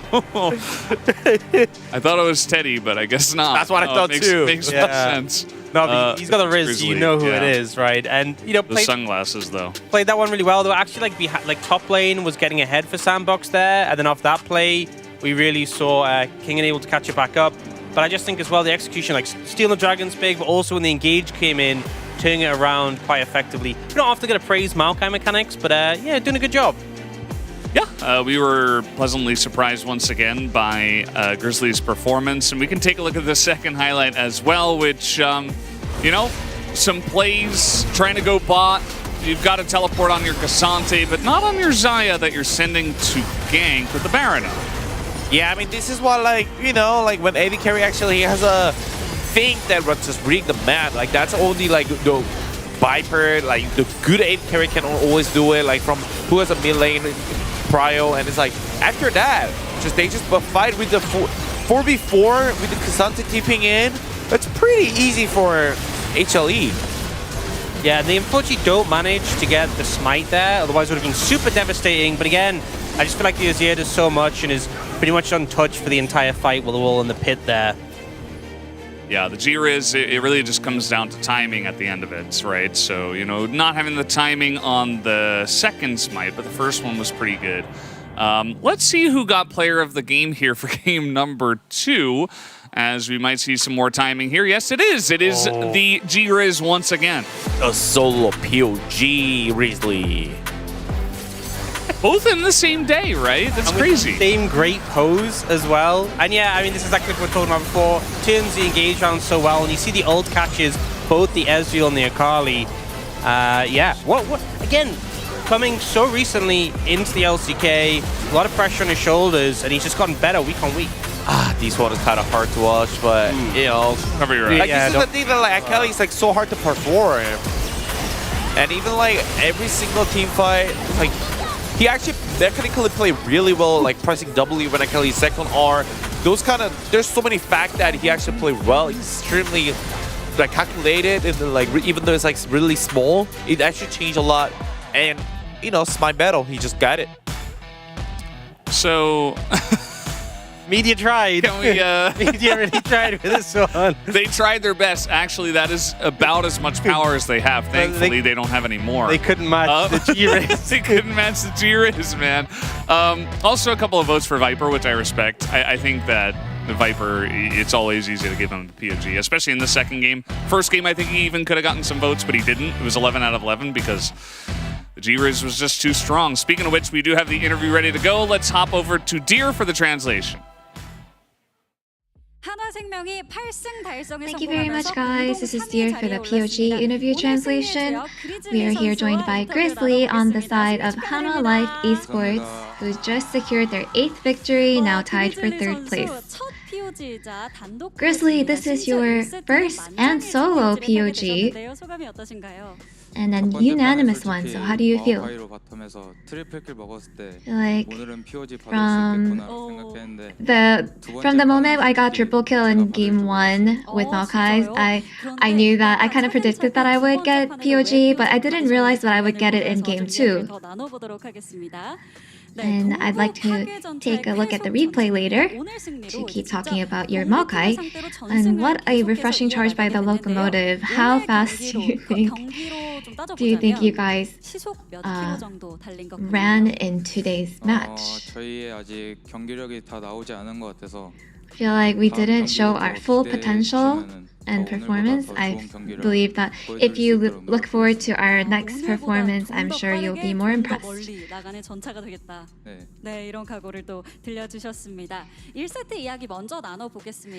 in game 1, the opponent drafted a trendy 2 AD carry comp around Tristana, and they added Ivern jungle to really funnel the AD carry.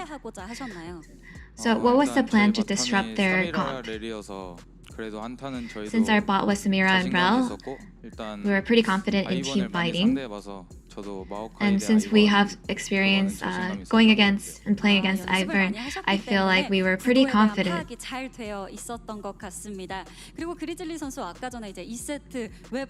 And Grizzly, in game 2, you said you didn't know why you got POG, but let's walk through that. I think you stole a pretty important Drake in the early game. And let's take a look at the last Drake team fight here. You stole the Drake team fight after maintaining your concentration. What was your, can you walk us through this? I thought that as long as I do enough damage on the Azir, and I noticed that Ezreal was still hitting the Drake at 1300 HP, so I believe at the moment I knew that I was going to steal the Drake. And it looks like your favorite pick is Maokai, and as of today, You have a record of 5 wins and 2 losses, so why do you prefer Maokai? I feel like the picks like Sejuani and Maokai will enable our top and mid to play really well. So I believe I prefer Maokai and Sejuani. 그럼 마오카이 세주안이를 내가 잡았을 때는 이 정도 플레이는 최소한 해낼 수 있다 이런 자신감도 있으실 것 같아요. So how confident are you when you grab Sejuani and Maokai? Yes. 성장 차이는 걸릴 수 있을 것 같아요. I feel like I can definitely have a faster growth and show a jungle gap whenever I do grab those champions. So, as someone quickly getting accustomed to the LCK stage, what was different from what you expected, or what have you learned? There are a lot of things that were different from what I expected, but I feel like day to day I do learn always, and being able to play with my teammates, eating with them, I feel like I'm really having a lot of fun with them. So, which one of your older hyung helped you the most? You know, all 4 of my hyungs actually treat me really well, so I'm very comfortable around them. So, what would you say you learned the most? Since our coaches and our head coach are both junglers, every time I play the game, they will teach me a bunch of things, so I feel like I have absorbed a lot of knowledge.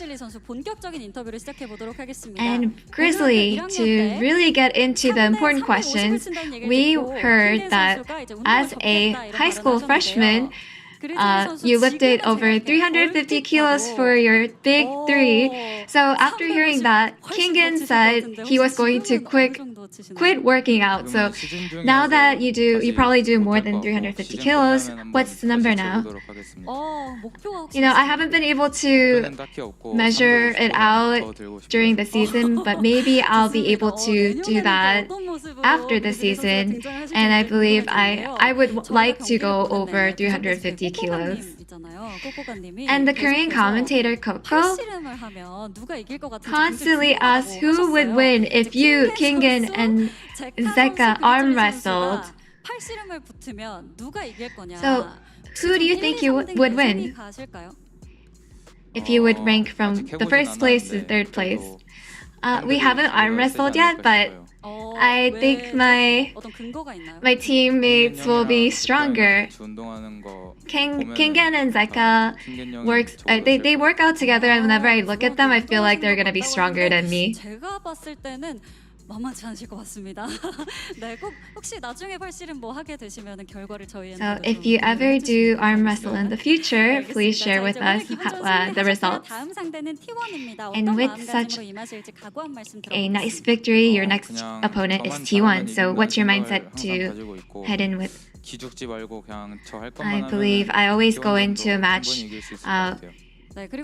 wanting to win, and as long as I keep my concentration and focus, I'll be able to win against T1. I'm sure you have a lot of fans now. So would you like to say anything for all your supportive fans? It's been raining a lot and the weather hasn't been great, but thank you so much for coming here. Please stay healthy.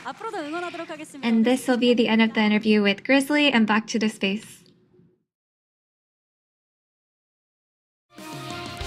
Thank you, dear, as always, for that awesome translation. Another G-Riz here.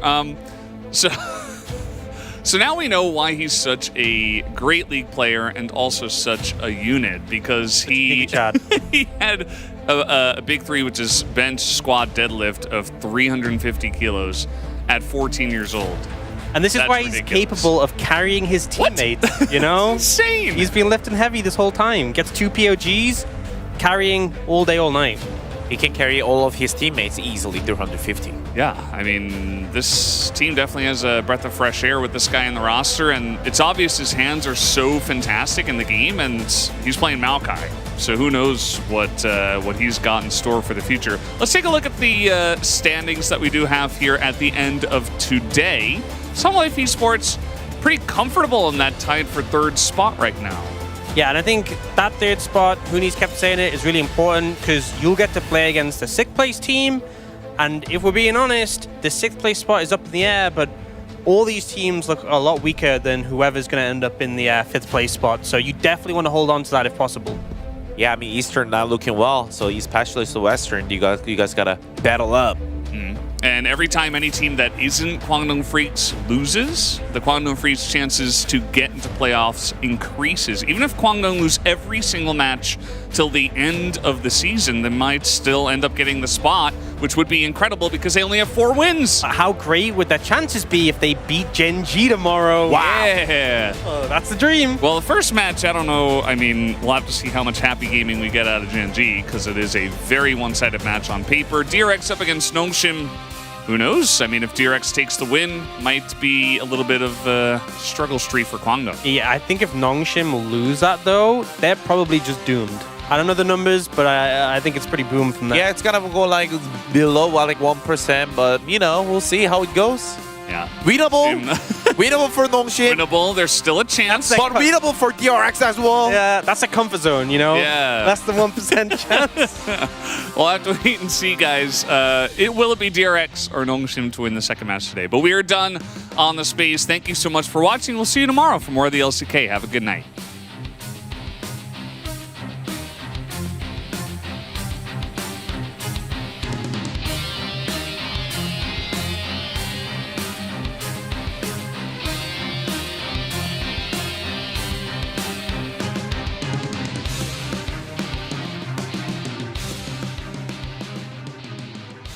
Standing on the edge of this big love, I'm not looking down, baby, I'm ready to jump. I never believed love could set me free. You break down the walls I build around me. It's a strange magic every time we touch.